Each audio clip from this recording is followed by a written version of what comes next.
Alright, time to get started. Hitting all the buttons to activate everything here. But this is Friday Night Fights Titans, the second half of the EU branch. We already did the first half last week.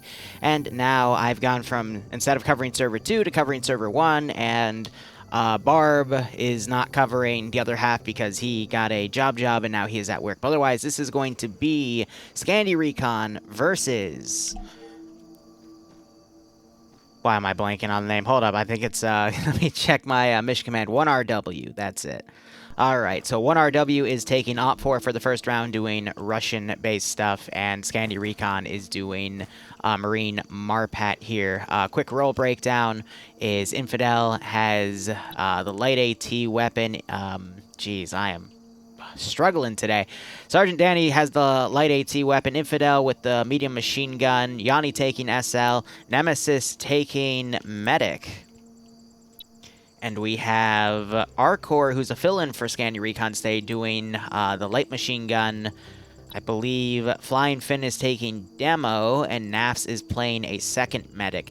Meanwhile, on the Op4 side, we have Thompson here taking the light AT, Johnson taking the medium machine gun, which is a PKP. Holton playing explosive specialist. Vaughn's taking medic. Pierce taking squad leader. Stottenbay taking machine gunner. And Stanners, who I believe is a marksman here. So right off the bat, we're having some fire going back and forth here. Down Main Street, that is Blue 4 trying to cover mid, so Op 4 cannot push up.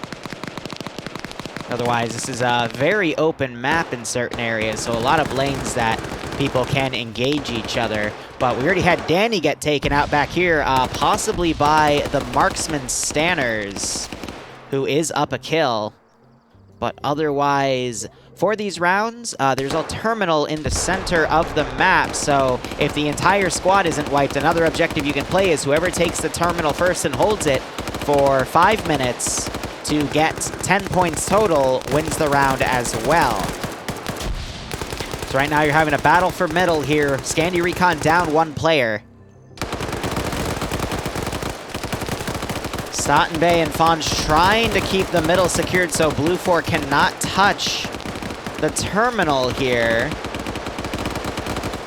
There's just a lot of sustained suppressive fire going out.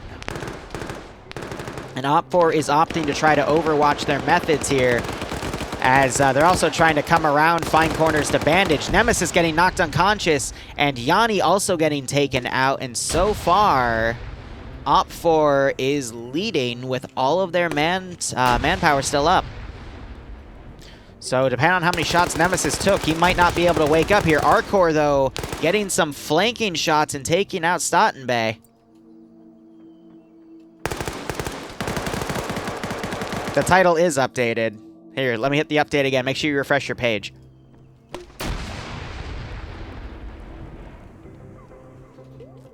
Alright, otherwise Nemesis is still bleeding out. Pierce is trying to get some grenades in there. Arcor, I think, tried to take out the building.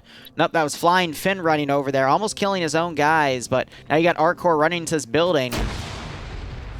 Another satchel thrown in that building.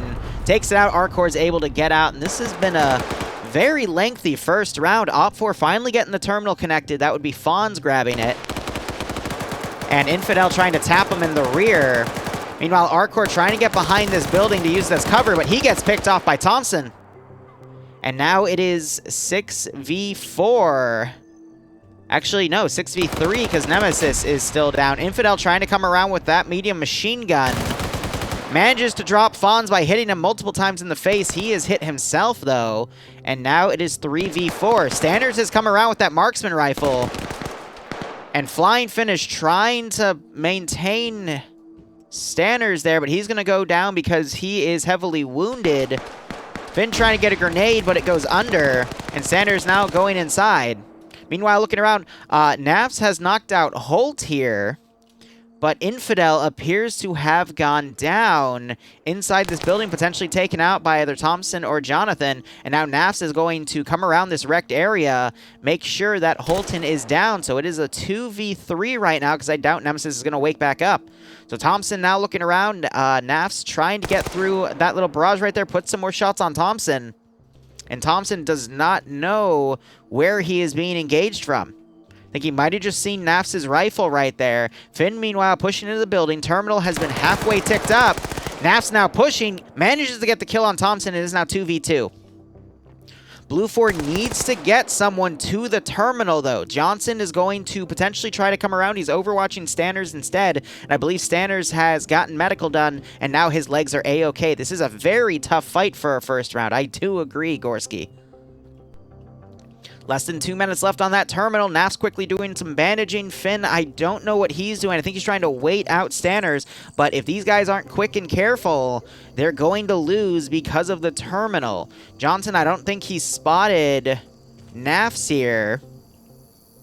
I think he just did, and now he's trying to open up. Manages to cripple Nafs and gets him. So Finn, with a minute and a half left, he's going to have to kill Johnson and go for the terminal here. But we have a 2v1 on our hands.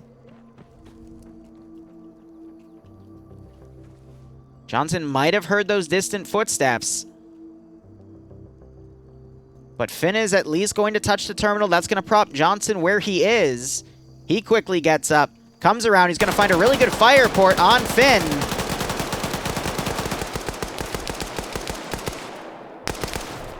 And Johnson running out of ammo. Finn pulling back, switching to his handgun, but doesn't get it in time as Stanners also comes in and gets a... They both get headshots on Finn, and that is round 1 going to 1RW. Scandi Recon almost made a great clutch. He just wasn't able to land that headshot there, but even then Stanners would have taken him out immediately. So great first round there. I think it was a bit of a loss that they lost Danny so early on, but now we're going to see a side switch. And now it will be Scandi Recon on Blue 4 and 1RW on Op 4. Yeah, that MG reload was lucky. Finn running out of bullets there, not switching to his handgun enough. But even then, I think Stanners, regardless of how that firefight played out, would have been able to get there in time to take Finn out. So it's a tough call there. But otherwise, we will go into round 2. These rounds are best of 3, so 5 rounds potentially total per round here. And we're going to have about 4 or 5 rounds to go for the second half of the EU branch to see who the winner is, and then the winner of this will play 29th ID in the final. But it's funny because the 29th ID also has a branch in the EU category, so I'll be curious to see if whatchamacallit, if the 29th take it home for both the NA and the EU branch. So, by the way, there is another server going. It's server 2. For the first half, I would cover the EU2 events. Server 2 events for the EU branch. But is Logan playing in FnF gingerly?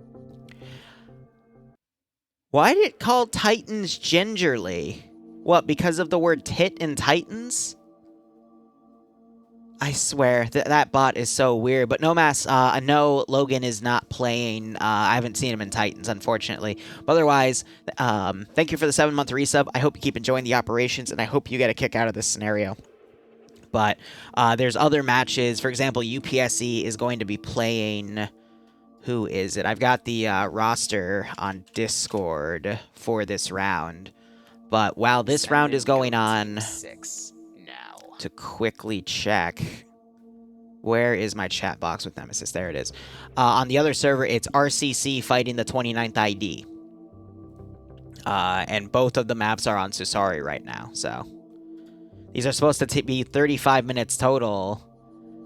And that first round actually went for about 7.5, so this will be a long one. F to pay respects for Logan. I haven't seen Logan in FnF recently, though. I hope he's okay. Oh, gosh. How am I going to pronounce this one? Mirfal Tekine to Kainamin to mine. Nerfall to Kainaman. No, Nerfall Nerfall to Kainamin or Namin. I'm sorry, man, but thank you so much for the resub. I hope you keep enjoying the operations, and I hope you get a kick out of this one. Nerfalt Kainamin. No, Namin. Nerfalt Kainamin. I'm sorry, I'm horrible. I'm absolutely horrible with language. I barely passed IB French in high school, and I've never looked back since. But otherwise, let's see. Who is on who for the roster? Blue 4, now it is Pierce again taking squad lead. Sanders again with the marksman rifle. Stottenberg. I think he changed his name to Stottenberg instead of Stottenbay. But he is taking an AR. Holton doing the engineer. Fonz on the medic. Thompson on the light anti-tank rifle, which is not the rifle, but, you know, the single tube.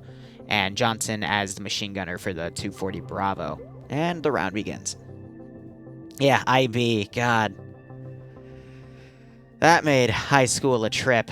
That's for certain. But without it, I would have never met Bloodwayne.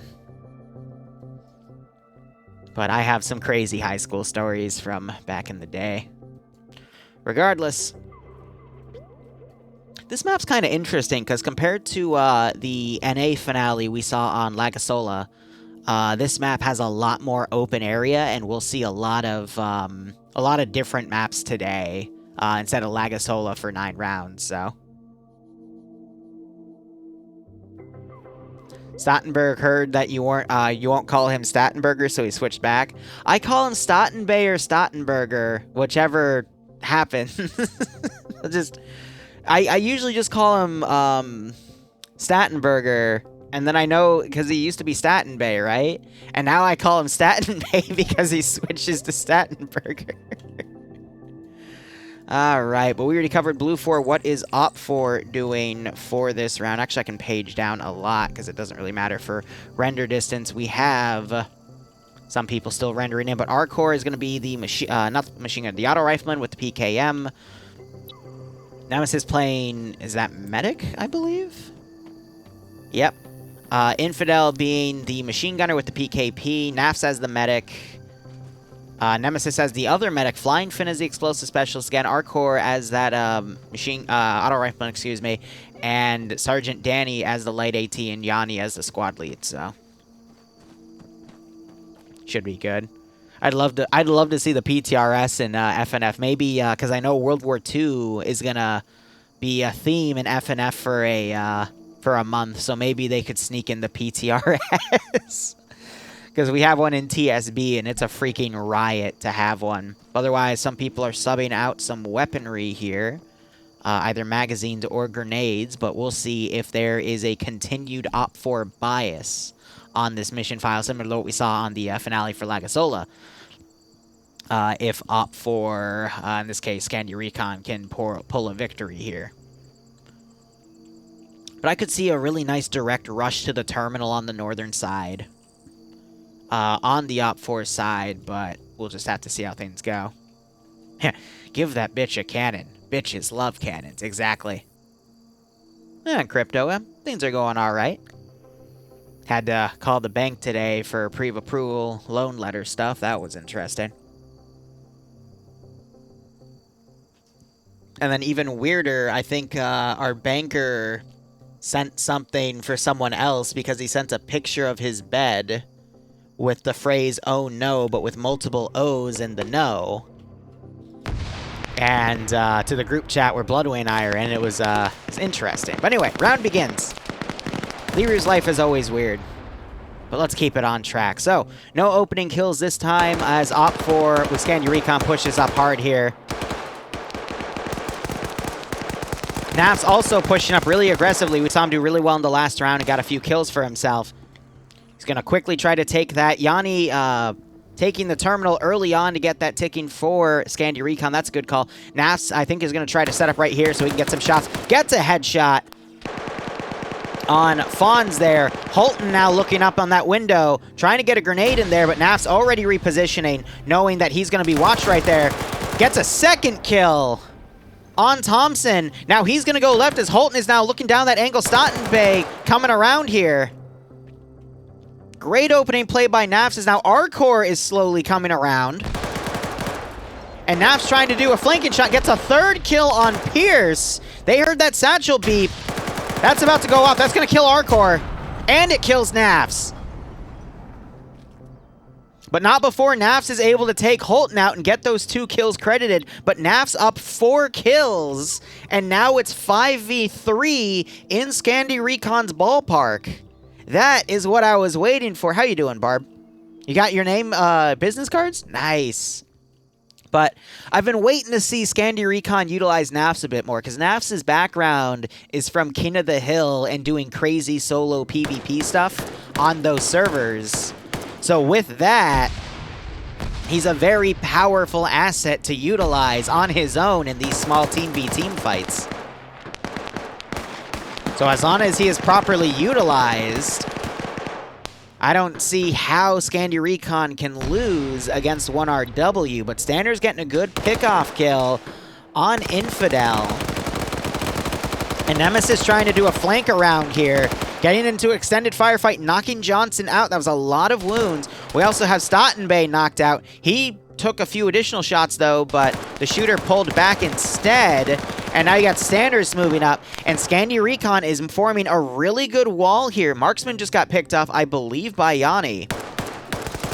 Yep. And I don't see how 1RW can respond here. It's just Stottenbay in a 1v4, but he's got a minute and a half to do something. I don't know. So we're going to continue to see the Op4 bias on this map, but Scandi definitely woke up from that first round as a warm-up and is going back to kicking butt.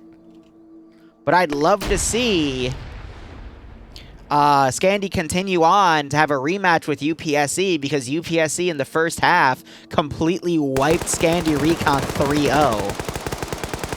But we're about to see the 10th point called, and there's the headshot by Danny, and that is it. It is now 1-1 in victories. Round 3 will begin momentarily, but Scandi definitely bounced back in that round. Great play by Nafs there, really just darting around and baiting the eastern side of Blue 4 to come around, and that was just really well played.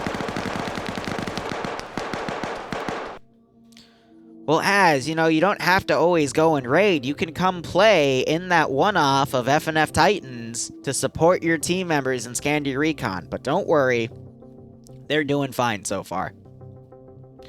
But will the Op4 side bias continue is my question as we go into round 3, because now roles are getting switched again. There's been 2 wins on the Op4 side, and now it's back to 1RW taking that side. So we'll see how things go. We're seeing some people switching their names and whatnot. And Stottenbay is going to Stattenberg. I'm going to keep calling him Stottenbay. I'll just keep switching them out. But any story time between breaks? When I was in culinary school, to win over Bloodwing's heart, I would always bring her something for lunch. Something we made that day. Sometimes it would be crepes. Sometimes it would be some chocolate. Not chocolate. It was a blueberry and white chocolate cookie. Scones. I'd bring her out a full lunch. Anything to win her heart over. And it helped. So the phrase, getting to a woman's heart through her stomach, is definitely a thing. There's your mini story for the round. But otherwise, for Blue 4, got Yanni taking SL. Arcor, who was going to go Marksman. Oh, no, he looks to be undecided there. He's going to go Marksman instead. I don't think Scandi Recon has fielded a Marksman slot yet. But now they, seeing Standers being so effective with it, I think are going to try to counter-snipe him.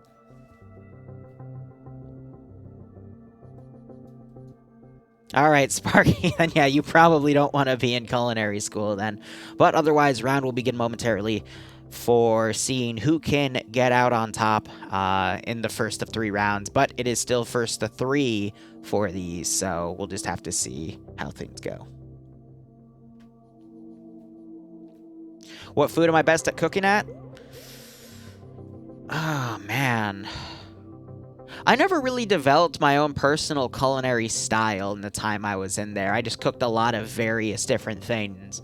I always preferred breakfast for some reason. But that was just me personally.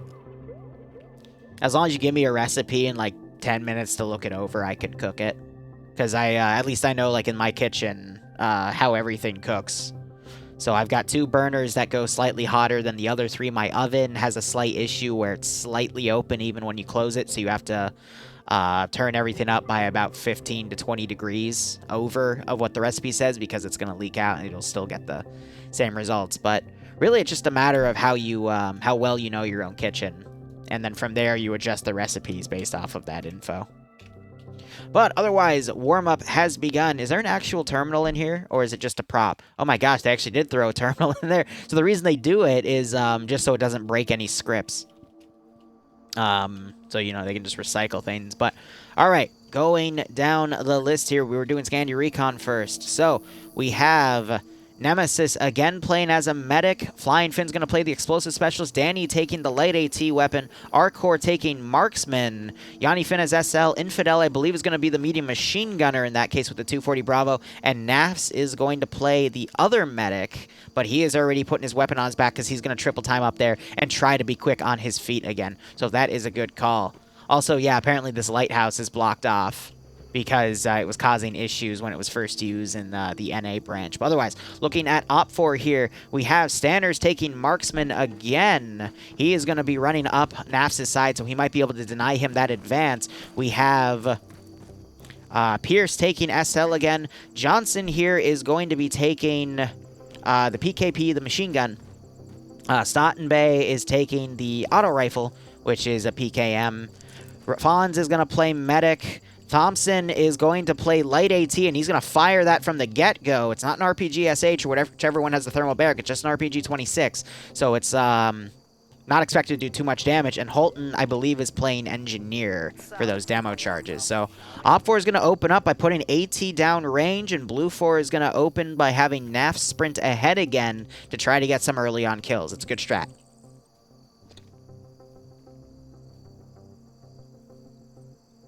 Current score is 1-all. Arma 3 Chopped Edition. What's my favorite thing to cook and eat? Eel sushi. All right, opening GLs go ahead. I did not hear that AT fire, so I guess they pulled it back last second. Infidel now blindly suppressing upward to try to deny Op4 that movement. Naf's running up ahead. Kind of bottlenecking himself here. It's going to be a tough spot to climb on. There's that AT firing. Arcor staying back as the marksman. Explosive satchel going off on that building. Yanni trying to run around again to touch that terminal early so they can start counting up the clock for Scandi Recon's favor. That's not a bad play. Danny trying to pick off Stottenbay. And we already have Fonz down. I think Nafs was able to gun him. Yep, he is up a kill, and he is firing up there as well. So Op4 being denied any advancing because Yanni and Nafs are overwatching here. Pierce trying to suppress where Nemesis was. And now you got Arcor in the back line trying to put more shots on Stottenbay. And Sanders is unconscious. I think because he might have been shot at by Nafs here, but that's a really interesting position. Might have been a random explosive because he does wake back up quickly. Otherwise, as long as Yanni holds that position, he'll be able to keep things going. But that's a second body. That's Thompson, who was just picked out by Yanni. And we're already up 7-5. Scandi Recon, I think, has woken back up. You just had Pierce push up on the left angle, and Yanni again was able to take him out. So what I've noticed here is as there's Nafs taking out Stottenbay, and now it is 7v4. No, v3. Which is Stanners, Holton, and Johnson up. Holton now trying to get a shot on Yanni there. And you have Stanners trying to get a pick-off on Nemesis, who tries to return fire with suppression. Yanni trying to find some additional angles here to get some fire on Holton as Arcor keeps Holton suppressed with those 7.62 shots from the marksman rifle. We're already halfway up the clock, but again, what I've noticed here is whoever manages to control middle first gets the advantage. So now Stanners is running up, Johnson trying to suppress Yanni. Sanders running too much to the right and getting suppressed by Danny there. And now Nafs is running up and gets the shot on Stanners. And again, that is Nafs' third kill. We just had another person go down, but Arcor and Yanni died in that firefight, and now it's just up to Holton. Minute and a half left on the clock. Nafs coming around to make sure these guys are dead, doing some double taps. Holton is heavily wounded, though, and he's quickly trying to bandage himself. I think Holton sees Nafs and tries to get some shots on him, but I don't think, yep, ran out of ammo there, so wasn't able to get the kill. Infidel seeing Nafs. Nafs returning fire. They quickly correct each other, but Nafs quickly doing attack reload, but is taken out by Holton because he was wounded by Infidel. But we are 1 minute away from the victory, and there goes Holton getting knocked out, and that's going to be GG. So great plays again by Scandi Recon. This map just seems to favor whoever is able to take mid. Nemesis doing the double taps there, and now it is up 2-1 for Scandi Recon. Match point if Scandi Recon wins again. Barb, go back to your day job.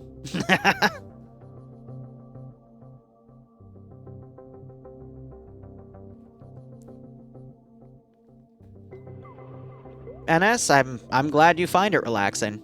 There's always this one commentator I watch for, I don't even remember how I found him, but if I remember correctly, his name is Spartacus TV, and he does some amazing commentary on Command & Conquer. Is it? No, it's not Command & Conquer. No, it's gosh darn, let me go look it up real quick, because we got it in between the rounds, but I always forget the exact name of the game.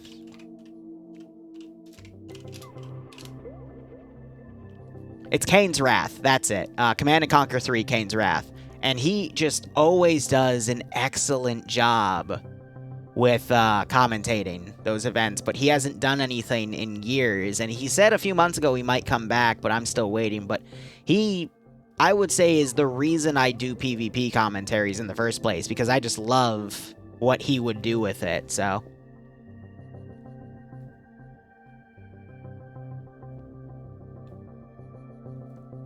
That's why I do this stuff, so he's, I just really like his work in that regard.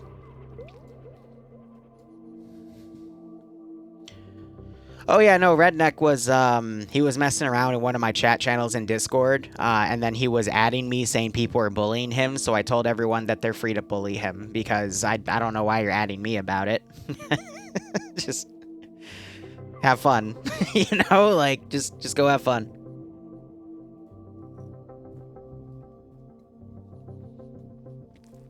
Oh man, what was that guy's name from Command & Conquer from the videos who had said, I'm going to go to the one place that capitalism hasn't touched, and he like tries to hold back a laugh and goes, space. What is his name? But you would see him in all of those old video game movie style things.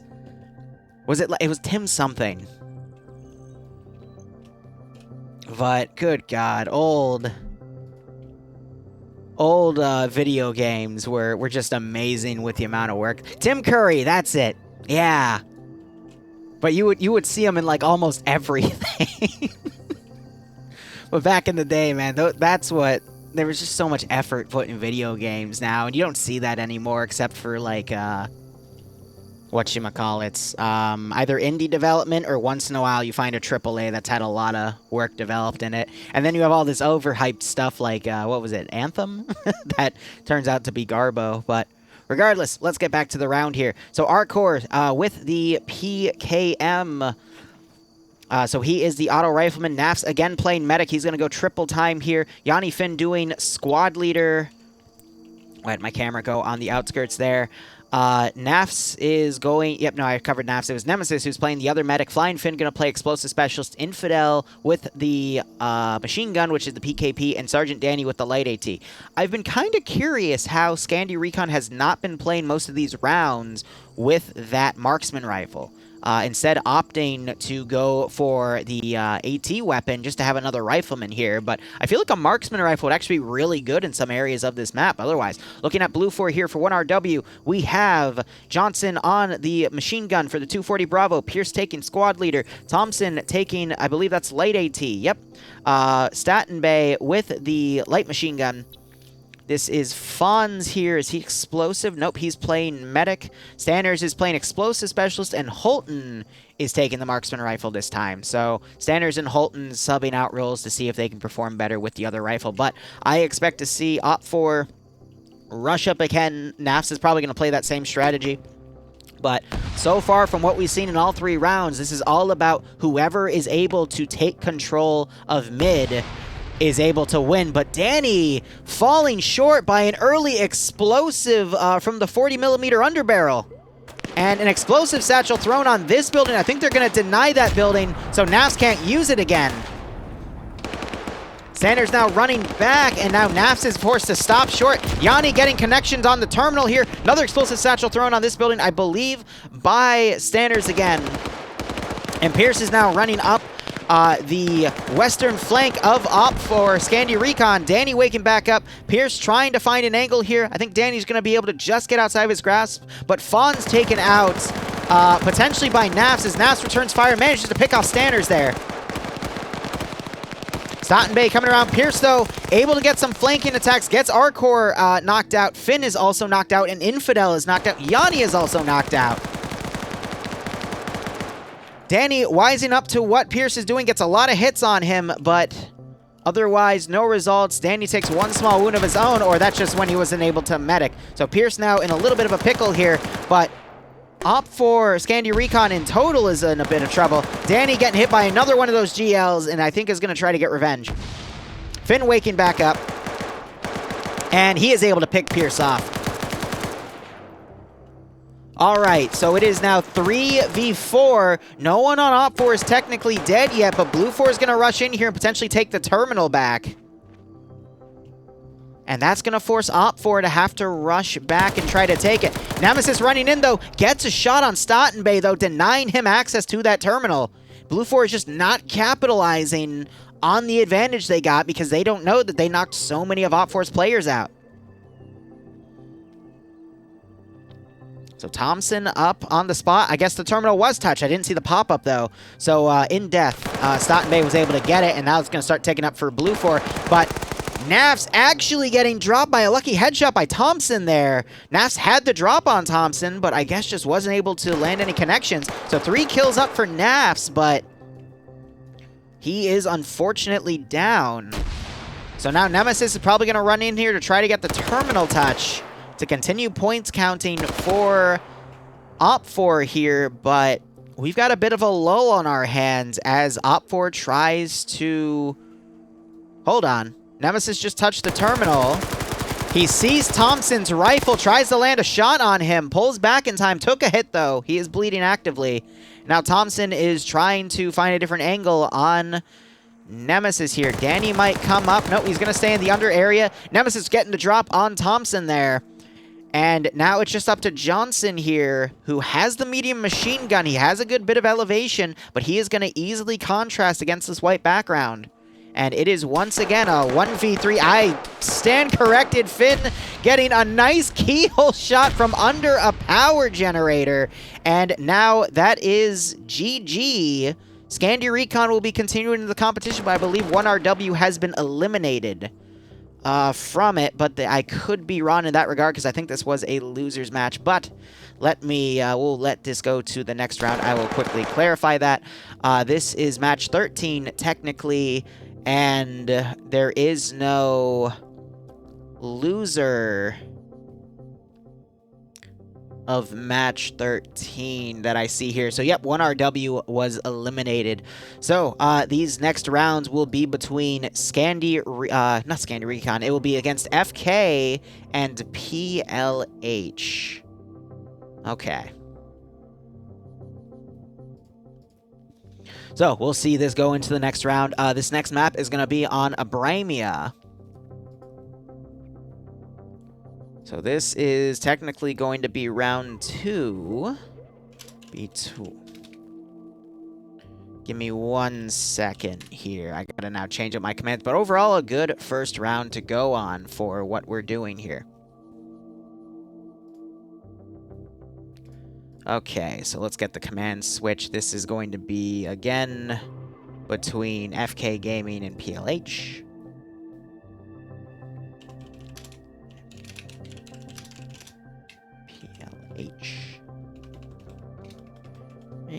In the best of 5 rounds. I don't believe this is round 15, so the loser of this one will still be in it, but the winner will also still be in it. Because how this whole system goes is it's a round robin style, so you have to lose 2 matches to get kicked out of the tournament. So I believe FK and 1RW have both neither lost a round, so this should be interesting. And we're on Isla of Bohemia. Let me switch the map command for that. Let me make sure that this is saved. The map is Isla of Bohemia, which is just Isle, but I like to say it with the is. Hey, Emzakov, how you doing, man? The best leg armor I found in Cyberpunk were hot pink jean shorts. 10 out of 10 for you. Nice.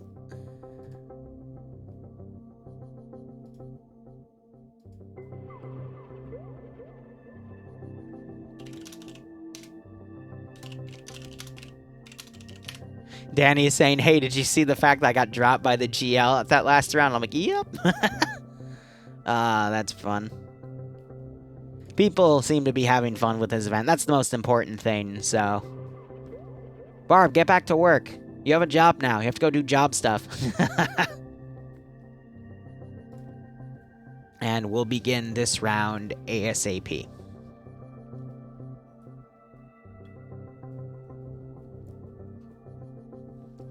So chat, how is everyone doing today? I hope you are enjoying your Tuesday as much as I am.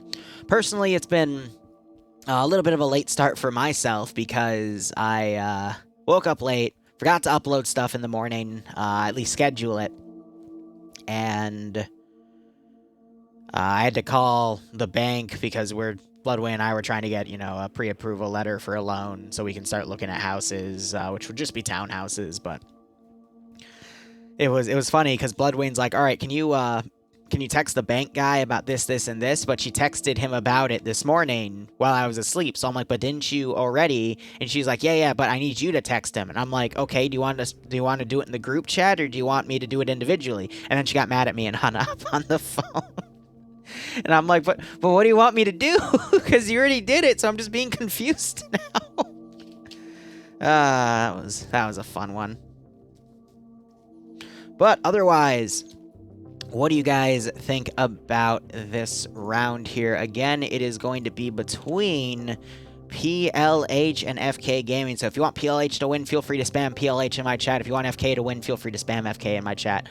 I will tell you when to stop. You have a lot of college work? Yeah. No, I feel you, man. Back when I was in college, it was hell. I still don't know how I was able to upload a few times a day and run all of my TSB and Arma 3 and channel duties and still graduate with that stupid piece of paper. So it looks like chat appears to have some bias towards PLH. Alright, we'll see how they do. Yeah, I do too. I hope our place isn't too cheap though. Because if you go too cheap, then it starts falling apart on you. But we just want a nice place to live. And it is this map. So we spectated this map for the first half of the EU branch. It was a pretty cool map. There is a lot of buildings here. There's a lot of space where it would normally be open on the street that is negated by a lot of wreckage. And usually, based off of the last round we saw, whoever controlled mid early on would get the advantage, but there were some few upsets. This building was not used at all. These sandbag areas weren't used at all, and these towers were only used about half the time. but it was always a hot firefight in the middle. You would have Op 4 getting behind these buildings, trying to put someone on Overwatch, and then Blue 4 would try to push around on the western flank, but we'll see how things go. Otherwise, we have the members of PLH versus the members of FK. So I recognize Fred as a guy that always comes in FK. King Shabi also joins him occasionally. Griffin I recognize as one of the head honchos of FK. But I did play for a few weeks in FK. I just, well, I didn't like some of their op styles, so I stopped playing. Because if you aren't having fun in an op and you leave, you get banned for 3 days. And that went against my philosophy personally. But we have PLH members over here. And I'm just going to do a quick spot check. I do see the marksman. All right, so Omega's taken the marksman, but do they have the light AT? I don't see it. So they're doing marksman instead of light AT. How about FK, though? FK is also doing the marksman, I believe. Yep, so it's just going to be Griffin. I think he's going to run for that tower to get some good Overwatch, and I don't see any light AT. So a bit of a mirror match on the rolls. So, first round, I'm trying to remember if there was a side bias on this map. I want to say it was the Op 4 slightly, but I honestly don't remember. But alright, so most of you want PLH. Let's stop spamming chat and see how this goes. So, FK for Blue 4 getting right up to the terminal first. Gloopin Boopin already getting the first kill on Lusode. Interesting there. But yeah, he was just dropped dead in Main Street as McCarthy is pushed up. Resurge is going to get the terminal touch, though, for Blue 4, and FK is going to start collecting points. Killer, though, I remember seeing him on this round. He would do really well on this map. So PLH has actually already played on this map. I'm not sure if FK has, though. So a little bit of knowledge advantage going to PLH for this round. Sauce getting picked off. And Fred also getting picked off, potentially by Killer. But I also thought I saw Griffin put some pot shots down on Op 4 forces, but wasn't able to land a shot. McCarthy, oh, it might have been McCarthy going down there. But Killer doing wonders with that PKP. Already up 2 kills, but it is 5v5 and a third of the points already on Blue 4's side. So 3.5 minutes and counting for Blue 4 to just hold middle. So Killer doing his best. He's gotten through 2. Also gets King Shabi down. Doing a really good job wiggling back and forth. I'm surprised with being hit that many times he's been able to last. I think he's on tourniquets at this point. Still bleeding, but he is rushing to try to secure this terminal. The rest of his side trying to come around to join him. Will Killer try to come around on the back here? Gloopin right here. You got Griffin trying to pick off B short here. Killer getting Gloopin there. And Killer running in, finding Resurgence, and takes him out too. Killer's up 4 kills, I believe. Spotting Vlad, and also knocks him out, but he trades. He's on 6 kills. He almost got an ace. Hot damn. So an ace is when you by yourself kill the entire enemy team. There's only been one this entire round, but I forget by who. Yeah, he is called Killer with that machine. What the fuck? Yeah, Killer proving that his name is, in fact, Killer for a reason. But I would see him do really well the first time in the first half of the EU event. And he's definitely outperforming his previous performance in that first half of the EU matches tonight. Also, Ian, how are you doing? But hot damn, 6 kills. I'm curious if Jonathan's going to try to bandage him. But that's the power also of tourniqueting your limbs and popping 2 epinephrine in you. You can turn into a killing machine. Your aim's going to get super wonky, but him with the PKP, it's perfectly fine. But now, Blue 4 stopped halfway. They still would need 2.5 minutes of terminal time to score. Mike might try to go up. I think he's going to cover the entryway of this spot instead, knowing that he's going to have to come down to touch the terminal here. So he's just going to wait him out. That's a very evil play by Mike, but hey, it works. Griffin now running down. Being very cautious. And neither side is able to land a hit. I don't see any blood underneath. But that's going to keep Griffin pinned. Griffin tries to throw a grenade. That's going to force Mike to pull back. He goes into the building. He took a little bit of shrapnel damage from that.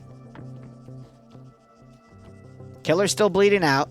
So these guys not really opting to medic each other, rather they would just play for the terminal. Another grenade getting thrown. Now 2 people are going to be overwatching Griffin as we have less than 2 minutes of this round to go.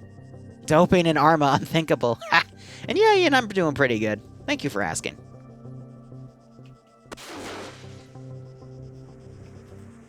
So Griffin now trying to catch Omega. He's the other marksman, though. Omega running into some concealment here, returning fire, and I think Mike just tapped him with a headshot. Nope, that had he didn't get the point, so it had to be Omega there, but already 1 round win going to PLH. And really, it was killer. Yeah, what the fuck are you made out of, killers? 6 kills, GC.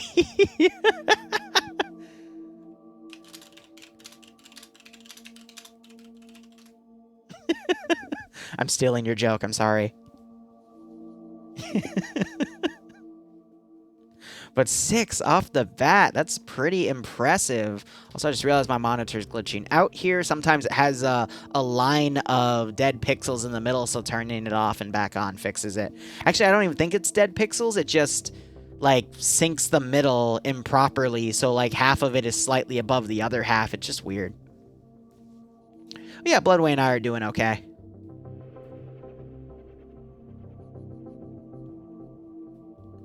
But I know Nemesis, after the first half of the NA branch, he banned doing any pre-medical. So what you do is when the round begins, then you can do medical on yourself. But people were basically, like, applying tourniquets to their limbs after popping, like, 2 epi and just charging in. So they would be able to tank more damage before they were knocked out.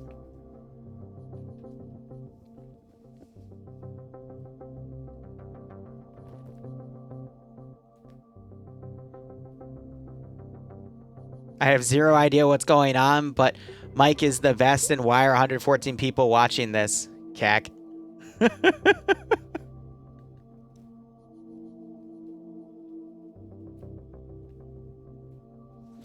Alright, let's look at the role selection real quick. You're saying Omega's the best? I mean, PLH is up 1 point. We'll see if it's a side bias and FK is able to bounce back for Op4, but we'll see how things go. Lusode versus Omega 1v1. I don't have a multi up today. I'm sorry, guys. It was really weird to do the multi last time because we'd have people in other matches on the other server or people just spectating themselves, and it would kind of all go in a bit of a mess. Why is everyone in chat spamming about Mike? What, Mike from FK? No, like Mike from PLH. My bad. Well, I'm glad we have a lot of PLH fans in chat that are spamming their favorite players. Oh gosh, don't shit talk each other's favorite players, guys. That can get a little messy. I'd hate to have the mods have to give people a few timeouts.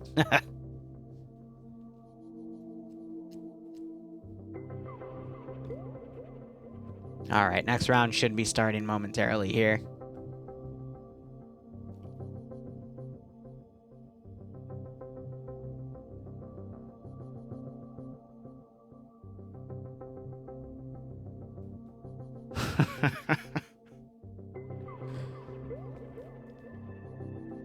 Alright, how about another mini story? What should I tell?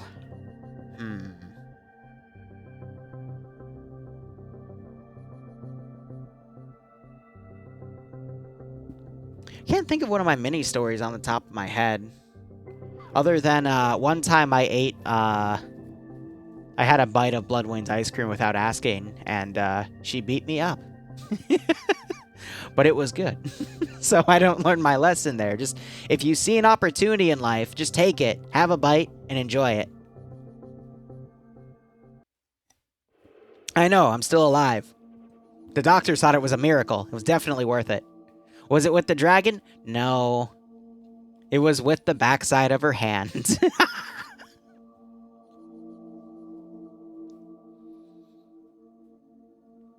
You just found out you're into beat. No, I'm not. It's just, it's clear she wears the pants in the relationship. I just want to be able to keep doing my YouTube stuff and, you know, relax with everything. I wonder what's taking so... Oh, they're waiting on the 7th member of PLH here.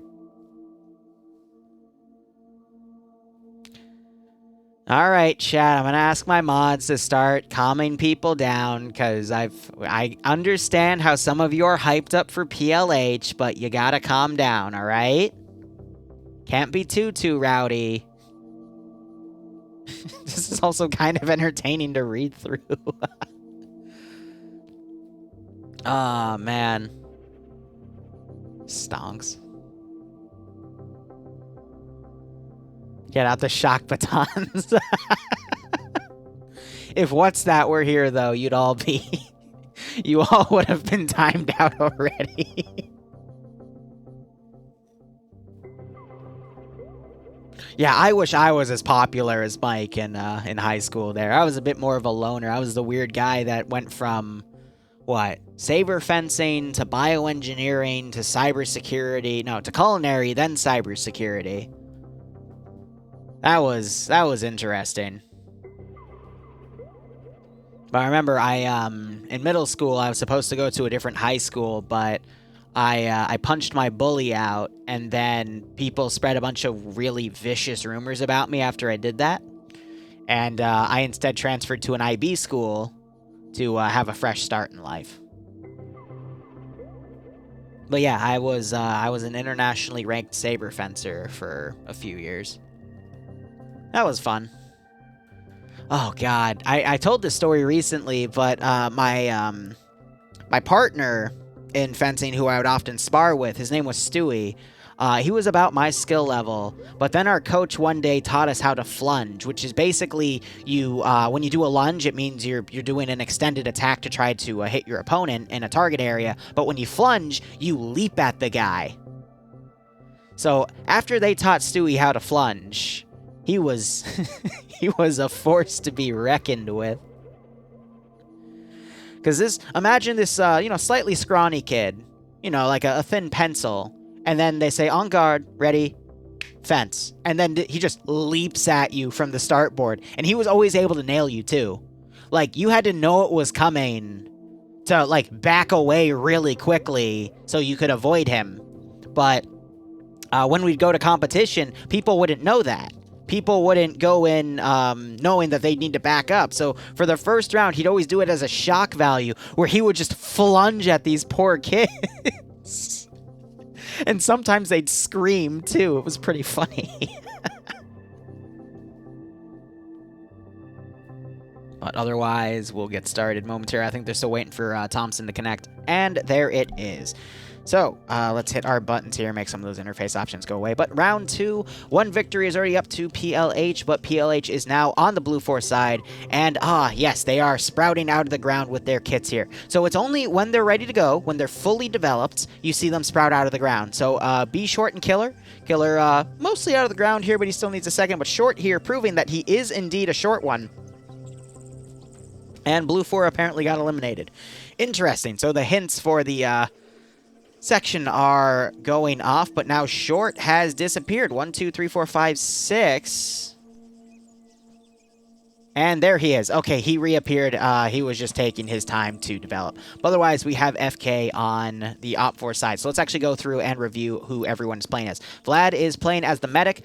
Sauce God I Shall is playing as the machine gunner for the PKP. Fred is playing as a demo specialist for the explosive satchels. Research playing as a squad leader.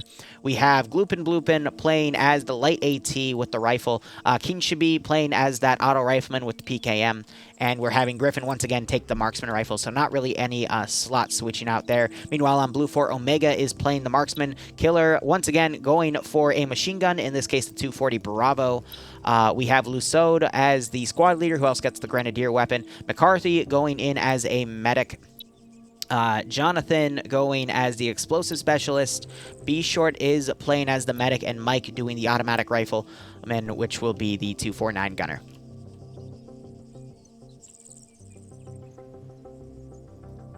Yes, I call him Lusode. It's probably Lucid, but I call him Lusode. Welcome to how I pronounce English. Some people are late bloomers, and that's okay. I mean, Samuel Jackson didn't become an actor till he was, what, like 45, 55? Late in his life. So that just goes to show you, you can Start your dream job anytime in life. It's never too late. But anyway, game has started. Blue 4 already rushing to try to control middle. It was... Actually, last round it proved that as long as you have a really good player, even if the enemy controls main in the beginning, you can easily bounce back. So I'm going to be watching Killer intently here. Mike overwatching the left side of the tower. Op4, again, it's FK getting really close to the terminal, getting that connection started. And Sauce is trying to contest with Jonathan here. Killer's going to run into a grenade, but he manages to get away in time. I don't think it actually hurt him there. And so far, Research has gone down. I don't know who he was picked off by. I'm going to quickly look at the roster. It was Omega. From the far right, he got on this little building, and he is picking people off from across. But otherwise, it is 6v5. We just had Lucid there come in. He got a trade on Gloopin, but was taken out by Vlad in retaliation. Killer running up, winning the fight against... Who was that? King should be there. I just heard a marksman rifle round get fired. I'm looking for Griffin. He's run up on the rooftop of this building to try to cover. And we have members of UPSE connecting to spectate right now. I believe their round is already done because they were on server 2 running things with the other team. So them connecting is probably a good sign that we might see them later on in these rounds. But otherwise, Mike being very cautious to push up. It is... Let's see, Killer went down. I don't know who got him, but it is a 5v4 at this point, leaning into Blue 4's favor, but Op4 has half of the terminal points required here. So PLH needs to really try to control that terminal. Johnson running in, gets Vlad there because he's able to maneuver a bit more, whereas Vlad's stuck in place. Terminal's going to be tapped any moment now. We just saw McCarthy and Fred get into a firefight. That crippled Fred as he now tries to go into cover here.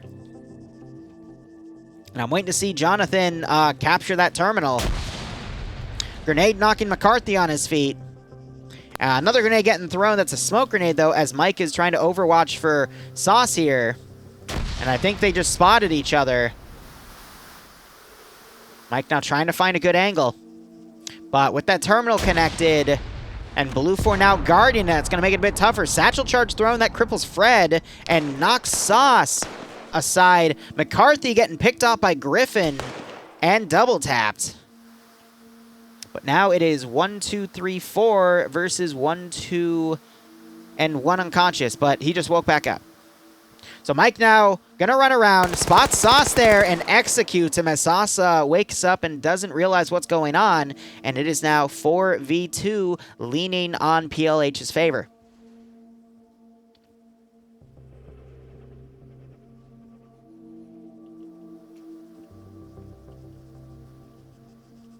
Fred, I think, hears Mike's footsteps and turns around, not knowing where he went, though, so he's playing this over cautiously. We might see Mike spot Griffin there, but Griffin might look over instead and line up a shot. There it is, one headshot by Griffin. That was a great call right there, and Griffin has gotten 3 out of the 4 kills on Blue 4 so far. Fred now running in to make an advancement here. Jonathan sitting down, trying to hide behind the terminal. The marksman shots cover Fred from touching the terminal, and Jonathan, oh, Fred spots him and freaking blows Jonathan's head off. And now it is 2v2. Wait, no, Griffin's down. Griffin got picked off by somebody down on the ground level. Fred now trying to run back, quickly throws a smoke grenade over. It's the wrong type. Jonathan waking back up. They're going to be able to quickly touch the terminal back and continue the point counter. Fred, valiant effort there, but unfortunately with Griffin going down, it's not going to be an easy call there. Fred could still throw a satchel charge in there and try to clear things out, maybe take this building out. Omega trying to return fire with that marksman rifle. Fred trying to pre-fire him.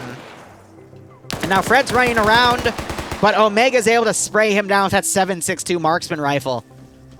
And that tree just moved. Okay, interesting. But otherwise, that is going to be GG for round 2. 2 rounds going into PLH.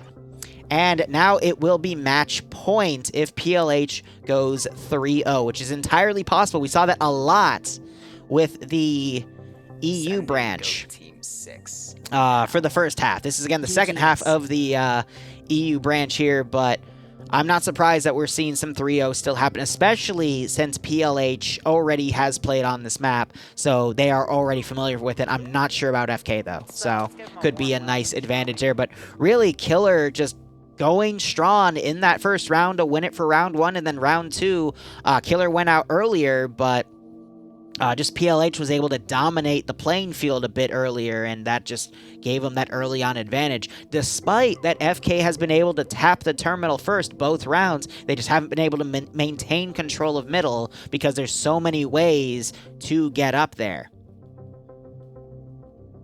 from the flanks and both the front, compared to the last map where there was a lot more open areas that you could more easily lock down between Scandi Recon and 1RW. But Olo, thanks so much for the 4-month resub, my man. I hope you keep enjoying the operations, and I hope you get a kick out of this scenario. But let's see. TWL, I saw your comment earlier. Let me give you the full list. The full list of the achievements of Weewoo. Elementary school chess club champion, which doesn't mean much, but I've got some cool awards, and I like to brag about it from time to time. From there, I went to internationally rated on Saber. Then I have my name somewhere on a bioengineering paper. Then I did culinary school for 2 years. Then it was Cyber Patriot Team Champion. I was the team leader for, gosh, I forget the year, but in our bracket. Yeah, Barb saying, oh God, here we go. I get to brag, right? Team champions for our senior year. And then I worked at a VPN company for a year and started doing YouTube stuff, and here we are. 5 years later after that. So, you know. I think I did okay. I think my proudest achievement, though, is the YouTube stuff. And, being in a relationship for 7 years with someone who's not batshit crazy. I gotta take that last one back. How about a good match for myself? Otherwise, potentially match point here. PLH 2-0 against FK. We'll see if they can bring home the bacon. I know chat seems to really favor PLH, but either way, we'll see how things go. You forgot your experience in babysitting. Right, yeah, I put that on my resume with all the Zeus work I do. But Barb, how's work right now? I've noticed you've been in chat a little often for having a full-time. I mean, what's going on, man? You got your business cards, which, you know, good for you, but how's work?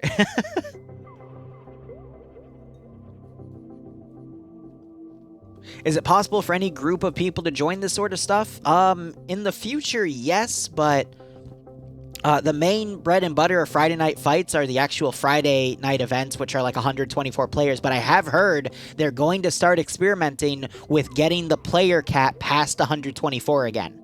So we might see them climb up to 150. No offense, but you don't sound that old? Yeah, I know. I'm in my lower 20s. It's been an interesting life so far, to say the least. But otherwise, let me hit my commands here. And otherwise, we'll wait a second for FK to get out of the ground. Excuse me. And there we go. How is Op4 doing?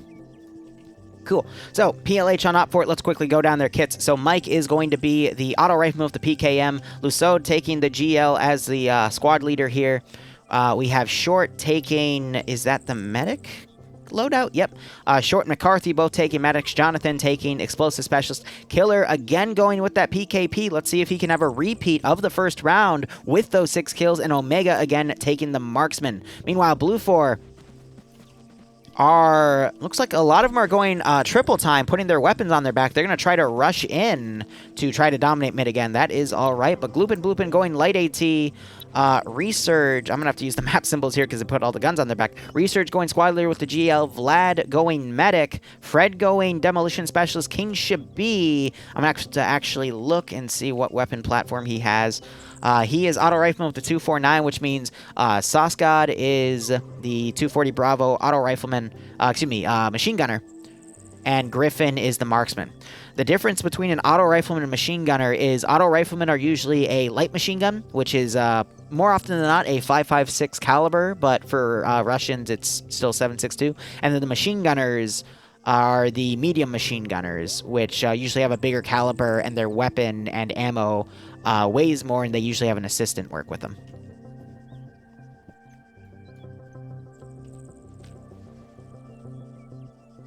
What did I answer? Just left, heading to a mixer thing for a bunch of young professionals. Oh, man.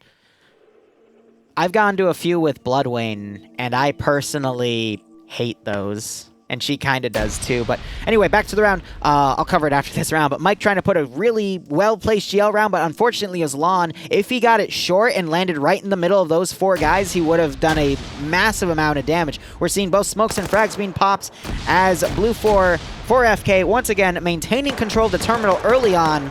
Now, will PLH be able to wrestle control back? A lot of grenades being thrown here. Fred getting shot up a lot by B-Short and gets killed by B-Short there. So already PLH up 2 bodies, actually. I didn't notice Sauce got downed. Was it by Killer? Of course it was by Killer. Killer and King Shabi being contested right here. Killer trying to land a shot here, but he gets knocked out by King Shabi. Lucid going in from the front gets knocked out.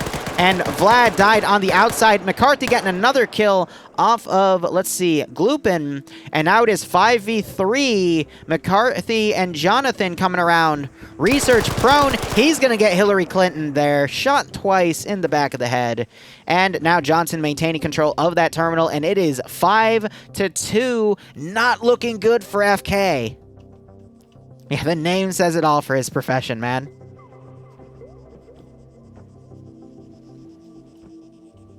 King Shibe, I'm going to still call him King Shibe.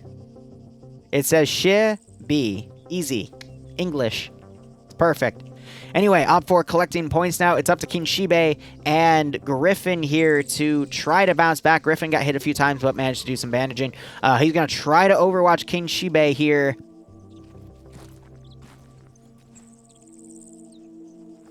He throws a grenade, but it's going to go a little far here. This little lull in combat. Jonathan acting like a dead body, leaning on his side to overwatch that one sector. And Omega doing a really good job overwatching there. But Shibe getting knocked out by Jonathan there. And now it is up for Griffin to play clutch or kick. And he manages the clutch. Took a few shots himself. Omega unlikely to wake up because that was all 7.62. And Mike is coming around the rear. Apparently a lot of you seem to really like Mike. And let's see if he can get the last kill for the round.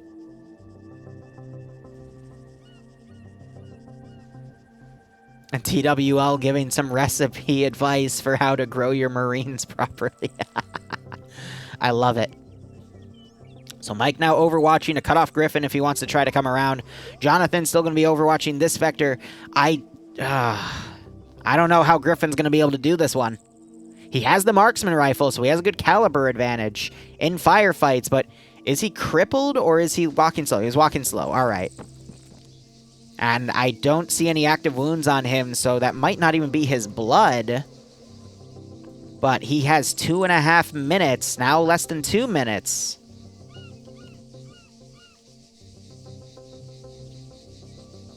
To get around. Yeah, it's Lucid. Easily. See? Lucid. Awesome. All right, Griffin taking some shots right there. I don't think he got hit. I don't see any blood. He now plays it low. Finds an angle on Jonathan and manages to take him out. Great shot right there. Mike now coming around. He's going to be following where Griffin's path was. He doesn't know where Griffin specifically is, though. And it is a 1v3 at this point. Short Boy coming around here. Griffin doing a quick look around. Short Boy spots him first, but misses his shots. Griffin turns around, trying to figure out where those shots came from. But those windows up there are boarded up, so Short has to come back down here. But he has Griffin has less than a minute to get on this terminal, so he cannot risk any distractions. He's going to climb over this spot right here to try to get away from Short. McCarthy hears it. Griffin taps him. And he's going to stop the terminal in the nick of time. Griffin, it's 1v2. He's going to shut those doors. Might want to consider bandaging right now. Or at least get a tourniquet on something, as Short's going to run back and check out what's going on. This could be a really great clutch play here. Again, I was talking about Griffin has a caliber advantage, so if he goes 1-1... Oh, will Mike's weapon penetrate, though? Oh, but Short gets the kill on Griffin, and that's GG. I think FK... No, FK hasn't lost a round yet, so they haven't been eliminated from the competition, but they got 3-0 wiped. But that last round, Griffin did a really good job of trying to bounce it back. Really, really good job there. So now I am going to quickly check who is on trial for the next round here, because now it's going to be winners and losers. So give me one moment. Update my commands. So this next round is going to be on Kujari. Nice. So, with it being on that map, let me quickly change my map command. Let me spell the word map right, because I'm a dum-dum.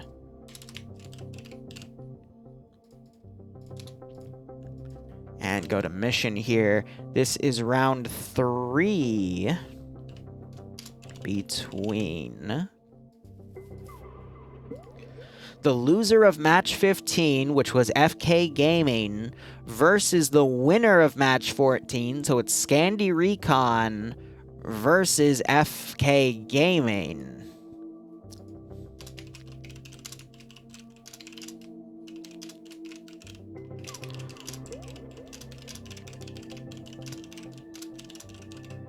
And it is fight for survival here because both teams have lost a round, so the loser will be eliminated from the tournament.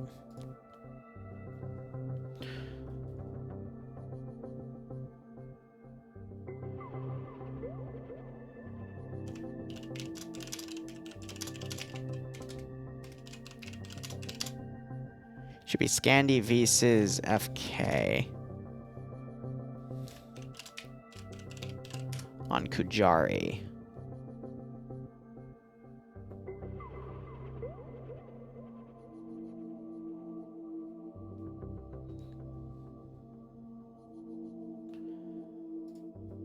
Let me quickly rectify UPSC. Yeah, UPSC is on server 2. So there's some confusion there, but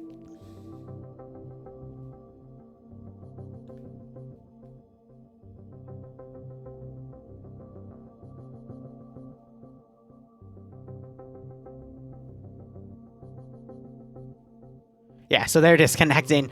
Their UPSC is fighting Merrymen on the other server, so that's why. There is some confusion there, but otherwise, all right, that is settled. What did I say I was going to cover in between this round here? Because I have the brain of a goldfish. But anyway, we'll see how this round goes. But I could have sworn it's... Yeah, the loser of match 15 versus the winner of match... Oh, wait, no. It's the winner of match 14, so it's... that was wrong on my end. Match 14 was on the other server. So who won match 14?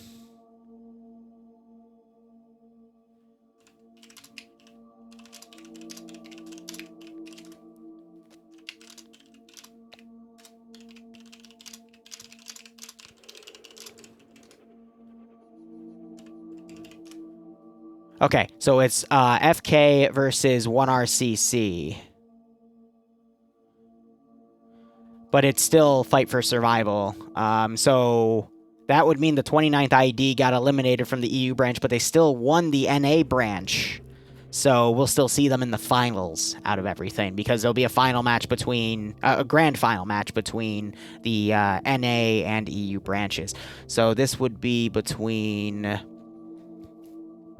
RCC. There we go. Got it clarified. It's a massive round-robin tourney, so we just have to make sure we rectify everything. But I hope you guys have been enjoying the round so far. It's been interesting to see how everything goes. And yes, in between the rounds while I switch the commands, I do run ads. I'm sorry. It's free money. I kind of need the money. And we're 1 short on Blue 4 here. How Barb's the best? I mean, on his stream, he had custom overlays to show the symbols and the who won what round. So I would say Barb was better at streaming this event than me, but that's also because I have a shit ton of other stuff I have to prep for, and Titans was dropped in my lap. And I didn't have enough time to look after it, because right now I've really been focusing on mortgage stuff, because Bloodwing wants to move in together, and I have to do what the wife says, you know? Because happy waifu, happy lifeu, but too much waifu can ruin your lifeu, because she'll grab the knifeu, and you're gonna die. It's a stupid inside joke I have. By the way, Rangemonger, thanks so much for the 5-month resub, my man. I hope you keep enjoying the operations, and I hope you get a kick out of this round of Friday Night Fights Titans. For the fencing thing, I used to do foil fencing and your ambidextrix, so you'd swap hands between rounds. It was dirty but hilarious. Now, that's a really good advantage to have, Tarn Folk. I've met a few fencers on the strip for Saber that would do that. And it could throw you off at times. You had to be really careful.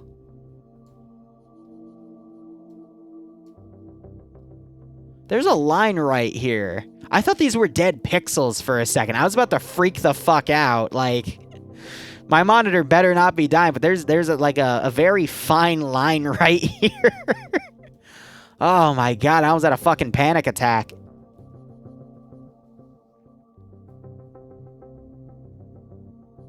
I just noticed stream chat. I'm sorry, it's because I have to tab out and edit all my commands in real time and whatnot. Oh, shush, Barb. Get back to work. You're going to the meet and greet thing. Oh, yeah, I know, the meet and greet thing. Yeah, so, it was at a,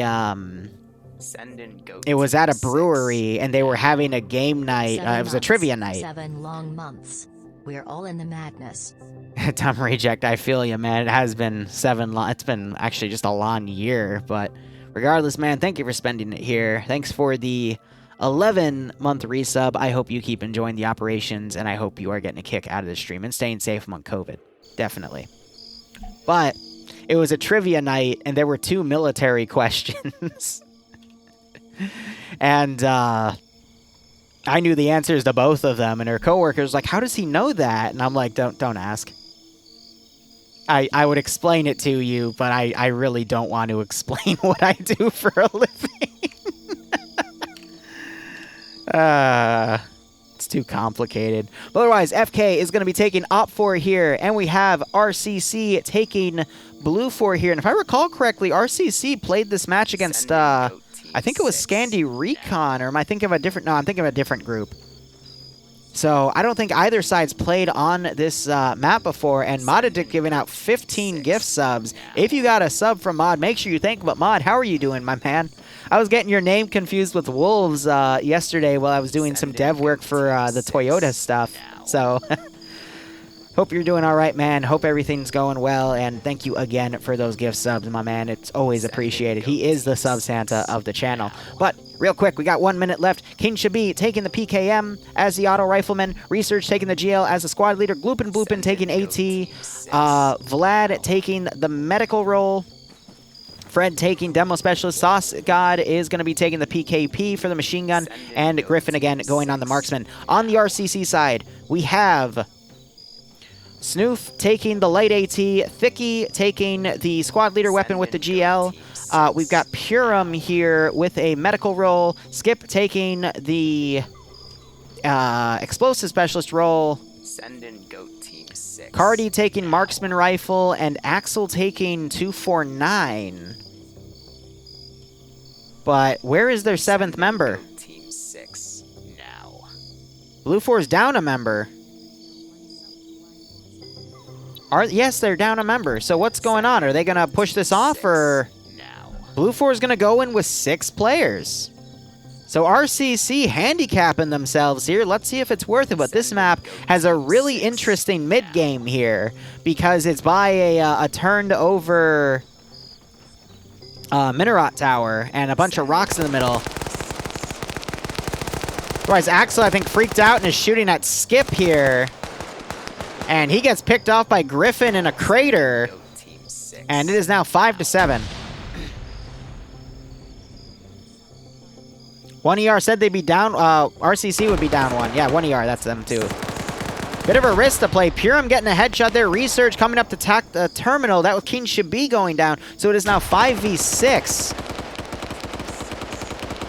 And now we have Sauce going under this dump truck here. Trying to get some pickoff. And Spartan Nation with the 10 bucks. No, you can't have your goat back. I want the goat back. Why do you do this to me? Op4, meanwhile, has the terminal. Skip doing some light bandaging. Op4 doesn't realize he is right up there. A lot of blood has been put out here. Thicky also went down. It is now 4v7 because Fred went down. And that was Snoof over there trying to get an elevation point on Sauce, but he was taken out, unfortunately. And now it is 3v5. So RCC, again, with that handicap. It's going to be a tough fight every round. But we'll see if Skip can make a move here. But Spartan, again, thank you for the 10 buck spot. Hope you keep enjoying everything, and I hope to see my goat return safely one day. Great grenade throw. That's going to hurt Skip. It's hard to see under those craters, but he does have some blood loss. Glupin knocked out by Skip there. Another grenade knocking him to his feet. Cardi joining him, and Purim coming around, but Griffin has also moved up and might try to get a flank shot on Cardi there. Knocks him out. And there's the double tap by Griffin. Skip now coming around, trying to find where those shots came from. Purim coming in. That boxes Griffin back. Skip boxes Griffin back with some suppressive fire, and Purim's able to execute him in the back of the head. But Griffin puts a really cool dance move down in his death, going down with some real style.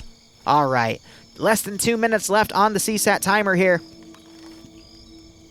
For those points, I just heard a grenade get cooked for a second and throw on the outside. That's a satchel thrown by Skip. That's gonna kill. Okay, I guess Skip didn't like that Purim took the kill there and decided to end him himself. I don't get it. But Skip is, I guess, going to try to flank around. He's got less than a minute and a half to make a play here.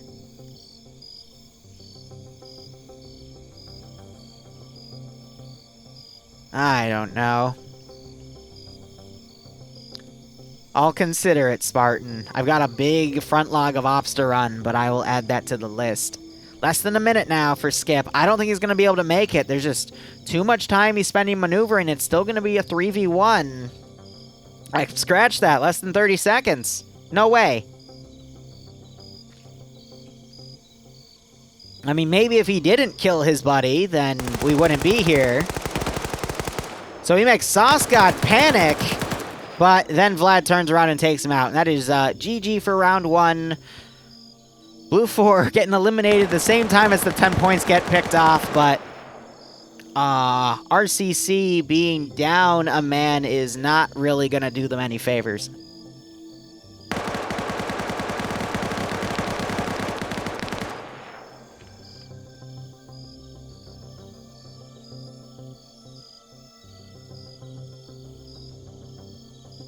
We're just waiting for the mission to push through at this point, but wow. I think if Purim didn't get blown up by a friendly satchel, Blue 4 would have had a little bit better of a chance because Purim could have pushed up on one flank, and then as Stitches came around the rear, they might have been able to lock down another body or two and thus secure the objective. Did Vlad just kill his buddy? No, wait, so where did the other guy go? He disconnected. Okay, well, technical difficulties. How's everyone's day doing? 5 minutes remaining. Splat's just going through and double tapping all the bodies.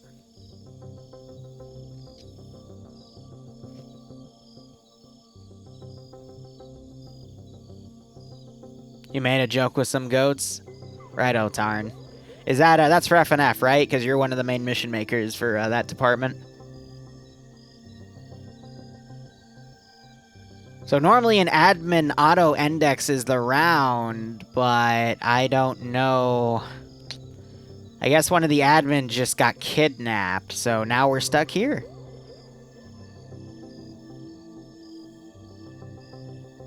Got woken up to a fire drill? Ah, man. Alright, well, Vlad, I guess, is going to practice his medical, because he is a medic, right? Or is he going to let his friends die and take the throne himself? I don't know. We'll find out one day.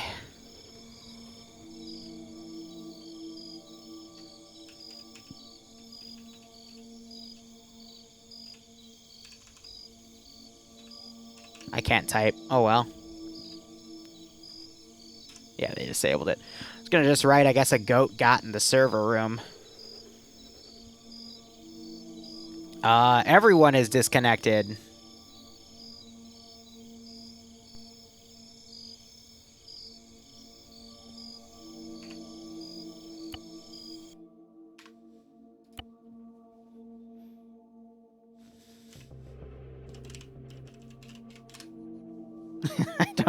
I don't know what's going on at this point. But we'll wait for the restart. Got an order at $250, so it's been a good weekend. Nice.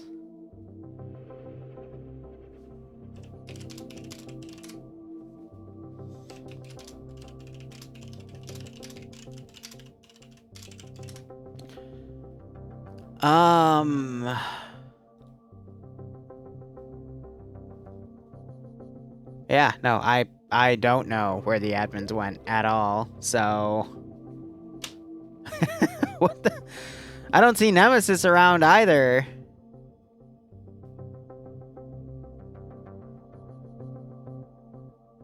Here, I'll go bug Nem. Pretty fucked up as well. Hey, real quick, Nem, server 1, there's no one to, like, handle the rounds. Is there not? Yeah. Oh my god, my fucking heart is pumping so hard. Be right there. Jesus. I can... Who do you say Luso's supposed to be here? I don't see him. There's no one here. So Overwatch the damn thing.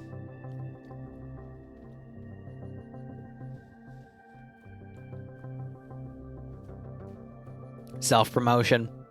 Oh, if I had the admin pass, I'd do these for him.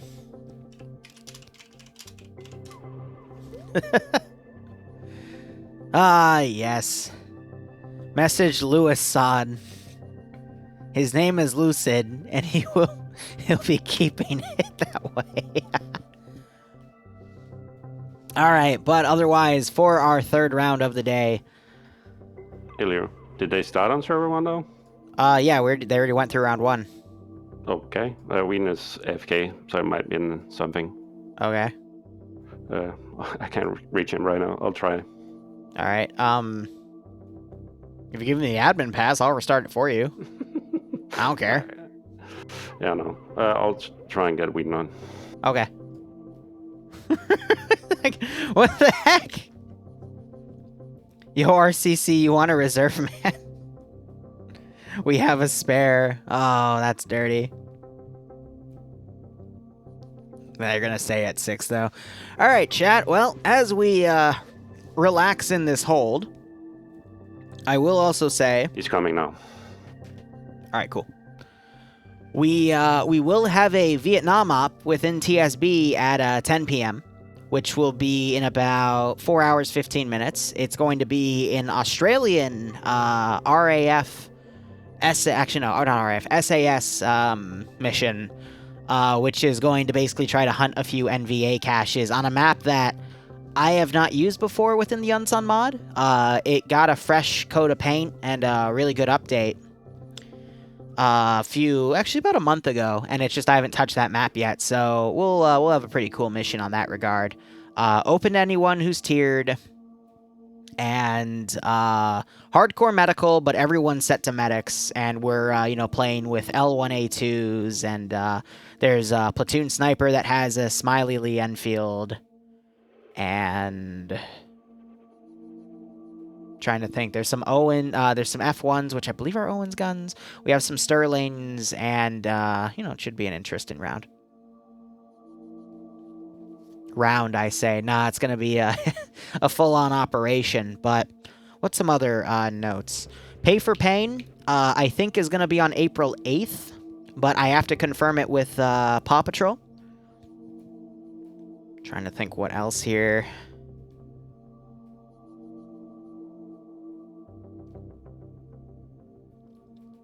There was something else. I'm blanking on. Oh, yeah. We're going to rerun the Toyota op from yesterday, but I've opened it to my players in TSB to say they have till Sunday to submit me a custom technical. As long as there's nothing too crazy in the scripting, and there's only up to 14 attached items to it. But I will BRB 1 second. I need to go take care of something IRL. Be back in like 2 minutes tops before the round begins. So let me just make sure when I get passed through, we'll hit the OK button, and we should be good to go. Give me 1 moment.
Okay, 1 minute, 1 minute. Sorry about that. Okay, so hit all of our commands here, and let's go back in it and quickly look at where everyone is. So Thicky going squad leader, Skip explosive specialist, Purim going marksman. We have both machine gunner and the auto rifleman, Cardi machine gunner, Axel the auto rifleman, and Snoof taking the mat rifle. Mat weapon, I always get that confused, I'm sorry. Actually, it would be LAT, not medium anti-tank. It would be just light AT. Lat and mat. LAT, MAT. Aye. Anyway, King Shibi is going to be the 249 gunner, so just the auto rifleman. Sauce God is going to be a 240 Bravo gunner, which is the medium machine gunner. Fred taking explosive specialist. Glupin being the light AT. Resurge being the squad leader. Vlad being the medic, and Griffin again going marksman. FK, who is blue for this round, is already up 1 point. A lot of people rushing down Main Street. They're going to try to maintain early control of the terminal, similar to their strategy last round. But with RCC only having 6 guys, they might be able to overpower and get the victories here. But otherwise, opening barrage is going. I think Resurge just tried to tap Skip there, but instead, Resurge gets tapped by Axel, and now it is 6v6. I think Gloopin just got hit by the Marksman, which is Piram. He also has a point received, so 6v5. GL trying to go on Fred's position. 6 now. Hey Liru, got my new computer. Can now run Arma at 75 FPS on ultra settings compared to 20 on my old comp. Nice. So Spartan Nation, thanks for the 16-month resub, and Jimbo, thanks for the resub, my man. I'm glad to hear you'll be getting back into Arma. Give me one moment, because Snoof just got a drop on Sosgod. Griffin just got tapped by somebody. It was probably Skip, and then somewhere along the way, Thicky, I think, got tapped by Fred. No, it might have been Griffin. No, it was King Shabi, because there's the he has the only kill. So no one's touched the terminal so far. Snoof getting a flank on Vlad there and getting him knocked out. So far we might see Op4 with a side bias here, because so far these 2 rounds have been won by Op4. But Jimbo, man, I hope to see you in Ops one day. You were a great player, and I'm sure coming back with those frames, you'll be great. Satchel charge being thrown. Skip doesn't hear the beeps. AT going out by Snoof there. Skip is dead. Skip is not dead? I think that killed, nope, Snoof died at a different angle, but Skip, with assistance from Cardi and Axel, is able to get them drops here. Vlad comes around and manages to drop Cardi. Hold on, we might see an upset here. Fred died in that barrage, and now it's just up to Vlad in a 1v3. We're seeing a similar situation to what happened the previous round.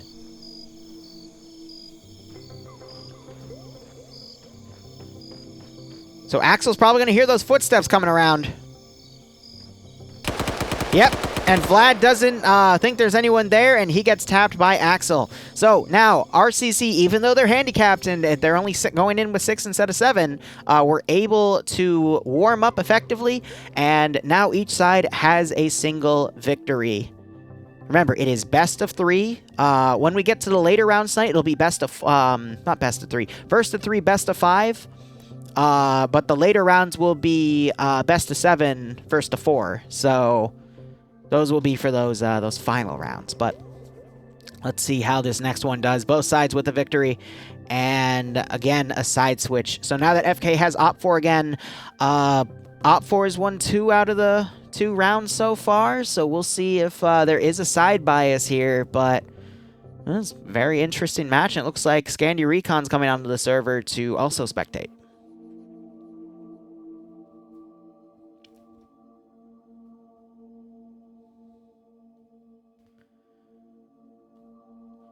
Well, Spartan, asking the guy who runs TSB if his own community is a good choice, I'm not biased at all, right? But I like where TSB is going right now. We still have a few toxicity issues we're trying to deal with. We're still trying to set a few people straight, but we just upgraded one of our servers to 100 cap because our 60-slot server caught fire. It was part of that French server room burnout. So we upgraded it because we're going to start doing some multi-community operations with it as well. And if I didn't like where TSP was going, I would definitely not still be a part of it right now, because I'm not the guy that holds all the power. I'm just one of the guys that makes sure everything runs properly. So I would say it's a fair choice, but you do have to have a bit of a thick skin because people do ride on each other pretty hard at times. So we still have toxicity, but it's not at the top level, which I've been into other communities, and those are scary places. Because you say one wrong thing, and the admins will try to frame you for shit. Ah, my days in the 501st.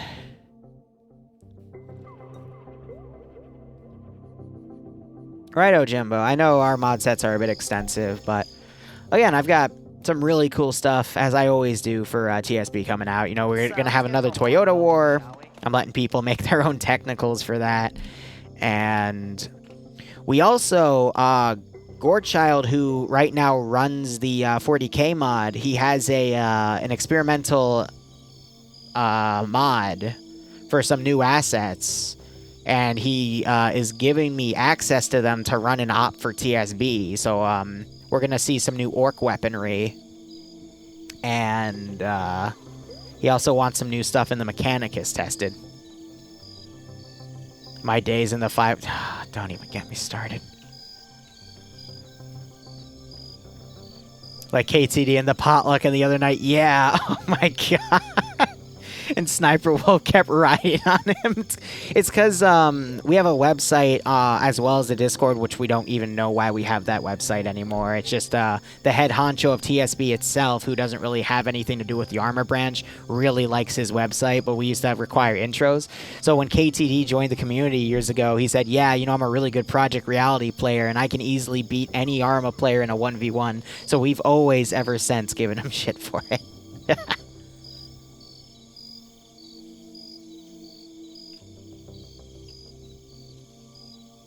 Oh, don't get me wrong. I used to despise a lot of parts of TSB, but really the #1 change that's happened is people I used to despise or fear in TSB. We just all started talking with each other a lot more often, and that's one of the biggest downfalls of communities is just miscommunication.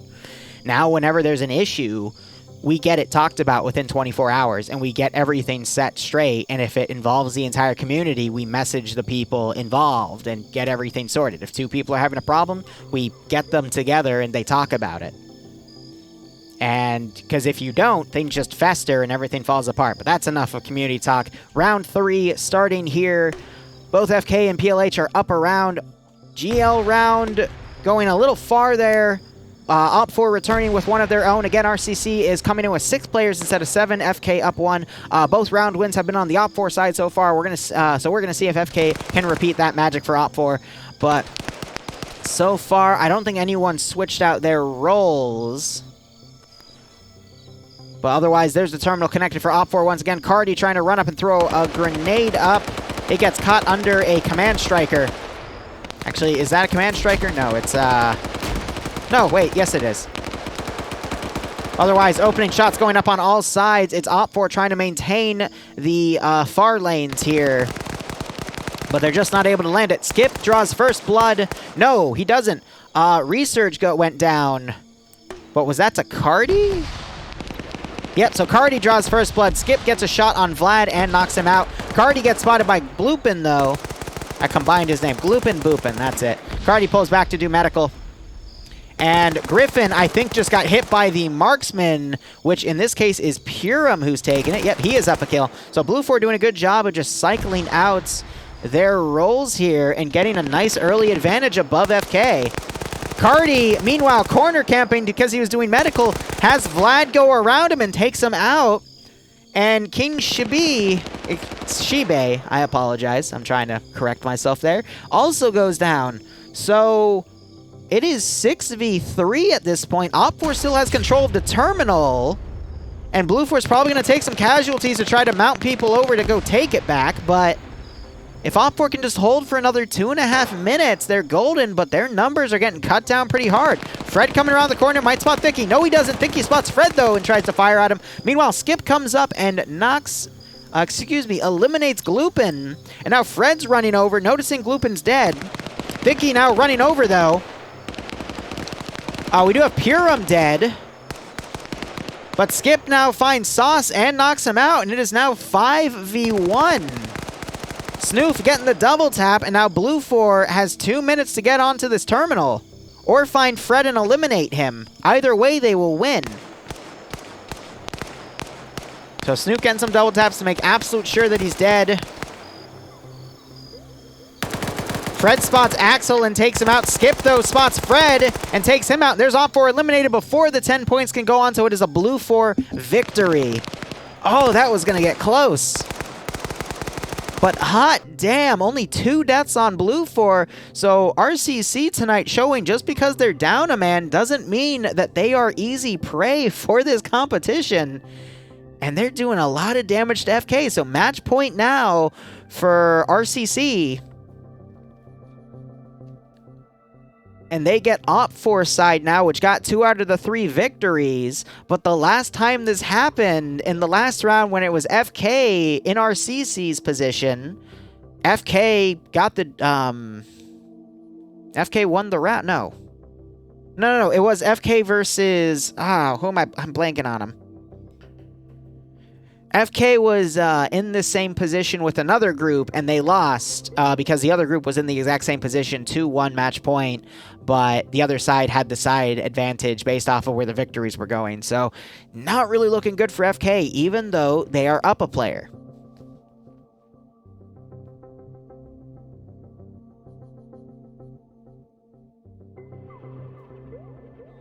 Oh, geez, Shade, I'm sorry to hear that, man. Hope you're doing okay, IRL.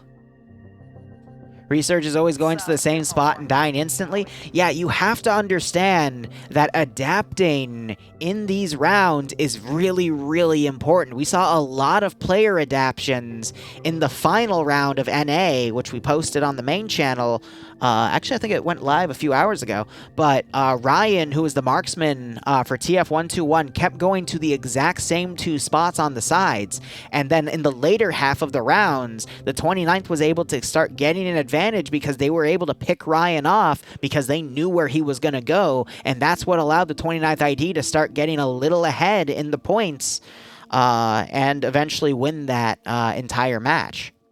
So adapting is really, really important, because if you don't, the other side's going to get an advantage over you and be able to come out on top.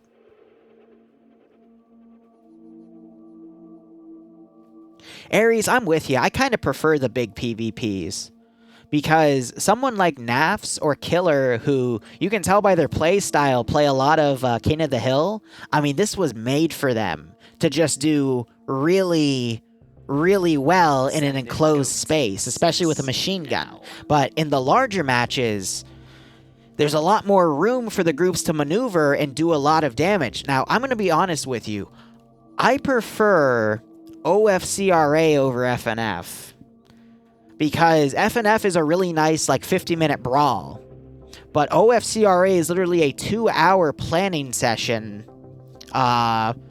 where you have the entire week to plan the operation, and then 2 hours for, like, the first 30 minutes, you get to do all the maneuvering you want, and then you have an hour and a half to do your PvP, and it's still all one life. But they also include things like tanks, static AT launchers like TOWs or GMGs. You have helicopters used a lot. IFVs. We've seen Bradleys in there. We've seen BMPs. It's gotten really close at times. And although it doesn't get as much numbers as FnF, we still see like 90-person matches. But those are on Thursdays, Aries. And I try to get them up once a week within a few days. But I would highly encourage, if you like the bigger scale stuff, with tactics especially, come check out the OFCRA stuff, because there is a lot more tactics involved, where literally half of the 2-hour chunk of time is spent just maneuvering forces. And it's even crazier when you have early ambushes happen and forces get killed off early, and how much of a cost that is to later parts of the mission when the objectives are being done.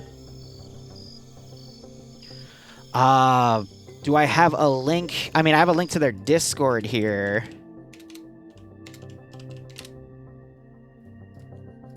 But we stream those events Thursdays at 3:30 p.m. EST, which GMT would be 8:30 p.m. EST, because OFCRA is mainly a French-based community. But don't get me wrong, I still like doing FnF stuff, because they're a larger group of players, and the rounds can get very hectic for the amount of time that's done. But I would say tactics-wise, OFCRA has the best. Because the last one before the drug one, so 2 ones ago, they had PvP with flamethrowers in their squads, and it was brutal at times. Got some good highlights out of that. But anyway, third round here, FK is going to be on blue 4. Op 4 is one RCC here. And RCC is at match point, even though they have 6 players. Let's see if they can win this round here, not the competition. So OFCRA, it's a multilingual community. So there's Czech players in there, there's French players, there's English-speaking players. I talk with a guy named NASA, who is also an English player. He's the guy that gets me set up. Anyway, back to the round here. Opening shots going out. Axel, did he get the drop on Research? Yes, he did. Research trying to go on the middle play, but once again gets knocked out early on. Tough. And no one is able to get a touch on the terminal. but now it's 6v6. King Shabik, I think, just got spotted by Cardi there. He gets the AT out. The AT falls short, and I just saw Axel get knocked out. I thought Vlad was going for Cardi there, but I guess fired a little long. He got both of them in those shots, though. Look how close they were together. So 5v6.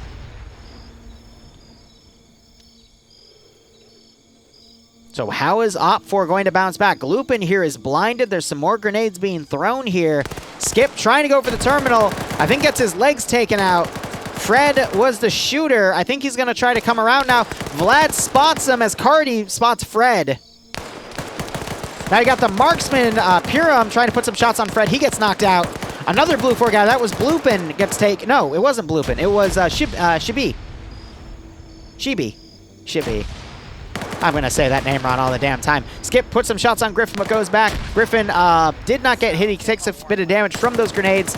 Fred still knocks unconscious. Griffin taking a few more shots. One actually managed to clip him there as he pulled away. And Skip just got taken out on mid. And it is now 4v3 in Blue 4's favor. Fred getting some double taps there.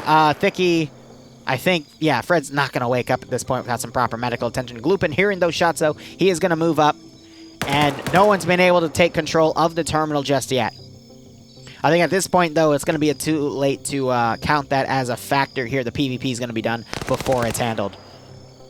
Vlad, I think, tried to just get Snoof shot there, but wasn't able to maintain any good hits. Sees Snoof again and tries to put some shots on him. Snoof returning fire, but Vlad is able to take him out. And out is 2v4 in FK's ballpark. Gloopin gets pushed up by Thicky, though. And Gloopin isn't able to return any shots. I think he had his AT rifle out or something. But it's now 2v3. At this point, the terminal isn't important. The kills are important. Because the terminal's a kill zone for Vlad. But Vlad's still watching that right angle. Grenade being thrown. It's a smoke. So we still have Sauce here overwatching this dump truck area. He could be spotted by Thicky, though, and shot. And there's Purim getting the terminal touch. It's good to have, but I think it's not really going to be a factor for this round unless Blue 4 just continues to camp. I could see Thicky coming around, though, getting a shot on Sauce. Then again, yeah, you can just barely see his head over that BRDM. That would be a really tough shot to make. But Thicky is in a good camping spot right there. Sauce is going to advance, potentially try to flank around on the other side. Less than 4 minutes. A flare being fired. Not sure if that was an accident or not. Maybe it was supposed to be HE. Yeah, research going to exactly to the same spot. We called it out. And Best Diagram, how you doing? Righto, Aries. Happy to help. I always like to help people find the content they want to watch or the Arma community they want to play, and it's something I take pride in. Thicky walking around. I'm not sure if Vlad hears him. I think Sauce is going to climb up the back right here and try to take the terminal out from Purim. Purim with the marksman rifle. That is not a good weapon to fight CQC against a 7.62 M240 Bravo. 3 minutes. Actually, 2.5 minutes, because that's been at that counter for a while. So Griffin's eventually going to have to make a move on that terminal. But I think Purim is prone, just trying to wait them out. Another smoke being thrown. Purim coming around. Sauce has vaulted the... Nope, he's gone through this spot. Purim putting some shots on Griffin. Doesn't get the kill, but knocks Griffin back.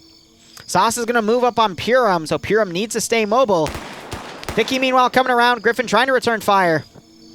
Sauce is going to be able to get behind Purim, though, and take him out, though.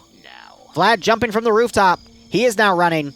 Purim, I think, saw Sauce and is trying to come around now. Thicky getting behind Griffin. 2v2. Purim has to do attack reload. Switches to his mag. Whoa! Gets the secondary kill. Hold on. Less than a minute and a half. Sauce is going to have to go for the terminal. Did RCC just scoop this out from under FK?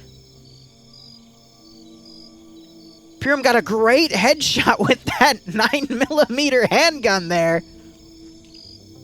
Great play by Thicky and Purim. I was not expecting Purim to win that fight. I was expecting Sauce to come behind and eliminate Purim. But Sauce isn't going to have enough time. Even if he were to get the kill on Purim here, who's limping up, Sauce knows he has to go for the terminal at this point. And there, 2v1. And he's taken out. And that is GG. FK has been eliminated from the tourney here. And RCC gets to advance. And Thicky finds Purim's handgun as well. And is knocked out. Aries Magic, thank you for the tier 1 sub, my man. I hope to see you this Thursday. Your first ever Twitch subscription, I appreciate it, man. But I hope to see you on Thursday for OFCRA, man. I'll be looking for you. But thanks so much. Hope you keep enjoying the content. Hope you're staying safe on COVID, and I hope you're getting a kick out of Friday Night Fight Titans here. So, guys, it's that time of the day again. I got to run some more ads to change up my commands and look at who is going to be playing the next round. But this is why you should sub, so you can bypass those ads. So, let's see now. This is going to be match 19, the winner of match 17 versus the winner of match 18. So, RCC won the previous match. So, we're going to see who won the other one. So, it was Scandi Recon versus, let's see, the loser of match 16, which I believe was Merrymen, unless the Merrymen somehow beat out UPSE. So it's probably going to be Scandi Recon versus Merryman. I'll go ahead and put that down. And this is on Mountains ACR as a map. I'm unfamiliar with that one. Mountains ACR.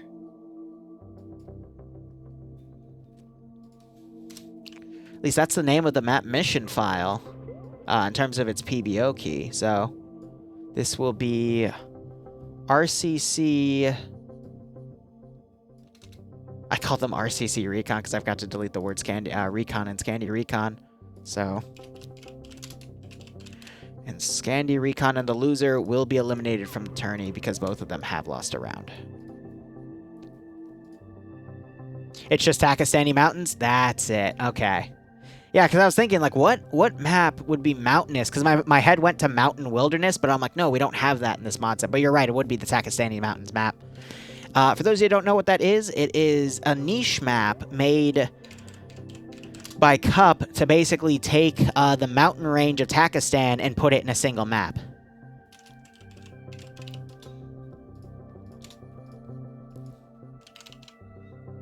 All right. So that is all of our commands updated. I'm going to go refill my water bottle, and we will be back to showing. Yep, it is RCC versus Scandi Recon. So I will BRB 1 second. Gotta refill my water glass. Woo.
All right. Hey, Broken. How you doing? All right, so they're still getting they're still getting Scandi Recon on the map here.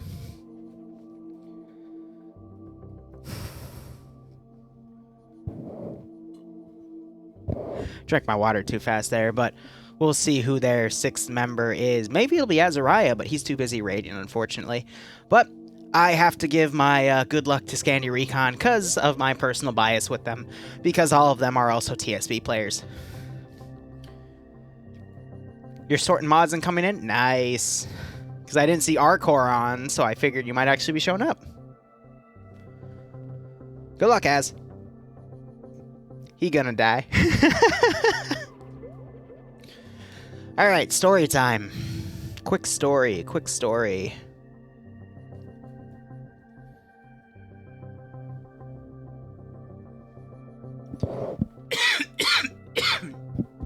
Yeah, so Bloodway and I are texting back and forth right now because our banker just sent a weird picture of an unmade bed with the caption, "Oh no," with a bunch of no's. So it was some sort of missend, but that's kind of funny in my opinion.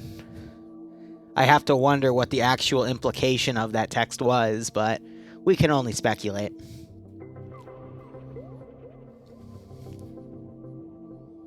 Just trying to think of a good story right now. Can't seem to think of one on the top of my head. I'm also just a bit tired with how everything's gone today. Slept in. Forgot to schedule videos for the morning, so we're not going to have another day of 4 video uploads, but I'll get back into 5 tomorrow. And I have to BRB again. Gosh darn it. Why, IRL? Why? That's okay. Az is gonna be on it.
Let's give him a warm welcome, shall we?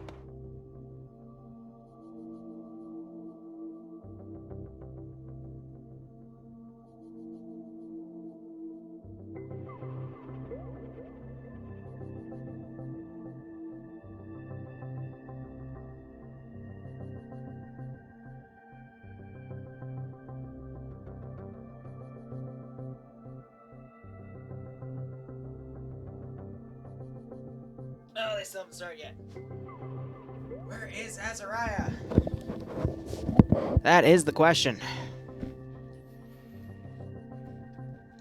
But otherwise, this will be the last first to 3, and then we'll go to first to 4 for best of 7, and it'll be the finals for the EU branch. And again, later tonight, in about a little under 4 hours, we will have a Vietnam operation in TSB. Yeah, what up? We're just waiting for one guy. Yep, I know. Okay, I'm just letting you know. You should Thank be you, buddy. shortly. Good luck. Thanks. All right.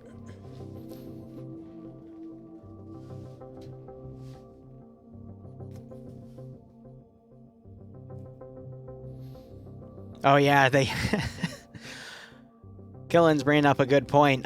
Both sides in this bracket for our video so far have lost their first match, so we'll see who comes out on top for this one. You killed me in last FnF? Yeah, it was you and Stanners, right? That maneuvered around. I was gonna go pick up an enemy gun, because I was still tipsy, but... yeah... that round was a little annoying, because I told people something and they didn't do it. I don't want to go back there. You and Stanners, right out, man.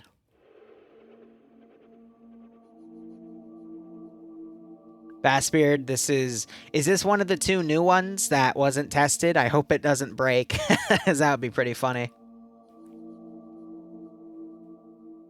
Well, we deployed with all... I'm not going to get into it. It was just a miscommunication of where we need our 50 cal cars to go, and I told them how to do it, and they still didn't do it, so it was like, okay, well, good luck dying. But that AO was already... garbage. But it's A-okay. At least I wasn't like Barb, who kept crashing in the scenario and couldn't get his plan formulated.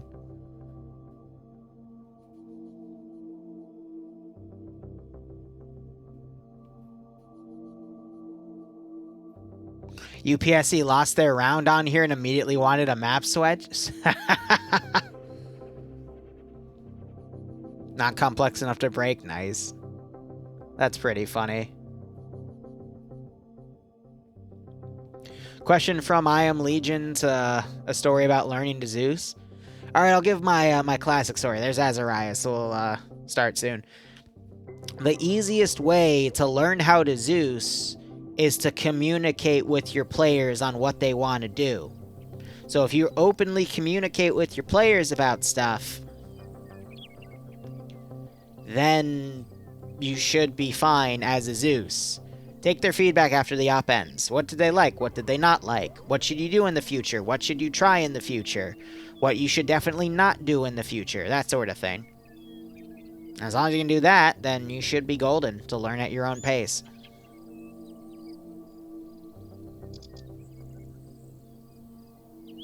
Jeez, Yash, I actually didn't know about your silicon shortage. How's that going?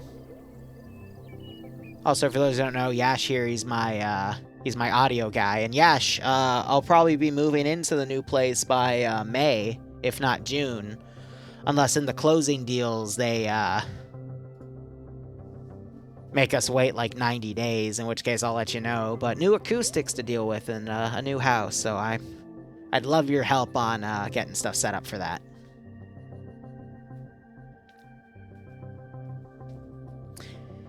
Yeah, Zeusing is like being a GM for any role-playing games. Because you're literally the game master. That's what the slot's called. The official name, though, from Bohemia's lingo is curator, but it's literally called a game master module when you put one in the Eden editor, so. Floor plans would be useful to plan. I'll let you know, Yash, because we don't have a place picked out yet. We're just going through the credit approval process. But, yeah, there's all that. I'll share the floor plans with you when we settle on a place. You don't fancy looking through non-metric plans? That's true, because it's all gonna be in feet instead of meters. That's gonna be fun. And then Bloodway and I are also fighting about what spaces we want for what, because she wants an office space, and she also wants a workspace for her cosplays, so she can do like a workshop.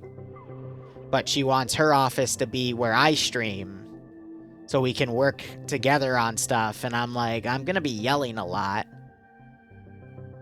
And I keep telling her, hey, you know, don't put me in a bedroom for the office, put me in the basement, because again, I'm gonna be yelling a lot. You're gonna hear me if it's in the bedroom next to where we sleep, and you're not going to like it.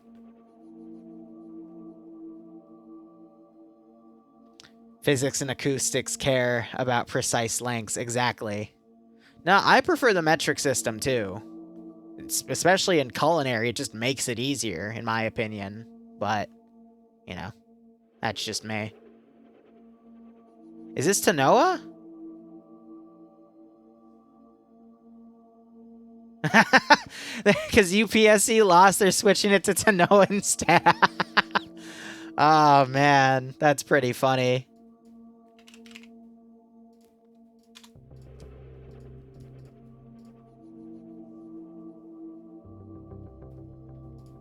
Oh, I do want to make a sweatshop. Imagine it, 15 cheap laptops all mining Ethereum. That's my definition of a sweatshop right there. And it's only going to be like a $15,000 investment, but if it makes like, you know, $7.50 a day per laptop, you know, it'll make itself back in no time. I just have to make sure that the room is properly cooled, specifically the laptops. Mine isn't profitable with Ethereum 2.0? Dang. No point of risk for ROI, that's fair. I don't know, I'll have to look back into the science. My father has a small ginseng farm, because ginseng is, like, ridiculous to take care of, but it's just his little hobby, so I want to do something with it, too. I don't know, I'm thinking of crazy ways to make a few extra dollars to, you know, have a little bit of spare income. For example, I started monetizing the VODS channel, and that can get me up to an extra... I thought it was going to be like an extra 100 a month, but in actuality, it might turn into an extra 1,000, so we'll see. It's because of how CPMs and RPMs work with ARMA. But let's focus on the event now. So here's how things are going to go. Scandi Recon is on Op4. We have Yanni taking the GL, Nemesis on Medic. We have Flying Finn as the Explosive Specialist. Danny is Light AT. Infidel being the PKP Gunner. Lone Survivor, a.k.a. Azariah, being the Auto Rifleman. And Nafs being a Medic, already going to triple time. We have RCC here. We've got Axel taking the Auto Rifle. Again, they are down a player. They're coming in with 6 instead of 7. Cardi playing the Marksman. Purum taking a Medic role. Skip taking Explosive Specialist. Snoof taking Light AT, and Thicky playing the squad leader for that grenade launcher. Might be Thecky, actually. But otherwise, here's the mission start, and the map is the bunker complex of Tanoa. But I was also being told there is a dynamic aspect of this because a lot of the wreckage is not simulation disabled, so it actively spawns in the map, and it'll bounce around at start, adding a bit of a dynamic aspect to this mission. So cover can move around between rounds, making it that much more of a challenge. So if you memorize the map, it won't always be the same. See, so there's some of it already flying around here. Snoof has already been picked off. His death might have made that ragdoll happen. Who got the kill? Yanni Finn.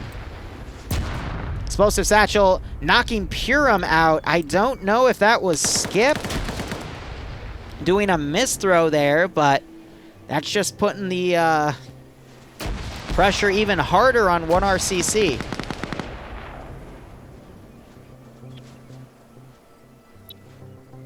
So Skip was just gunned down, possibly by Nafs here, and you're seeing these ships bouncing around here. Nafs is up a kill. A lot of smoke deployed right here as we just had Axel go down. I think by Azariah doing blind suppression. Yep. Everything just bouncing around at this point. Danny's going to come up and tap that terminal. And you just had Nemesis come up and get another kill. Is Scandi Recon going to get a perfect here? Cardi coming up. Nafs is running ahead. Nafs is going to catch Cardi out of position. And that's it. Purum is unconscious, just got double tapped by Nemesis, and Scandi Recon just did a perfect round there. Very strong start for Scandi, but both of these factions, in their previous rounds, won after losing round 1, so we'll see if RCC is able to bounce back, but wow. Clean sweep there.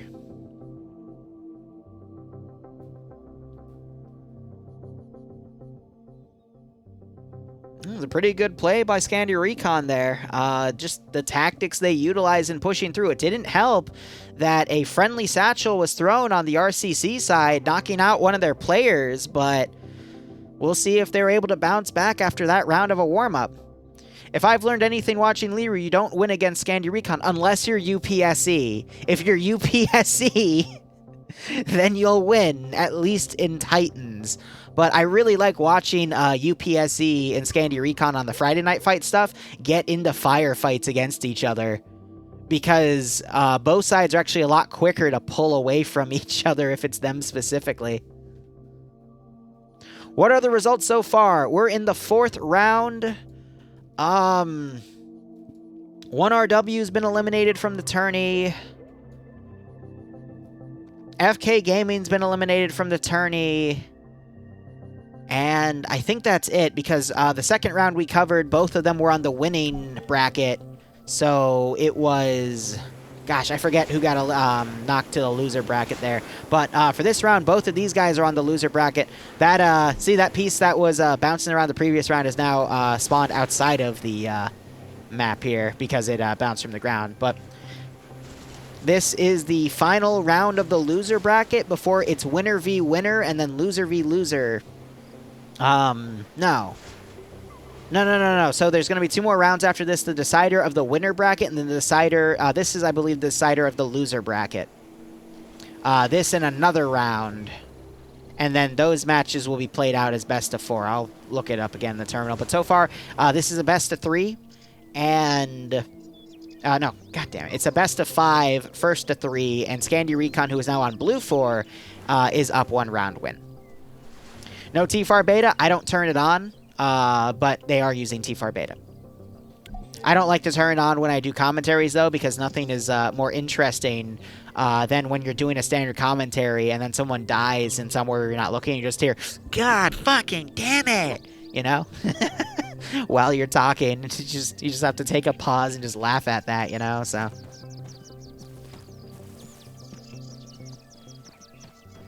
Bassbeard, pass it to Yash and have Yash post it. I don't have normal people post links because we have too many porn bots that come on into the channel. The porn bots are more vicious on YouTube these days, though. Like, I'll put a video out and I'll literally get like 4 different bot accounts try to put fake links on it. It's ridiculous.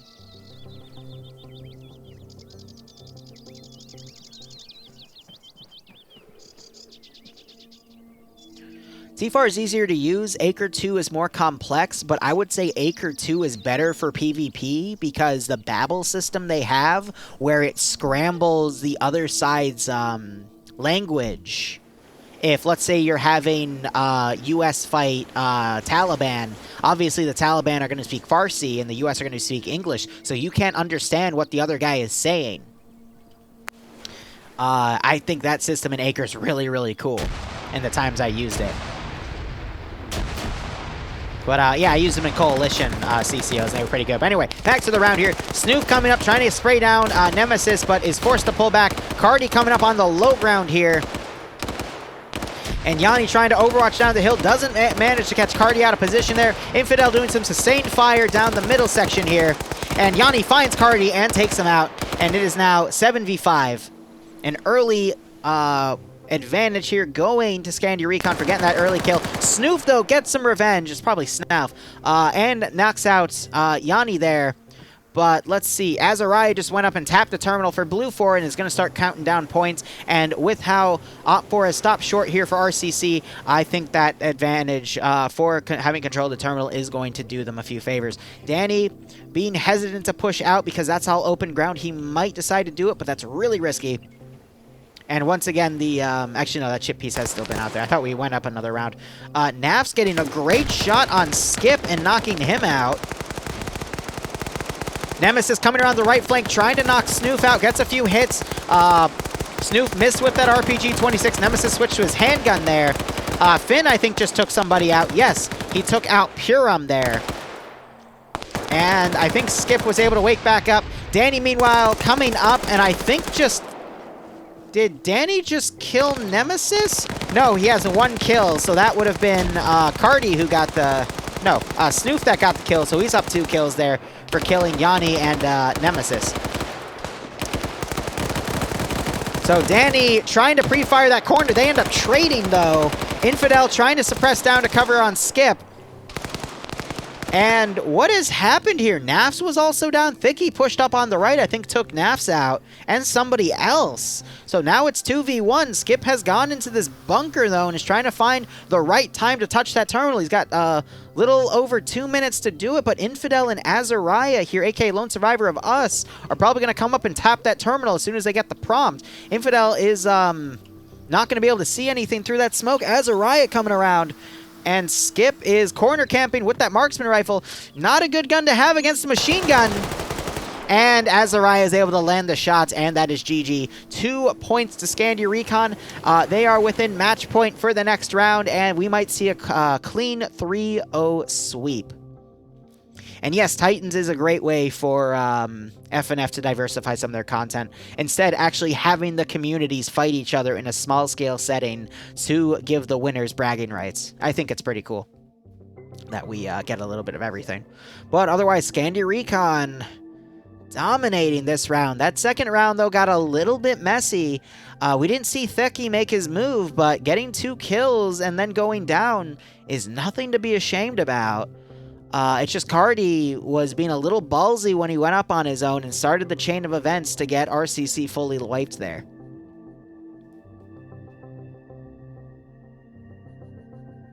UPSC lost another round. Watch them need another map change. Yeah, because UPSC in the first stream we did a week ago for this EU event, they were 3-0ing everybody. It was messy. As a member of TSB, I'd prefer Scandi to win this. Exactly. I know. I gotta root for my boys in Scandi Recon. But I'm glad to see they've gotten their mojo back. And RCC, that one-man handicap didn't hurt them in that FK fight, but against Scandi Recon, it's definitely hurting them here. Jeez, we've been streaming for almost 2.5 hours. Adopt the Skip for €4 a month. All right, potentially match point here. This time, part of the bomber flies off into the ocean, and the full part of the bomber flies partially out of the scenario itself. But otherwise, got RCC on the Blue 4 side again. And we'll let them load in here. But I am going to hit all my buttons to get tracers and that little thing on the bottom right away. But let's see what we got here. Nafs again playing medic so he can lone wolf and do some really devastating plays. Azariah taking the auto rifleman slot again so we can get that PKM machine gun. Yanni Finn taking squad leader so we can get that grenadier weapon. Infidel taking the machine gunner slot for that PKP. Sergeant Danny taking the LAT slot for that RPG-26. Flying Finn taking the demo spot for those satchel charges, and we have Nemesis who is opting to play medic this time. Interesting. Meanwhile, on the other side, we have Purum taking the squad leader position for that grenade launcher. Interesting there. He usually plays other roles like medic and marksman. Theki playing machine gunner for that 240 Bravo. We have Cardi taking auto rifleman for that 249. By the way, Axel is dropping his backpack, opting to try to go lighter here, and we're having Cardi drop a few magazines here so they can be more mobile. Interesting calls there. Snoop going light AT and Skip going marksman. So Blue 4 RCC, they're trying to adapt a new strategy to be more mobile and on foot here. We'll see how it plays out for them, but meanwhile, Op4 sticking to the slots that they've been utilizing to win, so we might see RCC get a victory here because of how they're adapting to new tactics. But we'll have to see how things go.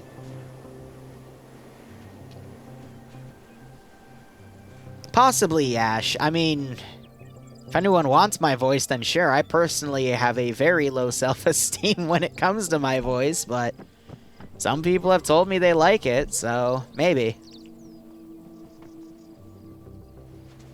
Dropping stuff in safe starts not allowed? I thought it was only pre-medical stuff is not allowed, but I'll ask Nem when this round ends. It's not the voice, it's the personality. Snoof tries to fire some AT, but he overshoots it completely. Gosh, a lot of grenades being thrown, and it's doing a lot of early on damage to Scandi Recon. Cardi getting a 2-for-1 special there with that auto rifleman because the grenades knocked so many members of Scandi Recon to their feet. It is 5v6. Just hear that marksman rifle going off on Nemesis. Nem trying to get the return shot here, but he is being shot by 2 different directions. Snoof is able to clean him off. Scandi down to 4 players now. Yanni trying to get a shot on someone there. Snoof, it was Snoof. Snoof goes down. Cardi suppressing over Yanni though. Yanni coming up, getting the shot on Cardi there. And now it's 4v4. Nemesis has woken back up though, but he's going to be out of the fight a bit to bandage. So now it's 5v4. Great opening play by Blue 4 there, but I don't think it's going to be enough. Hold up, Axel just got shot dead from a flanking shot. Was that by Nafs? Yes. Now it's 5v3. Infidel doing some blind suppression. I think he spotted Theki. Azariah pushing up, not noticing Purim is far on his right because he's crawling in the low ground there. Azariah coming through the bomber here to try to eliminate. That was Thicky, and Thicky actually went down. So Az knows he was shot from this angle. He is now, actually it was Azariah who was shot. So now it's coming with him. Purim rolling around. And Yanni looking around on the top of this rock might catch Skip out of position. He spots Skip. And takes Skip out. Yanni on his 3rd kill there. Good job to Yanni.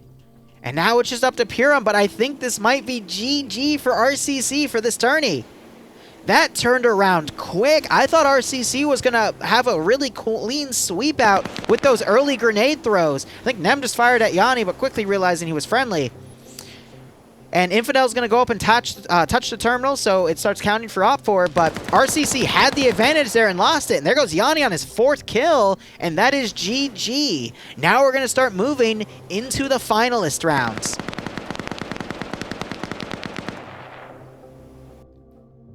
Hot damn. All right, so Scandi Recon will continue in this tourney. And this is the server that they're going to use for the final 2 rounds.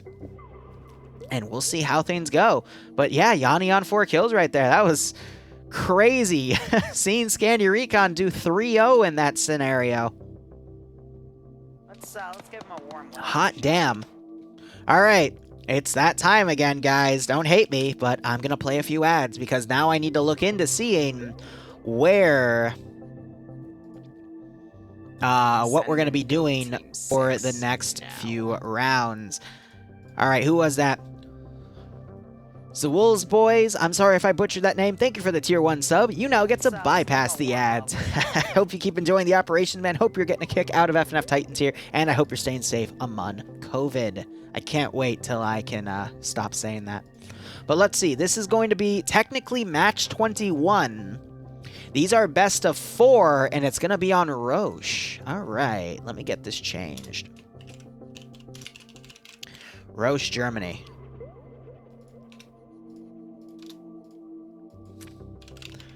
All right, so this is round 5 between... Now, it says that this is the loser of match 20 and the winner of match 19. So it's going to be Scandi Recon versus whoever won the match on server 2. So for now, I'm just going to say question marks.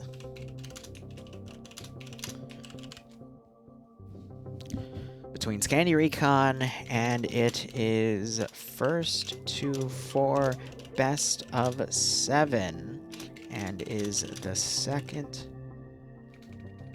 and is the semi-finals for the EU bracket. Because at this point, this is the semi-final. Because the winner of match 20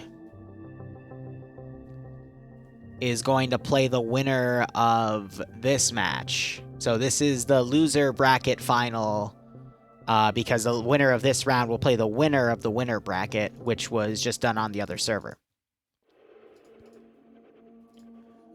So we're going to quickly go over and look at the other server real quick because we're waiting on them at this point.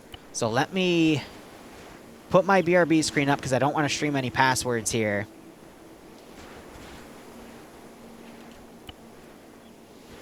But we'll see who's playing on the other server. Yeah, Scandi is in the finals for the loser bracket, Danny. So this is between UPSE... Hold up, they just ended the round. Is that it? They might have just concluded because now we're at a mission screen. So give me one moment. I got to figure out 2-1 to UPSE. Okay, why did they put it all the mission to the map, the mission selection screen?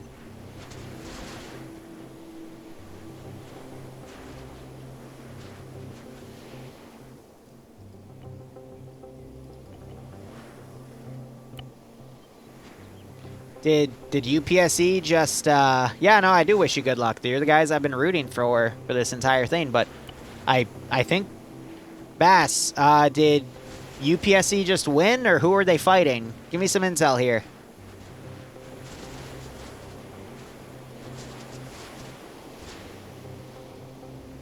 Yep, so people are going back on server 1 here. There's a staff powwow?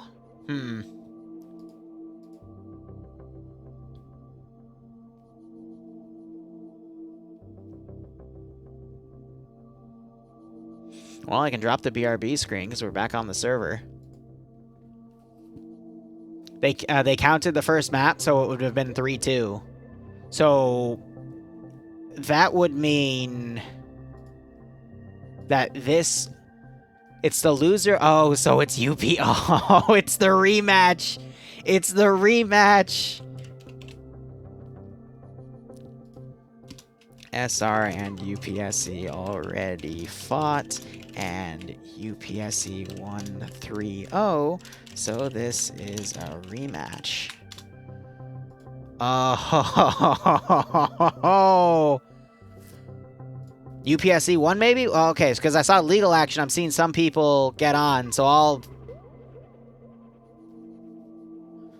Hold on, I'll just write, who lost on the other server? I'll ask. PLH? Okay, so no, it's gonna be PLH versus Scandi Recon. Alright.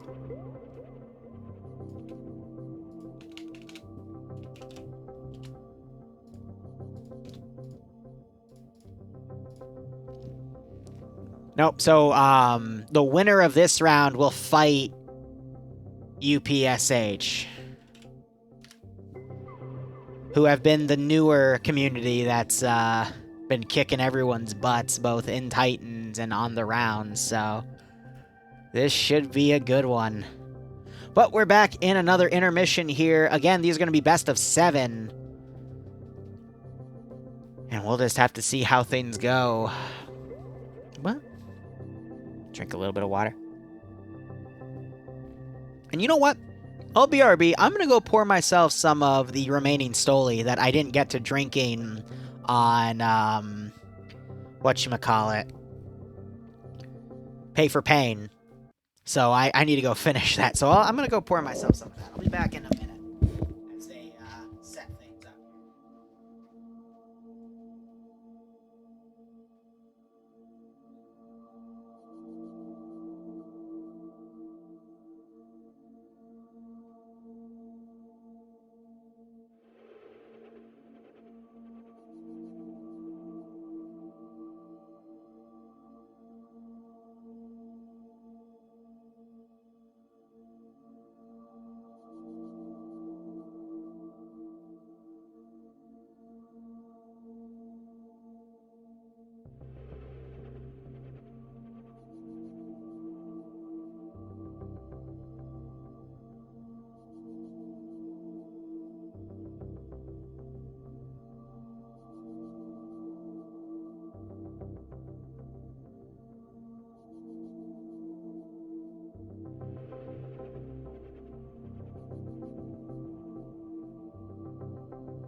Okay.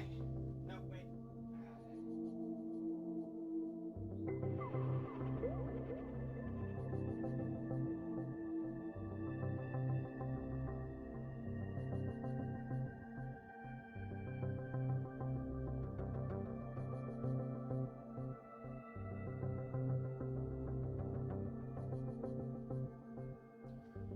Alright, I'm getting the special green fuzzy socks. We're gonna do this.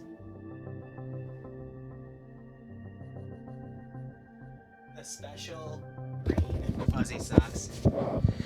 Here we go, PLH and Scandi Recon. 7v7. Commands are set, we're good to go, and I have a full glass of Stoli Doli, and I haven't eaten anything except pigs in a blanket today, so I'm probably going to get drunk very, very quickly. So, I know there's a lot of chat bias for PLH, so spam it in chat, guys. I'll give you a minute to do it before the round officially begins. Feel free. Show your love for Mike again, because apparently Mike was very, very popular. So feel free to do it. This is on the other new map on Roche. I'll be curious to see how that goes. But I got a favor to ask you guys in chat. If you're going to be around in about 3 hours for the Vietnam op, when the stream's wrapping up and debrief, can you remind me to call my grandpa tomorrow? Because I've been meaning to call him for months, and I always forget. I am a horrible grandson, but I've been meaning to give him a call. Because family's pretty important, at least what you consider family, and I've been dropping the ball there. I've been too busy with my ass, so remind me to do it. But otherwise, if you want PLH to win, feel free to spam PLH in chat. If you want Scandi to win, make sure you say so in the chat while I do give myself a phone reminder here.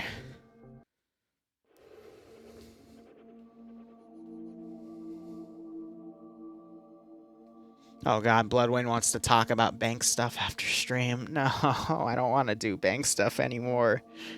I'm done being an adult for the day. I texted her everything she needed to know, and she still wants to talk about it. Oh. I hate adulting.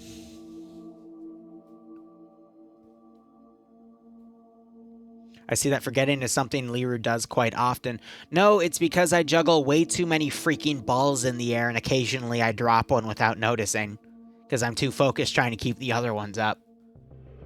And it just means I need to scale back, but... Hate, I say adult ing, not adultery, you frickin' goober. But life keeps forcing me to keep a bunch of balls in the air because Bloodwing wants to live together, which means I have to try to make bank off of a YouTubing career, which isn't really a thing unless you have a shit ton of followers and, you know, in the millions and whatnot. And I'm just a dude that likes to do Zoosops. Childhood was happiness, adulting is the worst. Yeah. Yeah. Miss my childhood. Then again, my childhood was also hell, so who knows. But let's actually pick a slot here and make sure we get pushed in when the mission begins. But otherwise, Stoli Doli time. So for those of you who don't know what a Stoli Doli is, you take a Stoli brand vodka, or any brand vodka really, and you stew it in pineapple for 5 days. And in those 5 days, all of the disgusting, what's it called? Harshness of the vodka gets absorbed into the pineapple, and all the flavor of the pineapple goes into the vodka. So you're left with pineapple flavored vodka that has no harshness. So it's good. Yeah, it's all enzymes.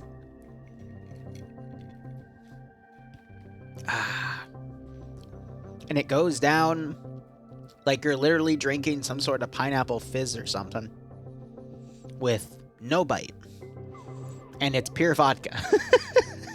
So you can get drunk on it very, very quickly. Otherwise, we're going to be in a forest here. We'll look over what both sides decide to pick. I assume Scandi Recon and PLH are both going to stay in the roles they pick early on, but we'll see how things go. Vodka without bite, is it even vodka? I don't know, but it's good either way. So this is also a new map, so I'm going to do a bit of a map review in our 2 minutes. We'll do the map review now because sides are loading in. So Blue 4, we have actually a bit of a forested side on the southern side. The northern side is a little more developed. We have a bit of some sort of village here with some Overwatch elements. For Blue 4 here, kind of like a gated off community, kind of looking little post-apocalyptic in my opinion. Op 4 meanwhile gets a lot of military build up here and some nice marksman Overwatch positions, but it's still obscured by trees. But I doubt anyone in Op 4 is going to go marksman because I haven't really seen any marksman plays by Scandi Recon so far.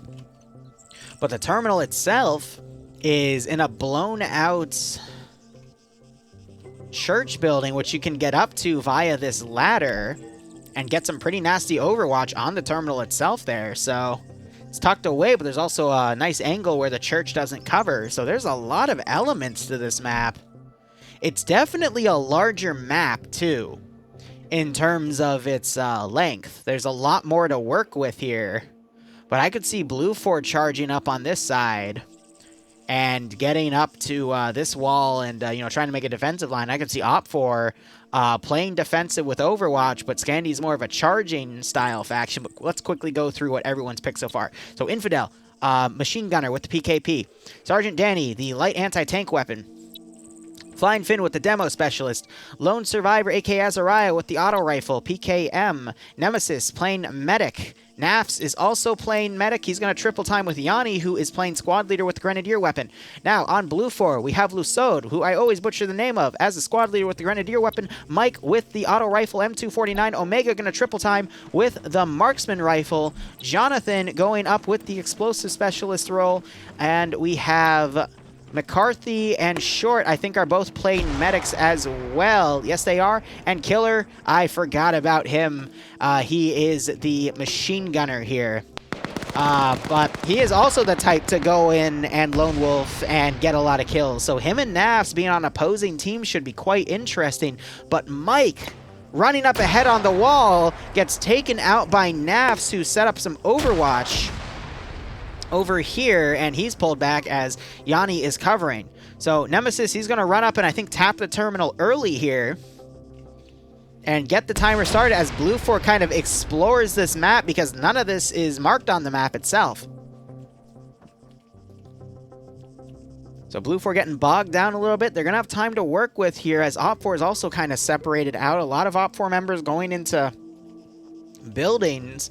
But we're seeing grenades being thrown on both sides here as people try to figure out the best ways to conduct this AO.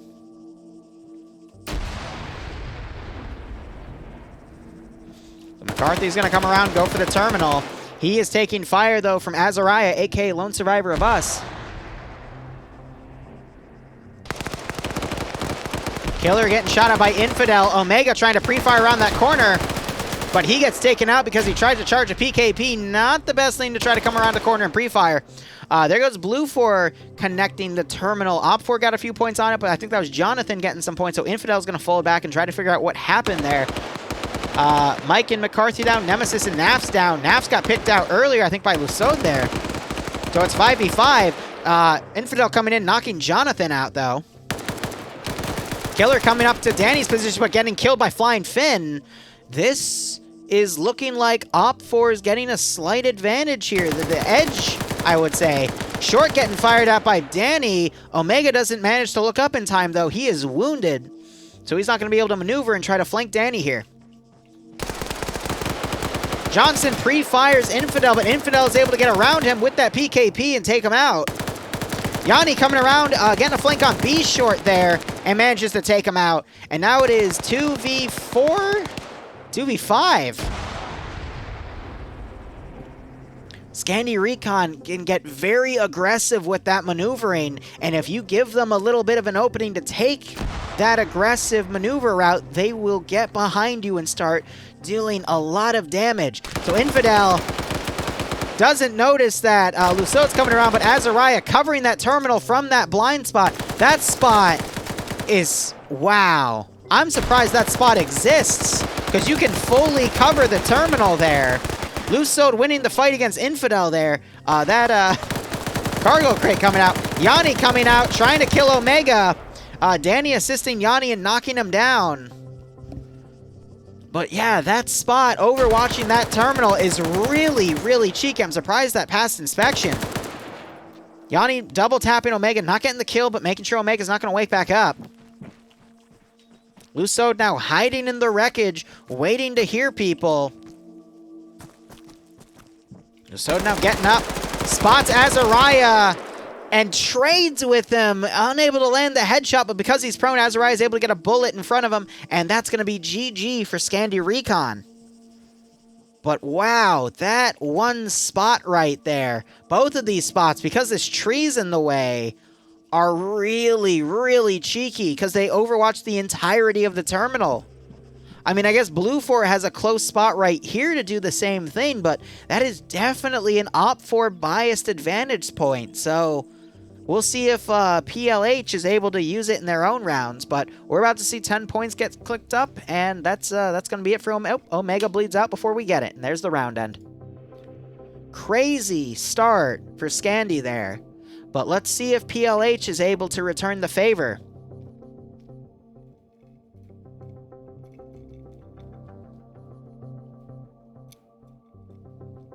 A lot of these maps have been Op4 sided. So we'll see if PLH is able to bounce back. But again, it is best of 7. So whoever gets 4 victories will win the round. So it's going to be a tough fight either way. But that was a pretty intense round right there. Went back and forth for a little while, but RCC losing the man early on, I think managed to bite him in the ass in the end.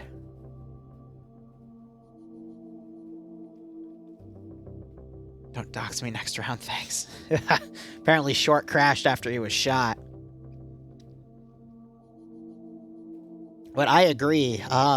This is really exciting to see how these this is the last of the semifinals, and the finals will be after. So the winner of this will play UPSE, and that is the fight I really want to see, because I'd love to see it be a rematch between Scandi Recon and UPSE, but PLH has proved that, especially with Killer's ability to get behind the enemy and do a significant amount of damage, there's no telling that regardless of who wins this round, the finals are going to be really, really good, because they're going to be fighting an opponent who has done so well despite being so new to Friday night fights. So I don't know. Let's look at the terminal site here. This one, Shed, is also saw a lot of action last round. I'll be curious to see if anyone decides to climb up here, but in all honesty, I think that building can also shoot up to there and completely lock it down. Yeah. So that's a really OP spot. You got another window right here with a little bit of room to overwatch. Not the terminal specifically because it's blocked by trees, but this building itself. But let's see if Op4, aka RCC, can lock down the terminal in the same way Azariah, aka Lone Survivor of Us, did last round here. So 1 minute remaining. Killer is taking the PKP again for that machine gun role. Mike is taking the Grenadier role for squad leading. Lusso taking the Auto Rifleman role for the machine gun. McCarthy taking a medic role there. Short taking a medical role as well. Omega taking Marksman. Jonathan taking late AT. They do not have a demo specialist because they don't want to knock down buildings. Interesting. Meanwhile, Danny being the light AT for his side there. We've got Infidel taking the machine gun for the 240 Bravo. Flying Finn taking explosive specialist just in case he might need to use those. Nemesis taking medical so he can run around. Azariah taking the machine gun for the auto rifle. 249 specifically. Nas taking medic again so he can lone wolf, and Yanni taking squad leader. So a lot of these guys are putting their weapons on their backs. They're going to try to triple time it up. There goes the mission start. No one... Oh, Omega, the marksman of all roles, is triple timing it forward. But we have Blue 4. They're going to charge and bypass all of this and try to get to the church itself and lock it down. But will they get encroached in a nasty concave by Op4? Shorty stopping short. Try to find a good spot, I guess, to overwatch the terminal. Yanni doesn't notice Shorty come around. I think he just spotted him. Shorty spots him, though, and knocks him out. Killer on point here. He's not going for the terminal. He's trying to go around it, ends up above it, but looks away at the worst possible time. Infidel's able to get Lasad knocked out as well, but McCarthy again going up to that Overwatch spot and getting a nice kill. So I like that RCC is using that same exact spot. Naf's not noticing Jonathan pulling around, but Naps turns around, hears his footsteps. Both of them go prone on each other. Naps runs out of ammo, quickly gets up, switches to his handgun, and gets the kill. He took a lot of damage there, but none to his legs, so he's able to quickly move around. And now you got Mike trying to fight with Azariah here. Mike getting the kill, but Flying Finn's about to come up and finish Mike there. Holy crap. All right, it is 4v2. A lot of Op4's guys were just lost early on. Lusod waking back up, though, so now it's 4v3. But I'd be curious to see if Nafs, after he's finished bandaging, tries to come around and hit McCarthy from that one spot. Nemesis trying to climb up this rock. I think he's trying to find an angle on that back position. And Short looking in the direction of where Nafs is.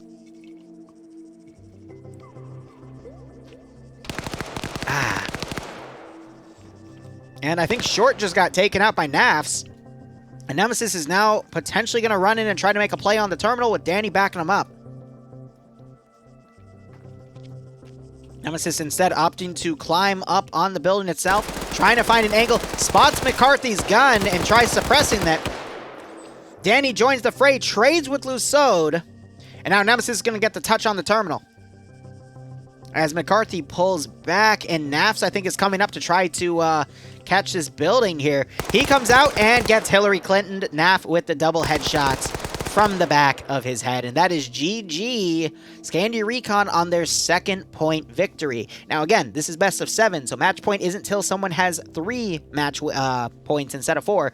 Excuse me, instead of 2.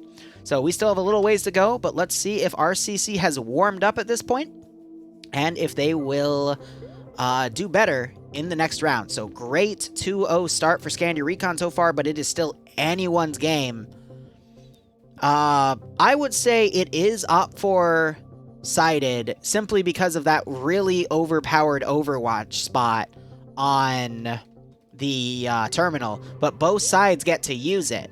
It's just a matter of, I think Scandi has a bit of an advantage because no one knew about this map going in, and then Scandi found the spot and used it first, and then when RCC used it, Scandi already knew about it and was able to sweep it. However, with how big the personnel victories have been, if this was like to a 1v1 or a 2v1 by the end of the round, I would say that that would be a factor involved, but Scandi has been winning by like 4 to 5 personnel per round, so even if that spot didn't exist, I think it would not be giving Scandi a big advantage there, so.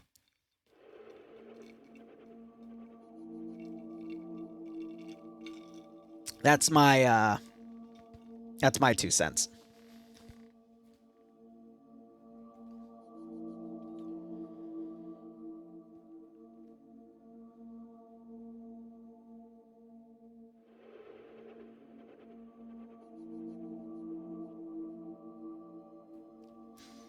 Real quick. You don't have a Praetorian, you don't have a 2S25, and you don't have a modernized Cheetah in Durkistan. You have like BTRs and maybe a BMP3, maybe a GAU 8, but not all that, Forehead. So I'm letting the players build their own technicals, and someone just sent me a picture of a technical with an attached NATO AA gun, 2S25, which is the BMP with the tank turret on the top, and a Praetorian on the back. And I'm like, which is the CWIS turret, and I'm like, there's no way you as a dirt farmer got all of that on a technical. There's no way in hell. Like, stop it. Like, Makarov, he sent me a few pictures of various, like, BMPs and said, where's the line? And I said, well, you know, since I said in the op announcement, if you, like, make a GAU 8 turret, so you can put a GAU 8, rescript a GAU 8 gun on it, then it would be possible to think, hey, you know, maybe you shot down an A10 and that's why you have it. But having 3 modernized vehicles and, like, static things, on a single technical is kind of pushing it. You know what I mean? That's just my 2 cents.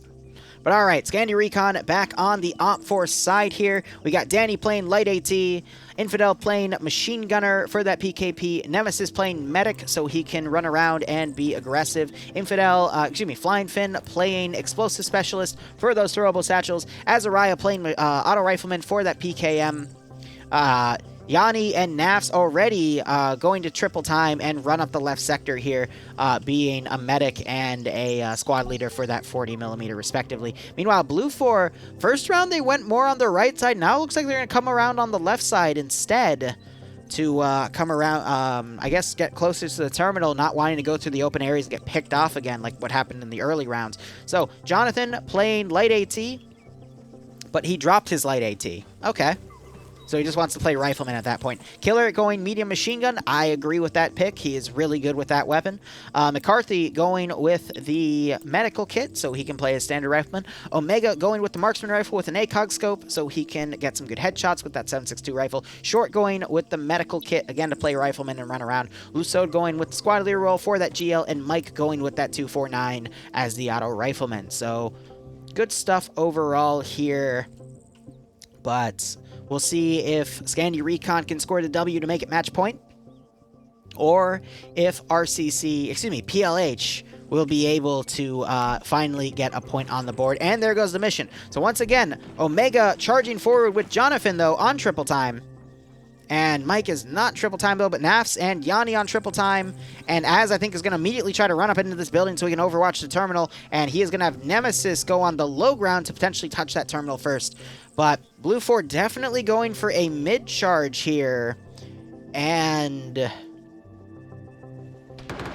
Lusode knocked himself out on enhanced movement. Oh, no, that's not a good time to have it. I actually haven't seen the technical difficulty with enhanced movement happen like that.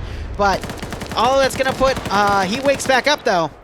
But he's a little late to the party. We just saw AT get put up on Azariah, AK Lone Survivor. Nemesis got the terminal touch there, and Blue 4 is being locked down to this middle area. Naf's trying to come around. Omega running out of ammo. Naf's is able to finish him off. I think he got hit a few times. You see some blood under there.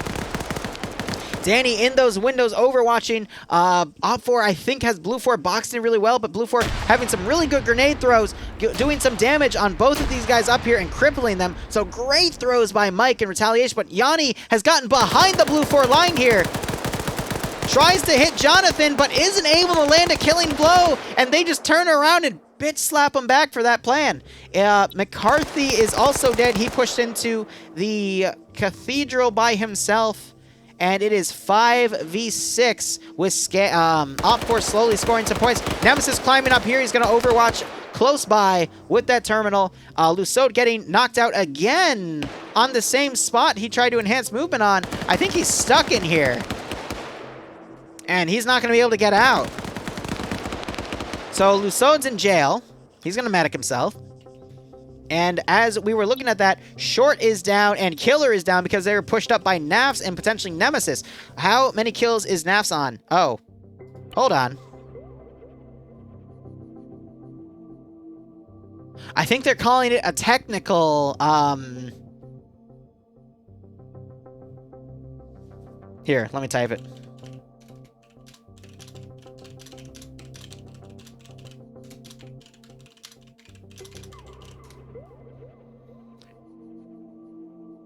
Yeah, Lusode was stuck in a box, so I think they're going to redo the round here.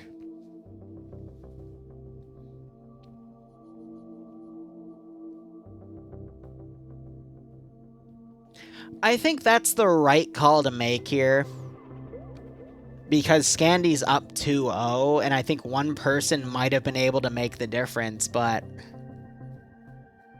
I don't know. Like, being down a man, we've seen RCC beat FK even though they were down a man, but it's the right call to make because you at least redo the round, but at the same time, with how much of that round played out, and now Blue 4, which is RCC, has seen an example of how Op4 is going to do this round, they can counter it, but since Op4 was winning, I don't think they'll be able to try to counter the counter, you know? So it's a tough call here. It should have been called earlier when Lusod was stuck in the box in the first place. It was a late call. Because he was already stuck in there after he got knocked out the first time. So, if it was called earlier when it happened, I'd agree with it. But this one, I'm a little on the fence because it was called late, you know?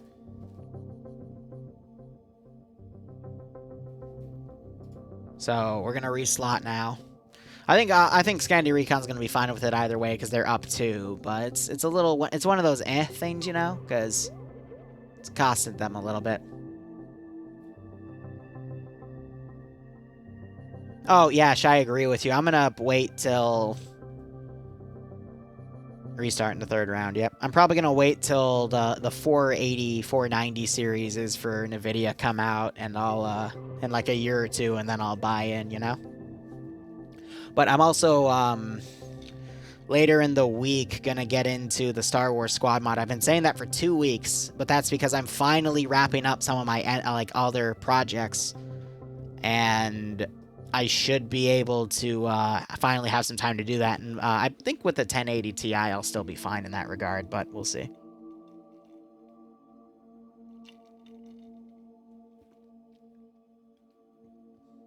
I keep calling PLH RCC. You're absolutely right. I do apologize for it. I got it stuck in my head, and now I can't get rid of it. My bad. It's Scandi Recon versus PLH. Feel free to chastise me for that. That's totally my bad. I deeply apologize. RCC got knocked out already. But anyway, there's the transfer to TFAR, and now we're going to see a repeat of this round. Everyone's going to stick on the same slots. So let me hit my buttons, make all those interfaces go away. But I think we're going to see something similar. Scandi Recon's going to charge into the center of the AO, envelop the thing, take the terminal, and Blue 4 is just going to have to keep going on an angle to get around. I don't know, just with all the high buildings on Op 4's side, Blue 4 doesn't really have a lot to work with here, in my opinion. It's a biased map against Blue 4. Now, if this church was facing the Blue 4 side and there was like another building or 2 right here, then I would say it's more towards Blue 4's favor. But look at all of the development you have for the Op 4 side with all these buildings. Now look at the Blue 4 side. You got a camp and open ground. Go fuck yourself, you know? It's tough to be in Blue 4's shoes. Now, granted, Scandi Recon's already won once in Blue 4, but we'll see if they're able to do it again in the next round. I almost said it again. Yeah, I know. Scandi Recon's on Op 4. PLH is on Blue 4. Again, I apologize. And I can already fear the booze, and I've only drank like a 1/5 of this thing.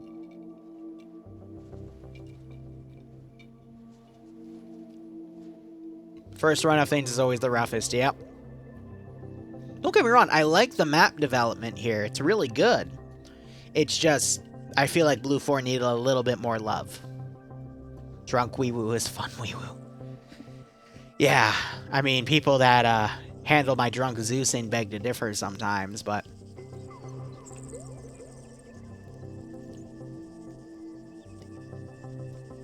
Oh, I would assume Nem would recuse himself from doing any Overwatch of the map development process. But who knows. Anyway, round has begun. Blue 4 has committed more people to triple timing, because now we have Mike triple timing up instead. Lusod now not getting stuck. Awesome. A lot of smokes being thrown, and Op 4 seems a little late here. I think they were thinking Blue 4 might try to do an envelopment now. Lusod's getting in on the terminal site itself. Naf's coming around. Gonna catch McCarthy. Easy headshot before McCarthy can even return fire. Nemesis coming up. He's gonna touch the terminal. Scandi Recon up 7-6. Naf's getting a second kill on short. 7-5. Some shooting on the right side. Infidel gets knocked out. Danny trying to retaliate, but is unable to land the shot. Blue 4 being a lot more strong on this angle. Nemesis also flanking around. Lusod trying to get the touch here, but Azariah firing from the window of that building manages to get him. Naf's also taking Killer out. 6-3. Danny is also knocked out, though. So this would be a 4-3, considering the 2 knockouts. But Op 4 4 minutes till they win this round. Danny wakes back up. He's going to get tapped by... Nope, Omega doesn't spawn him. Infidel fails a wake-up check, and Jonathan puts bullets in him. And Jonathan puts shots on Danny. How did Jonathan see Danny there? Oh, but Yanni coming around the rear gets a pick off. Danny trying to retaliate. Naps has climbed up here, and he is getting some shots. Mike returning fire. It's just up to Mike now. He vaults into the building, but Danny is on the second floor. Mike checking to see there's no body. Might be hearing Danny's footsteps. He might go to bandage instead. So does Danny hear that bandaging? He's bandaging himself, so he's not going to check. 2.5 minutes.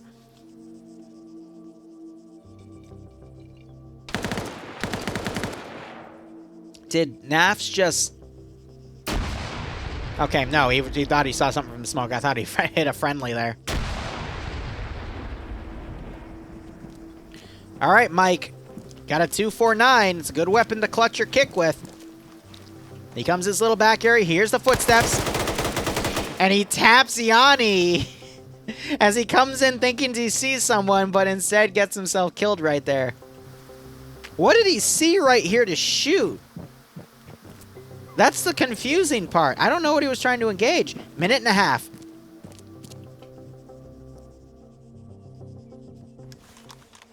One minute.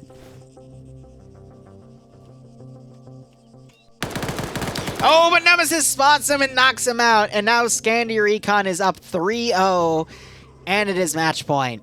But ours almost did it again. PLH is going to have the Op4 side now. And they might be able to get a point on the board. Are you guys ready to see the craziest comeback story ever in Arma 3 Friday Night Fights Titans? PLH is now going to win the next 4 rounds, right?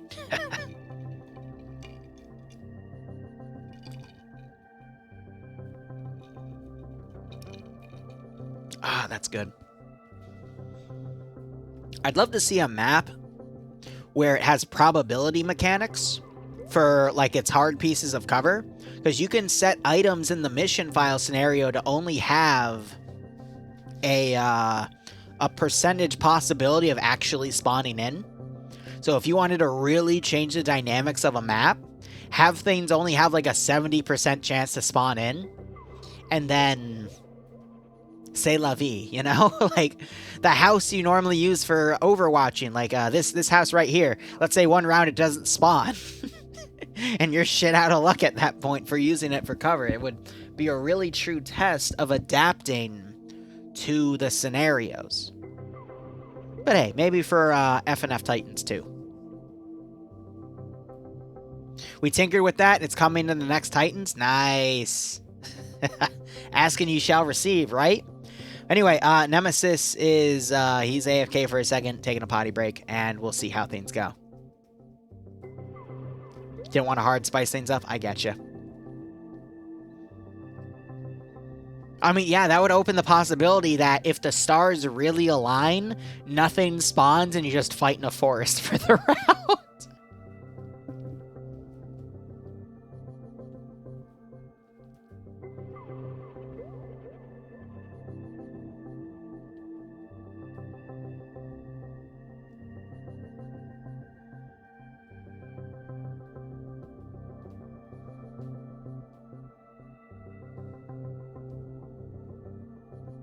Alright, so I'm just answering some DMs regarding technicals.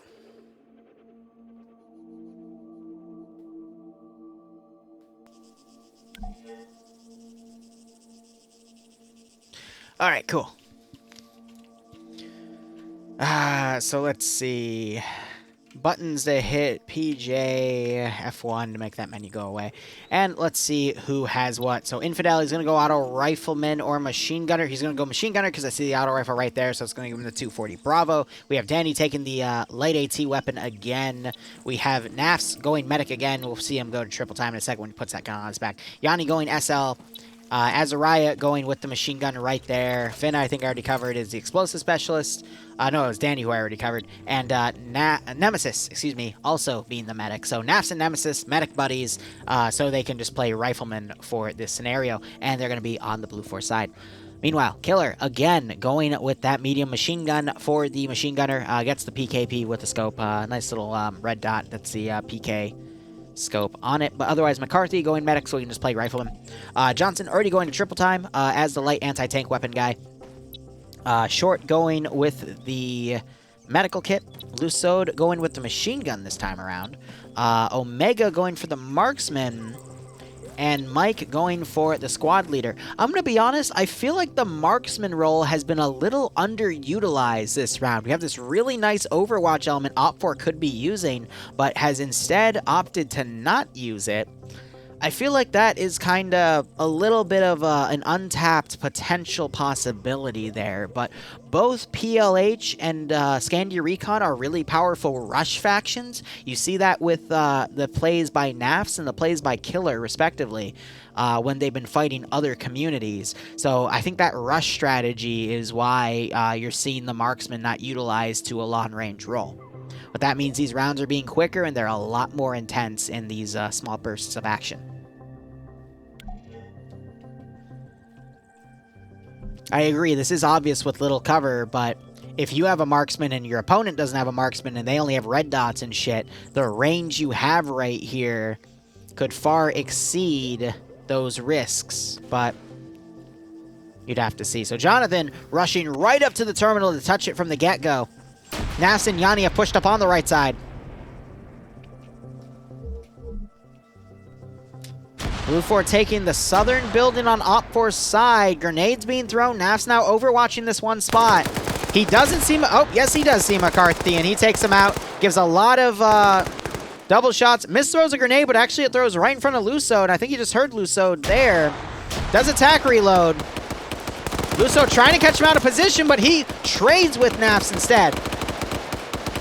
Infidel doing some blind fire up on Azariah's position as Azariah comes around. Might be a little bit of blue on blue there as Mike is overwatching the terminal. 4 minutes remaining for Op4 to maintain control of the terminal. Explosive satchel just went off and knocked Killer out. He could still wake back up though. You also have Jonathan down back here. That's who Azariah took out. And only Nafs is down. And Azariah going toe-to-toe with Omega and winning that firefight. This is match point, by the way. If Scandi Recon wins this round, we will go into the finals. This is the last semifinals match. Mike spotted somebody, Yanni Finn right there, and managed to take him out. From this cheeky little building where the trees are coming through it. Killer wakes back up. Short back here. Op4 only has Mike overwatching the terminal. Under 3 minutes here. Azariah getting picked out by Mike. And it is 4v3. Unless Omega wakes back up. Then it'll go back to 4v4. Mike doing a double tap. Nemesis getting spotted by Killer and taken out by that PKP, excuse me. Finn trying to keyhole Killer there. Killer runs out instead and takes out Flying Finn. Danny getting the terminal touch here.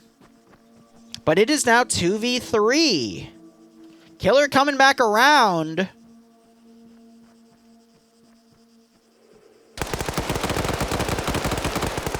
And Killer losing that battle because he got knocked to his feet, so he wasn't able to maneuver, and Danny was able to get the tap. Short's going to sneak around behind him, though. Danny doing attack reload, but it maneuvers into Short's gunfire. Infidel 1v2. Terminal is counting in Blue 4's favor, but Short is about to adjust that. Oh, Danny's got to be kicking himself for that one right now, because if he didn't reload and he just waited it out, he might have been able to beat out Short and secure the match point for Scandi Recon, but we might see this go into another round. So Short's come around. They got time to work with on the terminal. They don't know where other Scandi Recon elements are. Infidel, he has the medium machine gun, though, so really good CQC weapon. Short is a medical kit, so he's just a standard rifleman. You got Mike coming around here, who is the squad leader with a GL. So Infidel has the best weapon on the field right now. Omega's bled out, so it is officially a 1v2. He's not going to get a good angle, though, to cover that terminal, and Short now connects it back for Op4. If Infidel can get into this church area and hunker it down, he would be able to win out with that 7.62 MMG. But Mike now coming in to make it close, linking up with Short. He's going to make this a close fight. Oh, 2 5.56 guns versus a single 7.62 gun. That's going to be a toughie.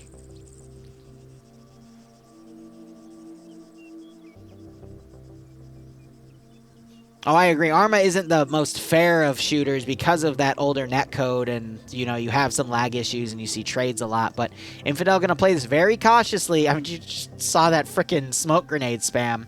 But he's going to be able to hide in the smoke. He needs to touch the terminal immediately, though, because they're about to get 10 points.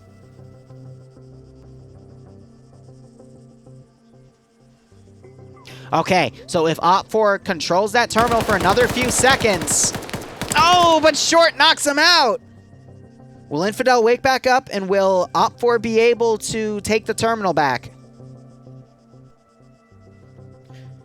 Short, I think, realizes that he might be still alive, so he's going to go to double tap. There's the headshot, and PLH has scored a point in the round. I told you guys, this is where the clutch is going to come in. So there's Blue 4 eliminated, and we are going to go into round 5 of this operation here. So this is the longest any of these rounds has go, because it is a best of 7 instead of 5. So we'll see how things go. Basspear calling out. Here comes the comeback.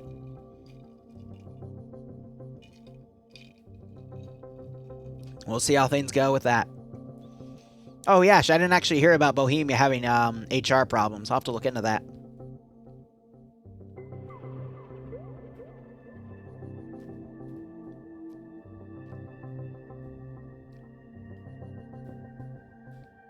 Yeah, you're right. The fire rates of the M4 greatly exceed... Well, actually, no. They were fighting Russian, so it would be 5.45, but they're... because of the FnF's mod that re-scripts damage models and armor values, it's essentially like firing 5.56.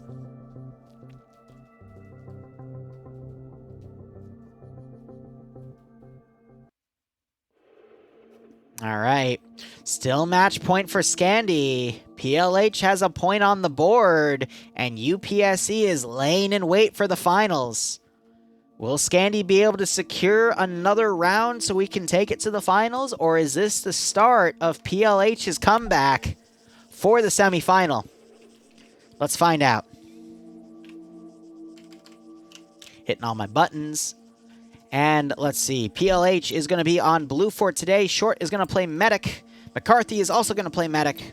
Mike is going to play, let's see, probably 249, because Killer's always played the Machine Gunner with the 240 Bravo. Yep, so Mike's going to get the 249 Auto Rifleman. Omega going for the Marksman role, already going to triple time by putting his weapon on his back. That's a good call there. Luso going Squad Leader for that GL. Jonathan going for the Mat, and Killer going with that MMG. Looking on the other side, Infidel and Scandi, Infidel and Sergeant Danny going on the northern side. They'll probably go up the northern flank here. Danny with the light AT weapon. Infidel with the medium machine gun. That is the PKP.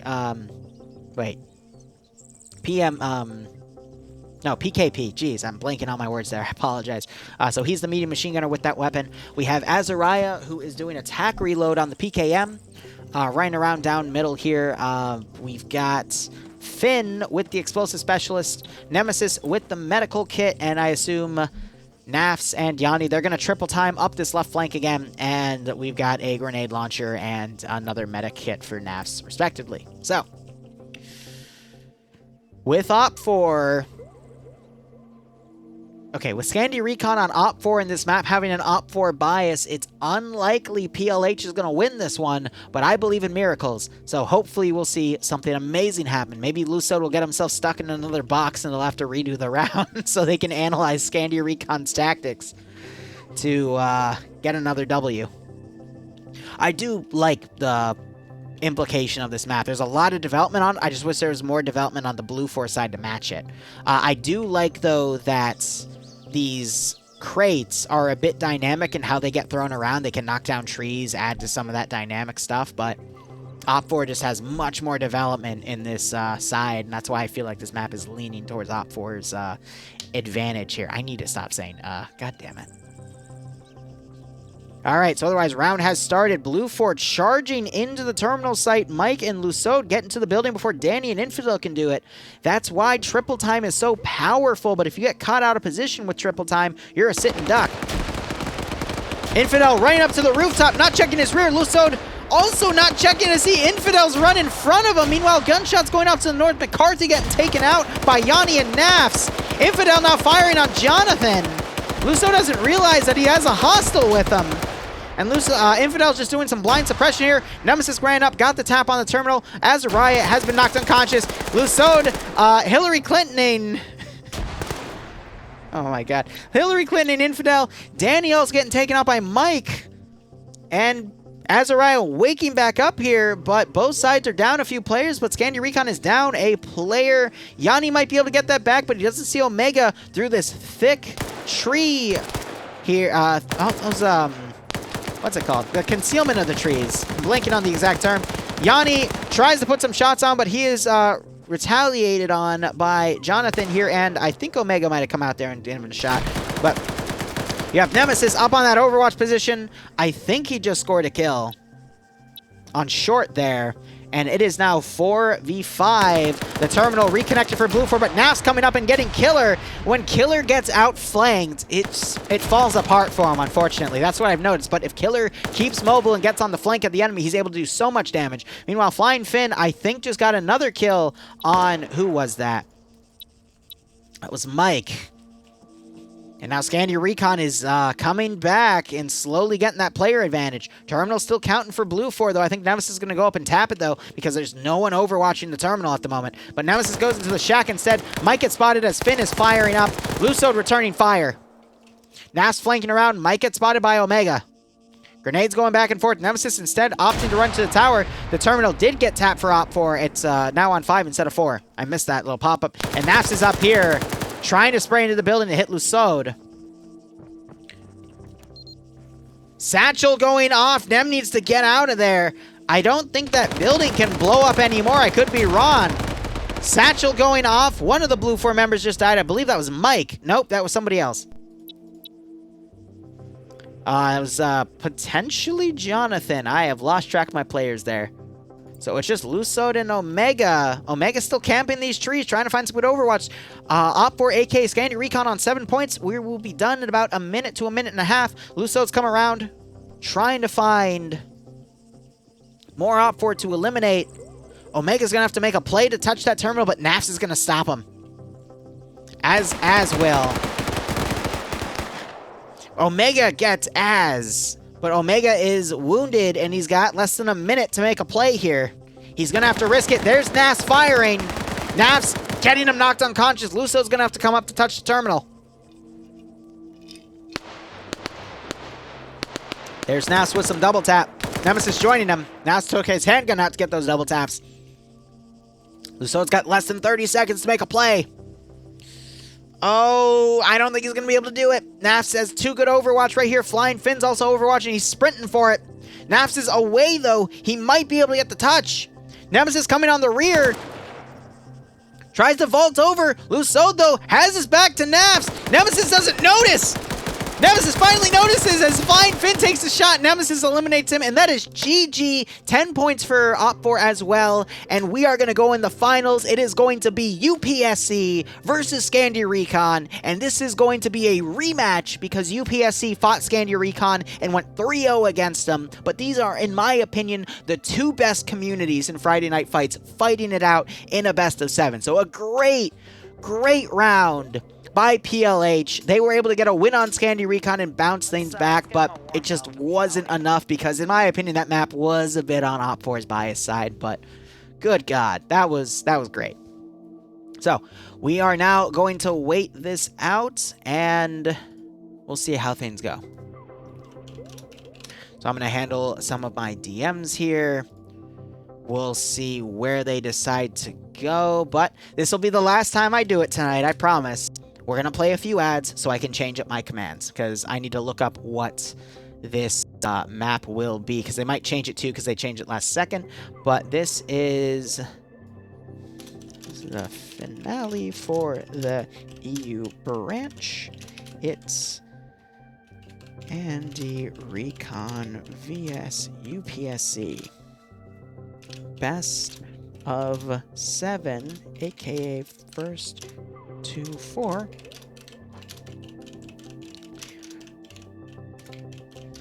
Because earlier, SR got 3, UPSC. SR, oh. The winner of this will be crowned the EU and fight the 29th ID, the winner of the NA branch for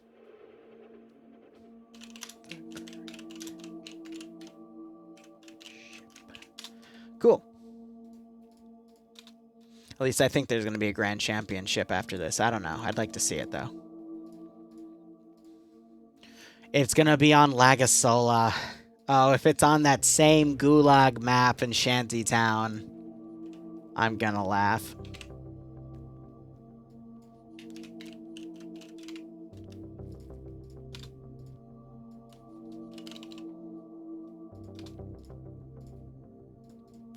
All right.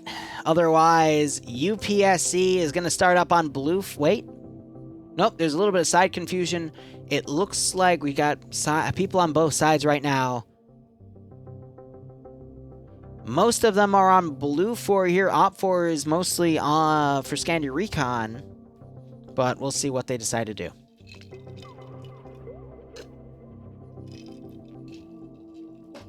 I agree, Clown. Let's see if history repeats. Clown, by the way, is the leader of UPSC. He is not playing in the rounds. He is instead cheering his guys on, similar to how I am cheering on Scandi Recon. I'm a little worried, though, because UPSC has been doing very well in this tournament. They have been going 3-0 in their rounds a lot more often than you'd think, and have been just a very scary force to contend with, so we'll see how things go. But on the bright side, we got UPSC and the multi-community ops I've been doing, so we'll be pushing through with things. And Lantern's even here to say hi. Nice. Ah, and Schultz even here to see the finale as well. Schultz is an old friend of mine. He used to be in TSB. Then he transferred to the 501st, and now he plays with UPSC, so good to see him as well.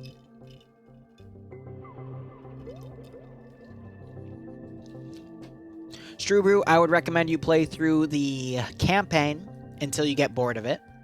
Then I would recommend you go to a community like the 77 JSOC or Ahoy World and play Invade and Annex, which is a massive dynamic PvE scenario. And then from there, while you're doing that, look to Reddit, find a unit or find a YouTuber or Twitch streamer that you like, go join their community and have fun.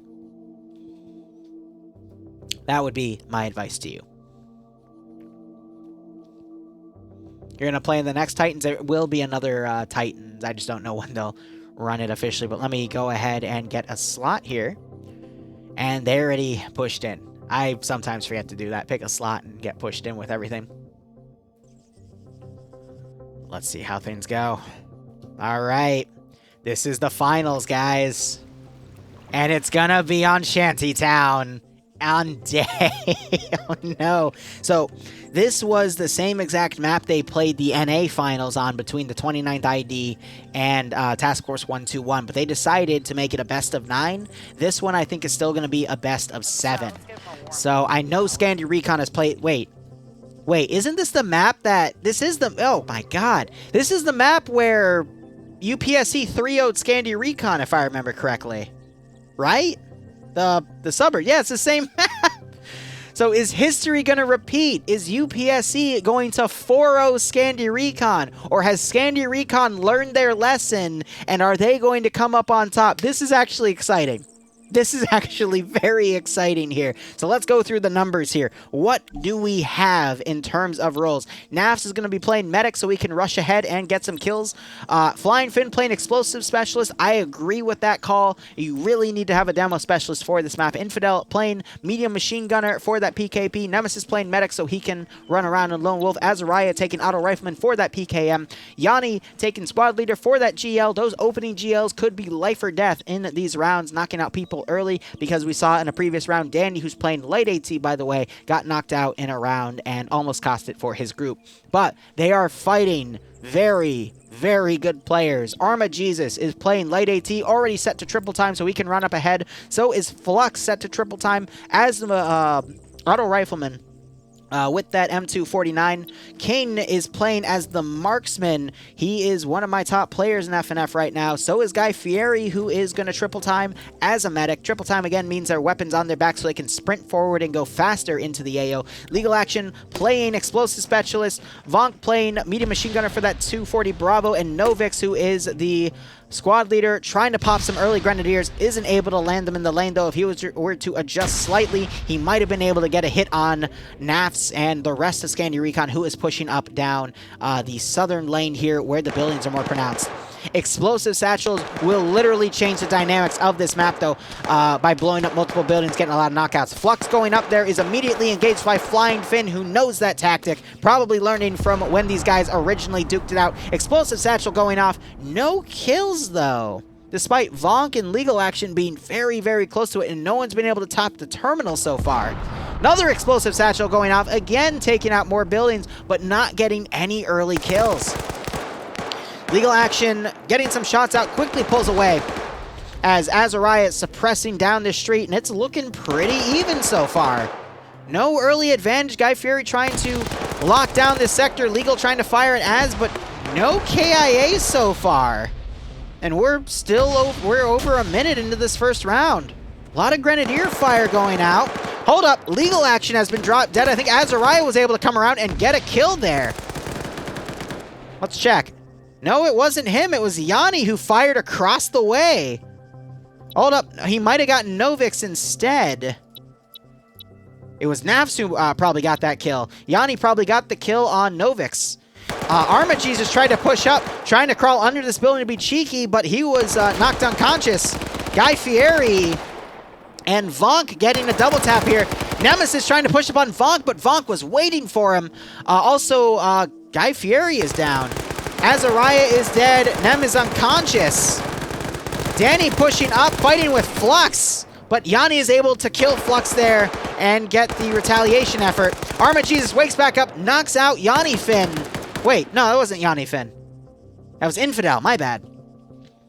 But Blue 4's looking very light. It's 2v3 at this point with two people knocked unconscious and no one's touched the terminal yet. These guys are actively trying to kill each other. Kane might try to touch the terminal here to at least get those points counting. Arma Jesus taking some fire from Flying Finn, who's playing rear here. Nafs, though, gets some shots on Kane, who quickly runs into the building. He's going to quickly pull away. Kane, I think, going for that terminal. Arma Jesus and Nafs trading with each other, but getting knocked unconscious. Kane is now the last guy up. He's going to get the terminal touch here, but this was not what I expected the first round to be. This is incredibly close every step of the way. Nafs now coming around, being very patient with Kane, knowing Kane is probably going to camp that sector.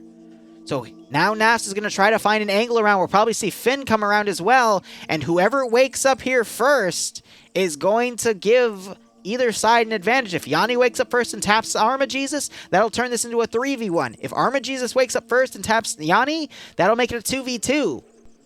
Or neither of them could wake back up, and it's still going to be a 2v1, leaning to Scandi Recon's favor. Now, Scandi Recon has a few minutes here to make a plan to try to take out Kane and touch that terminal, but as soon as they knock Kane out, it's probably going to be the first round win to Scandi, but this was incredibly close. Arma Jesus is going to have to go after this round. Who are you subbing him for, Clown? That's unfortunate, because Arma Jesus, I would say the holy trinity of players from UPSC is Arma Jesus, Kane, and Guy Fieri. Those are always the three guys that do super fucking well in these scenarios. Oh, and my cat's here. Hey, Bramble. Flying Finn's gonna breach ahead. Baits Kane out. Flying Finn and Nafs shoot at each other. Kane gets 1 kill, but gets knocked out by Nafs. That's GG. Because Armageddon bled out. So the first victory goes to Scandi Recon. Flux is running the Titans team? All right. So we'll see who replaces Arma Jesus there. But a very, and I cannot stress this enough, I think that's actually been the closest the round victory has been tonight. It turned into a 1v1. And Nafs was just able to come up ahead because Kane was too busy focused trying to take out Flying Finn there. And wasn't able to adjust in time. So a very, very close first round. That just shows you how powerful both of these sides are. Explosive satchels that normally kill 2 or 1 person in the beginning of the round didn't get anyone when the explosive specialist for Scandi Recon threw them earlier in the round. And it was just back and forth there until one group eventually came on top. That was great to watch. But let's see. Blue 4 is going to be Scandi Recon now. Op 4 is going to be UPSH. And they are subbing Flux out. I think, no, Point Man is now going to be subbing out for Arma Jesus. I've seen Point Men do pretty well in the standard Friday rounds, but I don't mean to play favorites, but Arma Jesus, it's very tough to beat that guy.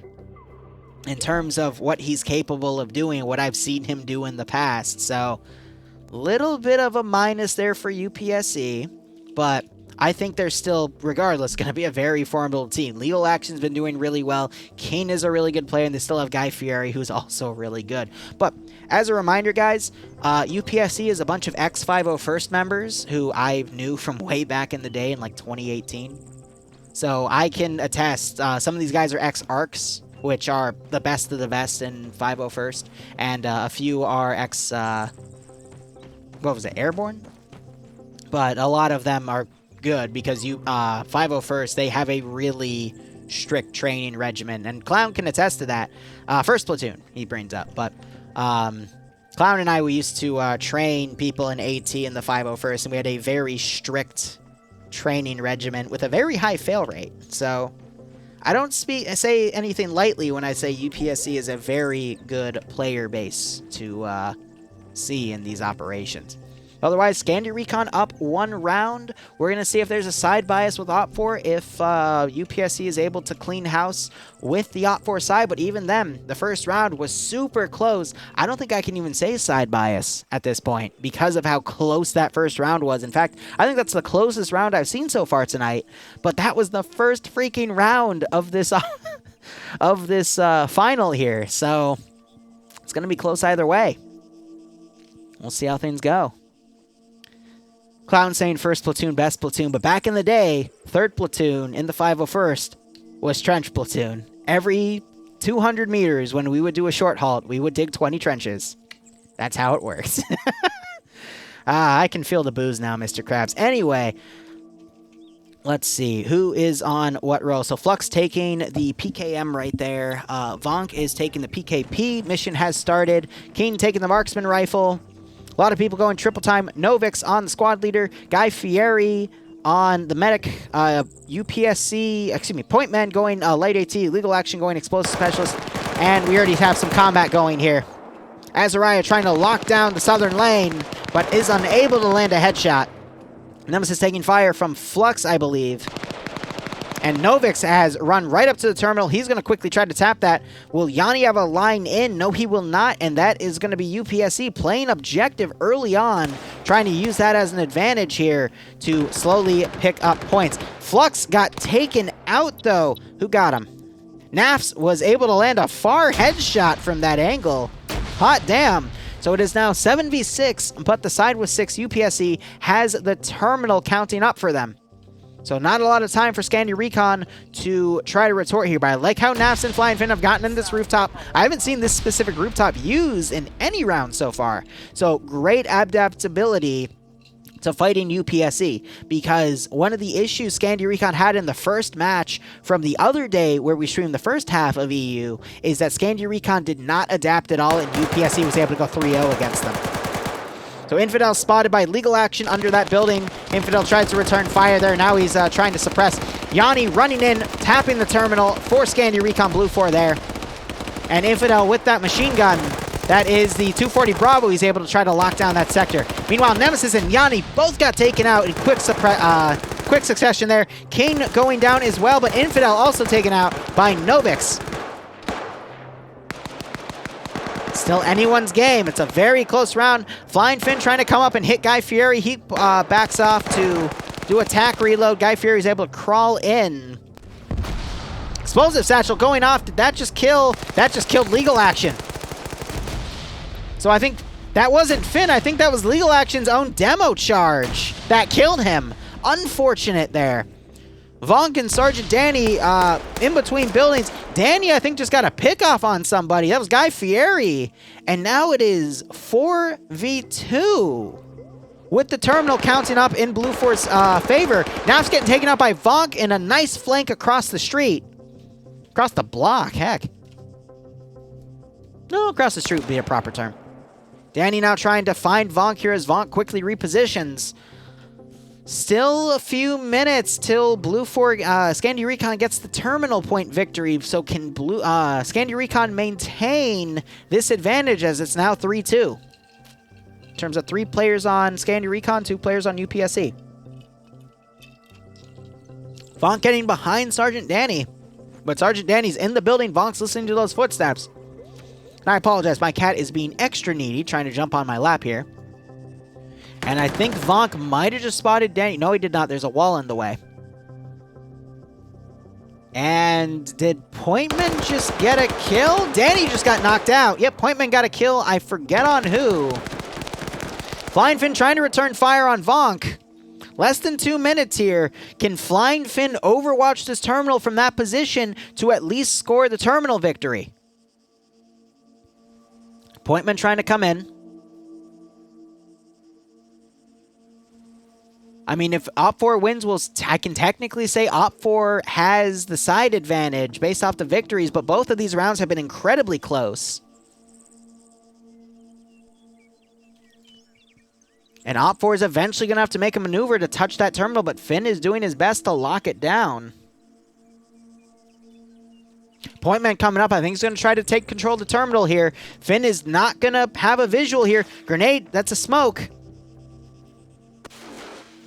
And there it goes. Now the terminal's going to start ticking for Op4 here. And Finn, he pulled back to look at a different angle just as it was done. He's going to have to make a move here. And Vonk and Pointman are going to camp both sides. Really good play to make from right here.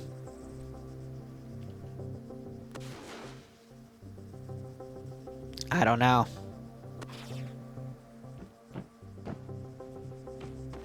Finn running down. He's going to have to make a move. If he can win a 1v1 and shut the terminal doors down from the cargo container here, he could wait it out the minute he needs to get the W here. Otherwise, it's going to go 1-1. Vonk coming on the outside. Satchel being thrown, but what the fuck are you doing?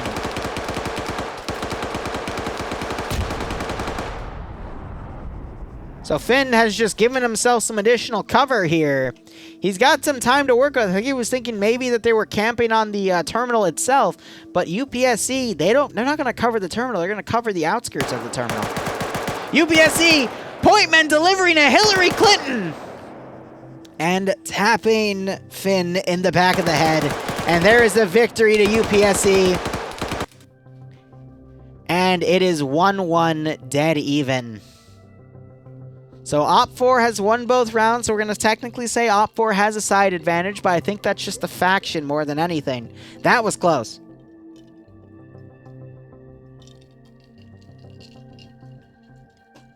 Now we're going to go to round 3 of 7. We'll see who edges out a victory here, wink. And I don't know. I would not put money on this fight. Even though UPSC 3-0'd Scandi Recon in the one of the earlier rounds, and UPSC is the winner of the winner bracket, Scandi Recon's the winner of the loser bracket, both sides are still very, very good. And I I don't know, man. This is going to be a close one either way. Both sides already readying up here. Squad leader, marksman, combat engineer, medic. Okay, we'll do it in op. This is getting close either way. Every time, Jonathan with the frickin' lewd little artwork there. Alright, hit my buttons. Alright, so we have Blue 4 as UPSE here. We've got Guy Fieri taking a medic role so he can run around. Legal Action taking Demo Specialist again. Kane taking, I believe that's going to be a marksman role. Novix taking Squad Leader for the grenade launcher. We've got UPSE playing late AT. Legal Action playing, okay, I already covered him, Demo Specialist. And Vonk playing medium machine gunner for that 240 Bravo.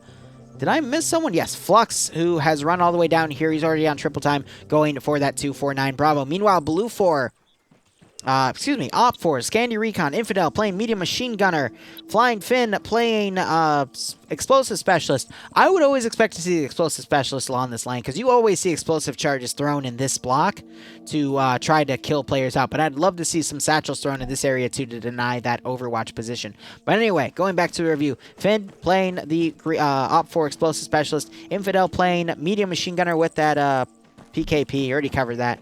Nemesis playing medic with just to play a rifleman kit. Azariah switching to marksman to, I guess, just have an advantage with that 7.62 to try to either go on Overwatch position or go close and just use that caliber advantage in CQC. I hope he can land his hits. Yanni playing Grenadier to squad lead. He's got a smoke round loaded. I think we're going to see Op 4 try to rush mid in the beginning of the round. Danny playing light AT, and Nafs, again, playing medic so he can triple time out and act independently. But with Azariah, Yanni Finn having that smoke round there, I would not be surprised if we saw Scandi Recon try to rush the objective in the opening shot.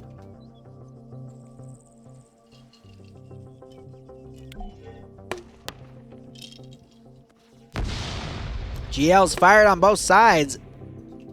That smoke getting deflected and launched outside of the map. UPSC quickly rushing to mid, but so is Yanni.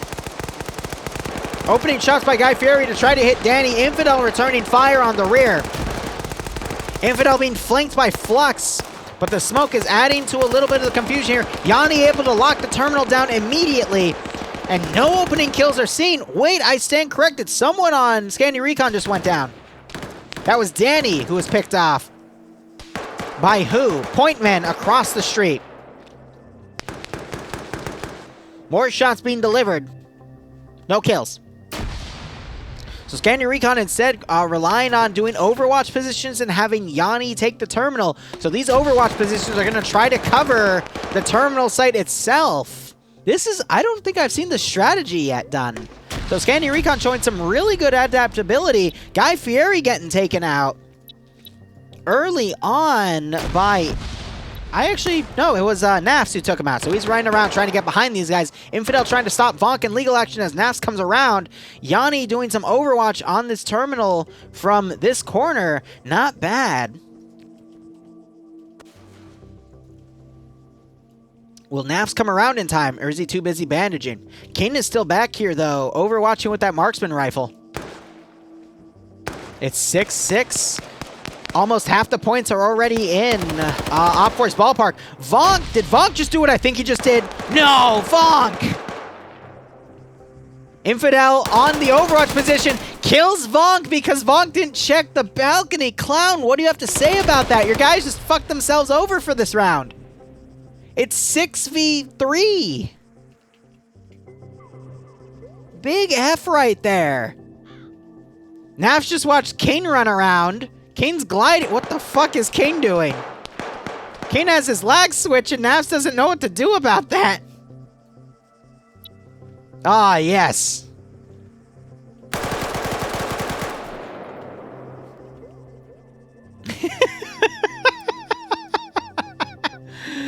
I think Scandi Recon's won this one. Traitors in the lineup. Yeah, so Kane, I think his internet broke. Rubber band, man. Naf's got the shots on him, though. I mean, it's... I don't know. Even without that desync spike, you just had Azariah pick off point, man. I don't think Kane being alive would have made any difference. In all honesty. It was for balance, right, Clown? That's a good answer to have. So Kane gets his netcode back. He takes a few wounds. And then he still drops fucking Naps is going to be pissed about that one. But Scandi Recon's about to win. Less than 30 seconds remaining on that terminal. And it's going to be 2-1 to Scandi Recon against UPSC going into round 4. That was a great round. I honestly think Scandi Recon using these Overwatch elements and having one guy put smoke rounds out and then take the terminal early on was a great strategy there. And I want to see how UPSC is going to react to that. I want to see their adaptability. Clown is saying Flux is in charge of the UPSC group, so we'll see. Now that UPSC is on the Op4 side, we'll see how Scandi Recon goes with the Blue 4 side, but I want to see what UPSC on the Op4 side does to retaliate, because so far it's been 3-0 Op4 to Blue 4, meaning that Op4 technically has the side advantage, though I think it's been because of strategy more than anything. That's why I love Shantytown.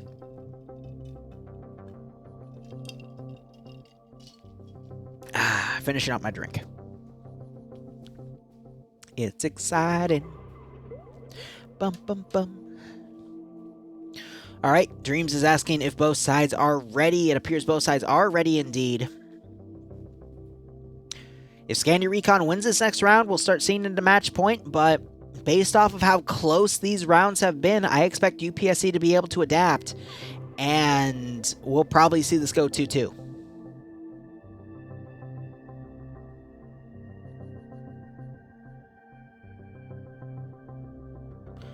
Alright, once again, we're seeing Jonathan's freaking pinup there.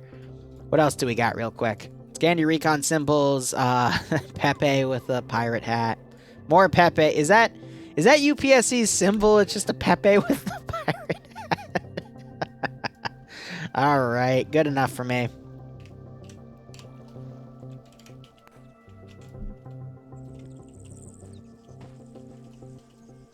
Alright, here's UPSC on Op4. We've got Vonk taking the MMG with that PKP.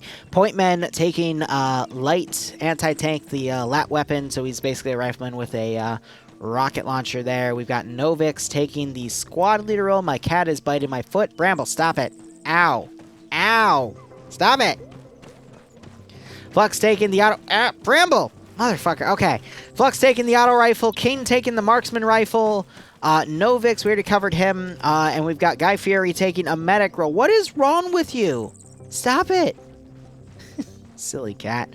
But otherwise, they're trading things out here and there, but they're doing their best in that regard. Now this is taking a medic role so he can run around Lone Wolf. Flying Finn messing around with his handgun as the explosive specialist. Yanni Finn as the squad leader here. Infidel with the medium machine gun for the 240 Bravo. Azariah taking the marksman role, so both sides have adapted to taking marksman rifles now to fight each other. That's a good call there. Nafs again going medic so he can run around as triple time, and Danny taking the light anti-tank rifle. It's the it's the Pepega Pirates. I getcha. I getcha. Memes for days. Alright, let's see how this goes. Guy Fieri going to triple time. Flux going to join him. They're going to triple time up the northern flank and try to get right here to do Overwatch. Do I see any smoke rounds loaded? No. And they got Vonk, who's going to do some long-range Overwatch on the left side. That's going to be interesting. Again, we're seeing plays on this map that I didn't see with the NA final. And the tactics of the... Oh my god, Nemesis just got dunked by the fucking...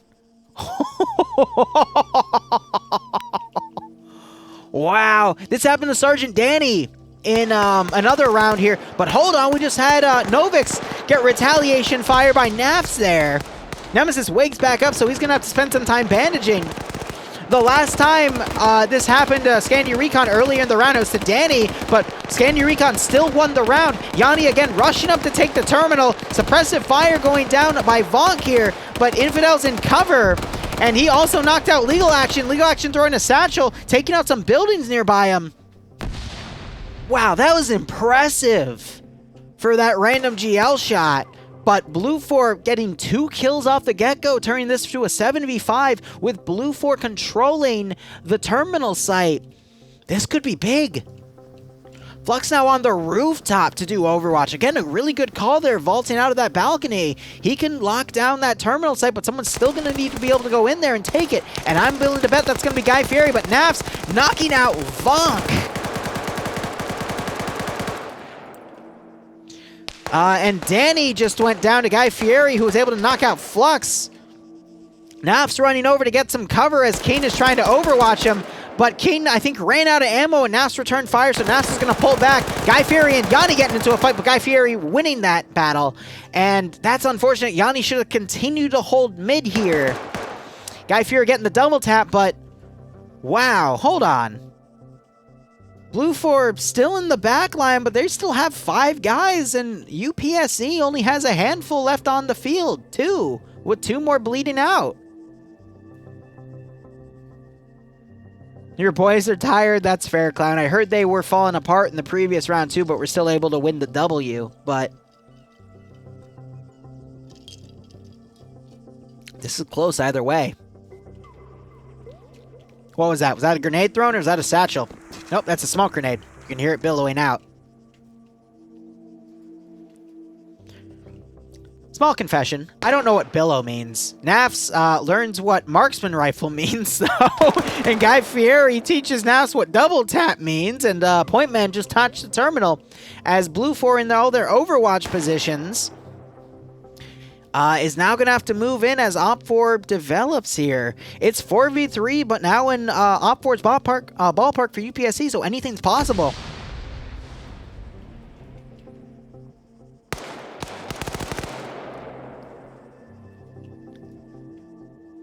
I think they just tried to fire on Kane, but he quickly runs to cover.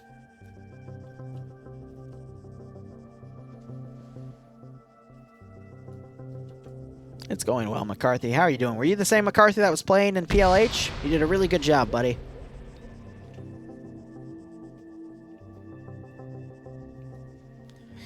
Blue 4 needs to make a move, though, because the longer they wait, the more points are going to get scored on the board for the terminal for Op4, aka UPSE. And the harder it's going to be for Scandi Recon to still pull the W out of this round. Nemesis is going to make a play. He's throwing smokes. Try to conceal himself. Azariah trying to put some marksman shots on Guy Fieri there. Isn't able to get anything successful. At least I think he was doing it. I could be wrong. I think he was just maybe blind firing. 2.5 minutes.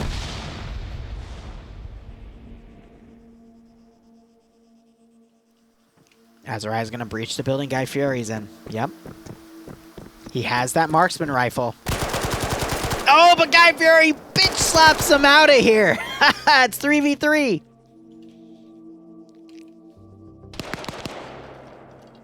Yes, the sides have short ranges. And righto, McCarthy. Again, I thought you did pretty well for that fight. Trying to finish my drink. You know what, I'm craving? I'm going to make some hard-boiled eggs after this before my 10 p.m. op. By the way, I am doing a Zeus op at 10 p.m. with TSB. It's going to be Australian SAS doing some Vietnam stuff, because I just love playing Vietnam stuff. But Nemesis, not spotted by King. King spots him with that marksman rifle and tries to put some rounds on, so Nemesis quickly darts away. I don't think any of those shots landed true, though, because I don't see any blood, but I do hear Nemesis bandaging. 5 minutes remaining, but less than 60 seconds for Blue 4 to touch the terminal, but Infidel is right up on the objective. Explosive satchel thrown. That would have been by Flying Finn, who's trying to draw out Blue 4 here. But now, under 2 minutes for Blue 4 to hold, but Infidel doesn't close that area. Guy Fieri taps him in the back. Point Man running up, but Nemesis taps him. It's 2v2. Guy Fieri knows those gunshots came from there. He's going to try to look for Nemesis now. He's going to go in front of him, potentially. Another explosive satchel thrown. Kane is coming up. Infidel wakes back up, though. Less than 60 seconds. Blue 4 might, Scandi Recon might be able to clutch. Nemesis putting some shots on Kane. Cripples him. Doesn't get the kill. Guy Fieri tries to get Nemesis. But Nemesis is waiting for him, and they trade. And Kane is bandaging. This is going to be GG. Unless Kane runs in and gets the kill on Infidel, he's got less than 30 seconds to make it, but Flying Finn is overwatching and taps him in the back. And UPSE loses this round. Scandi Recon is going to be up 3-1. Finn doing some crouching there. That's GG, 10 points. Match point for Scandi Recon. I can't believe this. Again, there was already a match between UPSE and Scandi Recon, and UPSE beat them 3-0, and Scandi Recon is now bouncing back. This is exciting.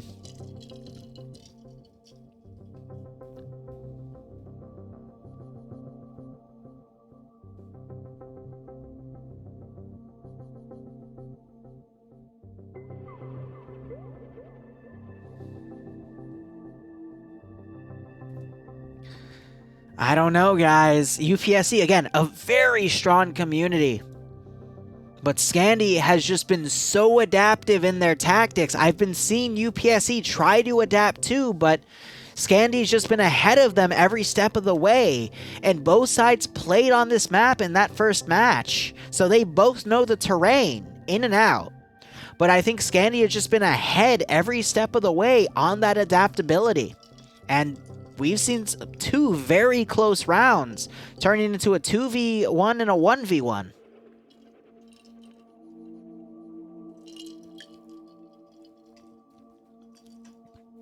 Dust, I would agree with you. UPSE just wants to play PvP. They're not sticking to overwatching the terminal, and that is one of their shortcomings here. So I would love to see if Flux is able to tell his guys to adapt, because he's the guy in charge of the UPSE guys. But Clown, I know you're still here. What do you think? How do you think your guys are going to adapt to being match point now with Scandi Recon ahead? Because I would say you know them better than I do. Otherwise, let's go through the motions here. So, we have Vonk playing the MMG, Legal Action playing the Demo Specialist, Novix playing the Squad Leader with that Grenadier Rifle, Pointman taking the Light AT, already going to triple time, Kane playing, I believe, the Marksman Rifle again, yep. And we have Flux and Guy Fieri here playing the Auto Rifleman with the 249 and Guy Fieri with the Medic, respectively. And they are fighting Scandi Recon. Scandi Recon has Flying Finn playing the Explosive Specialist, Nemesis playing the Medic so he can run up on point. Infidel crouching right here might try an Overwatch Vector from all the way back here with that medium machine gun, similar to what Vonk did the previous round for the PKP. Nas going triple time with that medic slot. He has not changed either way. Yanni already prepping a smoke round because he is going to try to tap that terminal again, relying on his guys again on Overwatch duty to cover him because it worked last time, so why would it not work this time? Exactly. Azariah playing Marksman this time around, and Danny playing Light AT. So actually, they don't have their auto rifle. They're sticking to a Marksman 2 medic roll instead. That's an interesting call. Danny with the Light AT, Naps with the medic kit. But he is already triple time, so we'll have to see how this round goes, but I think this will be interesting. Alright, it's match point though. If Scandi Recon wins this round, they will be crowned the champions here. And we just saw some marksman shots go off early on. And we're seeing some UGLs getting fired. Either way, Yanni, Danny, Infidel, Nemesis, Nas, they're running down main here. Mid, to get to the main objective. No early kills again. Kane trying to get some pickoffs. Guy Fieri, though, putting pressure on Yanni, but Yanni shuts the door with the smoke concealing him. He's going to be able to get the tap on the terminal. Novix trying to run up to cover him, but he is met with shots from Azariah. Novik's doing some blind panic fire to return. Yanni pulling out of there because he doesn't want to get boxed in. And already we're seeing points get crowded up for Scandi Recon. Pointman, though, running up to try to change that. He's going to open those doors. Novik's, I think, just got a drop on Naps there. Really strong player taken out early on is not going to be good. Yanni firing on Pointman there. Pointman quickly shutting the doors before Infidel can return these shots there. There's Novik's. Oh my god, an explosive satchel just went out and killing Yanni and Infidel. This is the break UPSC needs to stay alive. Legal Action coming up and dominating Nemesis. Another explosive satchel going off, though, causing Legal Action to get killed off. And the terminal has been touched for Blue for aka UPSE, and I think Scandi Recon's plan has just completely fallen apart here because of those explosive satchels.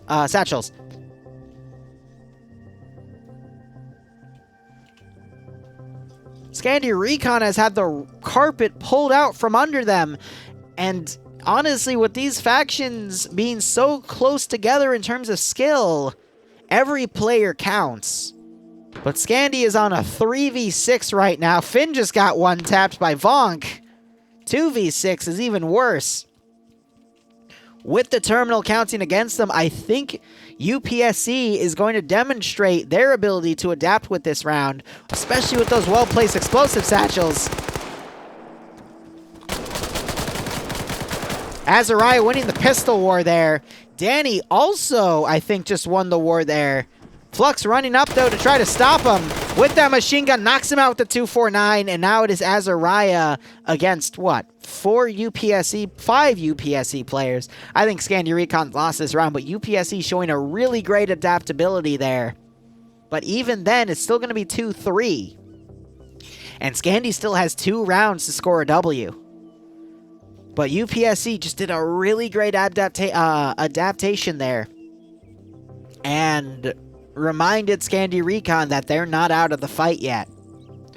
So Az gets picked off by Vonk, and that's GG.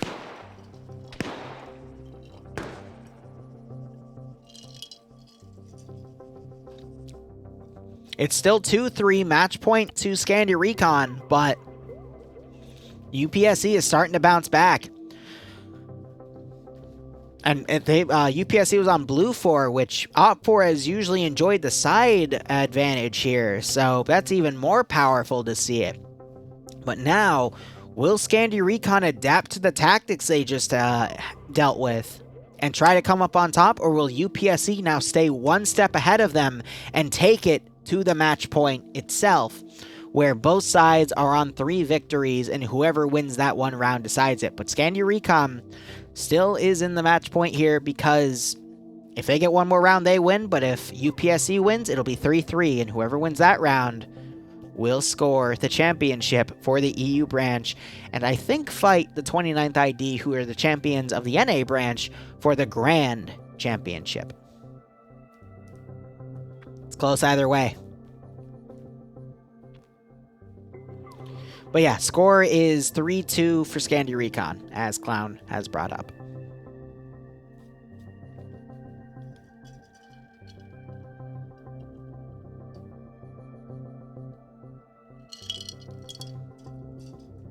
Whew.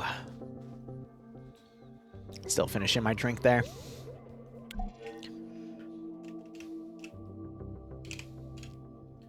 What do you guys think, though? I mean, it's a nail-biter here at this point. Scandi Recon put their foot on the gas, started it really strong. They need to get that 4th victory, though, to secure their win. But UPSC is making it tough on them. So let's start with UPSC here. What do we got? Vonk is going to play Machine Gunner. Yep, Machine Gunner for the PKP. We have Keen playing with the Marksman Rifle. Legal Action going with the Explosive Specialist role. Novik going for that Grenadier Rifle. I'd love to see if he's able to land an early hit again and knock Nemesis out. That was pretty funny. UPSC with the Light AT weapon. Flux with the Auto Rifleman role for the PKM. And Guy Fieri with the Medic role. A lot of specializations there. Looking over at Blue 4, we got Nemesis taking a Medic role again. Flying Finn with the Explosive Specialist. Infidel with the Medium Machine Gun for that 240 Bravo. Azariah going Auto Rifleman for the M249. Yanni going with the Grenadier weapon for the squad lead role, and he is triple time with NAFs. As usual, we've seen this time and again. But NAFs is going medical, and Danny, who's not going to go triple time, is going light AT. So usually you see Yanni and NAFs pair up here, but with them being on the blue 4 side, they're not going to try a terminal rush. They're going to try a concave rush to overwatch the terminal, and maybe they'll get someone right on top of the terminal itself. But I don't know. If I was in UPSC shoes, I'd be a little cautious, knowing the fact that if they lose one more round, it's GG. But this is going to be close either way. Also, Whale, how you doing, man? Whale is the guy in Arma 3 where he knows every famous streamer. I don't know how he does it, but he just knows everyone. And he's in so many communities where, and I quote him, I can go to any community I want and play whatever I want. It just depends on my mood. But either way, we got Vonk and Guy Fieri getting fatal funneled here by NAFs. A little bit of damage done on both sides. No casualties in the opening, though. A lot of explosives thrown around point men as Nemesis is now coming in to try to secure things. I stand corrected. Yanni Finn was just taken out, vaulting over the wall. Infidel doing some suppressive fire. Nemesis still not in the terminal site to start scoring points. Azariah coming in as Nafs covers him on the overwatch, but Guy Fieri knocks him out. And there's also a third man down, which is Vonk around that building. And Azariah got taken out as, excuse me, Yanni, okay, no, so it's Azariah and Yanni Finn down. It is 5v4. And Legal Action somehow knocked out the site there. I believe Point Man just killed Nemesis. Explosive Satchel just went off over here. And Danny just also went down. It is 3v4 now. And Terminal just got connected for Op4. Guy Fieri just won against Azariah there. And now it's Flying Finn and Nafs versus the rest of the world. It's 2v2. What the hell just happened this round? War never changes. My buddy Clown puts it perfectly. Nafs takes out Guy Fieri, though. 2v1. This was such a quick round. But it's in Scandi Recon's ballpark, being 2-1. Pointman covering the terminal, but he usually covers the terminal. So is Scandi Recon going to realize this?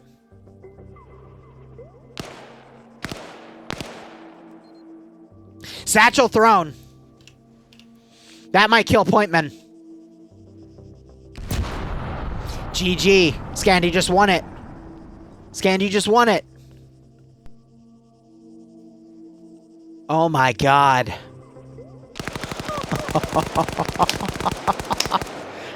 That was well fucking fought for the last round. So the official score is 4-2. Scandi Recon to UPSE. Absolutely amazing there. I can't believe it. But GG to Scandi. I think there will be a grand championship between Scandi Recon and the 29th ID. Scandi Recon winning the EU bout, 29th ID winning the NA bout, and we'll have to see how things go. But let's see if there's any final closing Team 6 now. arguments here. Let's go up to UPSE. I love that. Send it. Does a line of cocaine? Send it. All right, is everyone here? All right, that was a blast. I put an epic like speech on it, but anyway, congratulations to Scandi Recon for winning FnF EU Titans. You will now move on to NA versus. You will now move on to the 29th. They will be your final challenge to take the title of FnF Titans and really prove who the best squad is. You guys put on a hell of a fight. Same with you, UPSE. I'm sure you all have your GGs to hand around. Well done to each team, each competitor. It was, again, just an incredible blast watching. I had fun adminning it. Thank you for allowing me to. Thank you for Nemesis to putting it on. Thank you, everyone, to coming. And congratulations, and I will see you in the final. Yeah, thanks, guys. I'm fucking speechless right now. You all night. I'm gave still. us a fucking good run for our money. Like I wasn't there for the first match, but I heard that we got absolutely creamed. This finals, guys, like no one should walk away here feeling fucking let down or anything like that because like we were trading blow for blow. It was just look at the draw. That was some of the So best no PvP toxicity I've ever between had us, so eh? far. Alright, nice. Well fucking played. What? GG's all around. Yeah, seriously. GG, you guys. That was fucking great.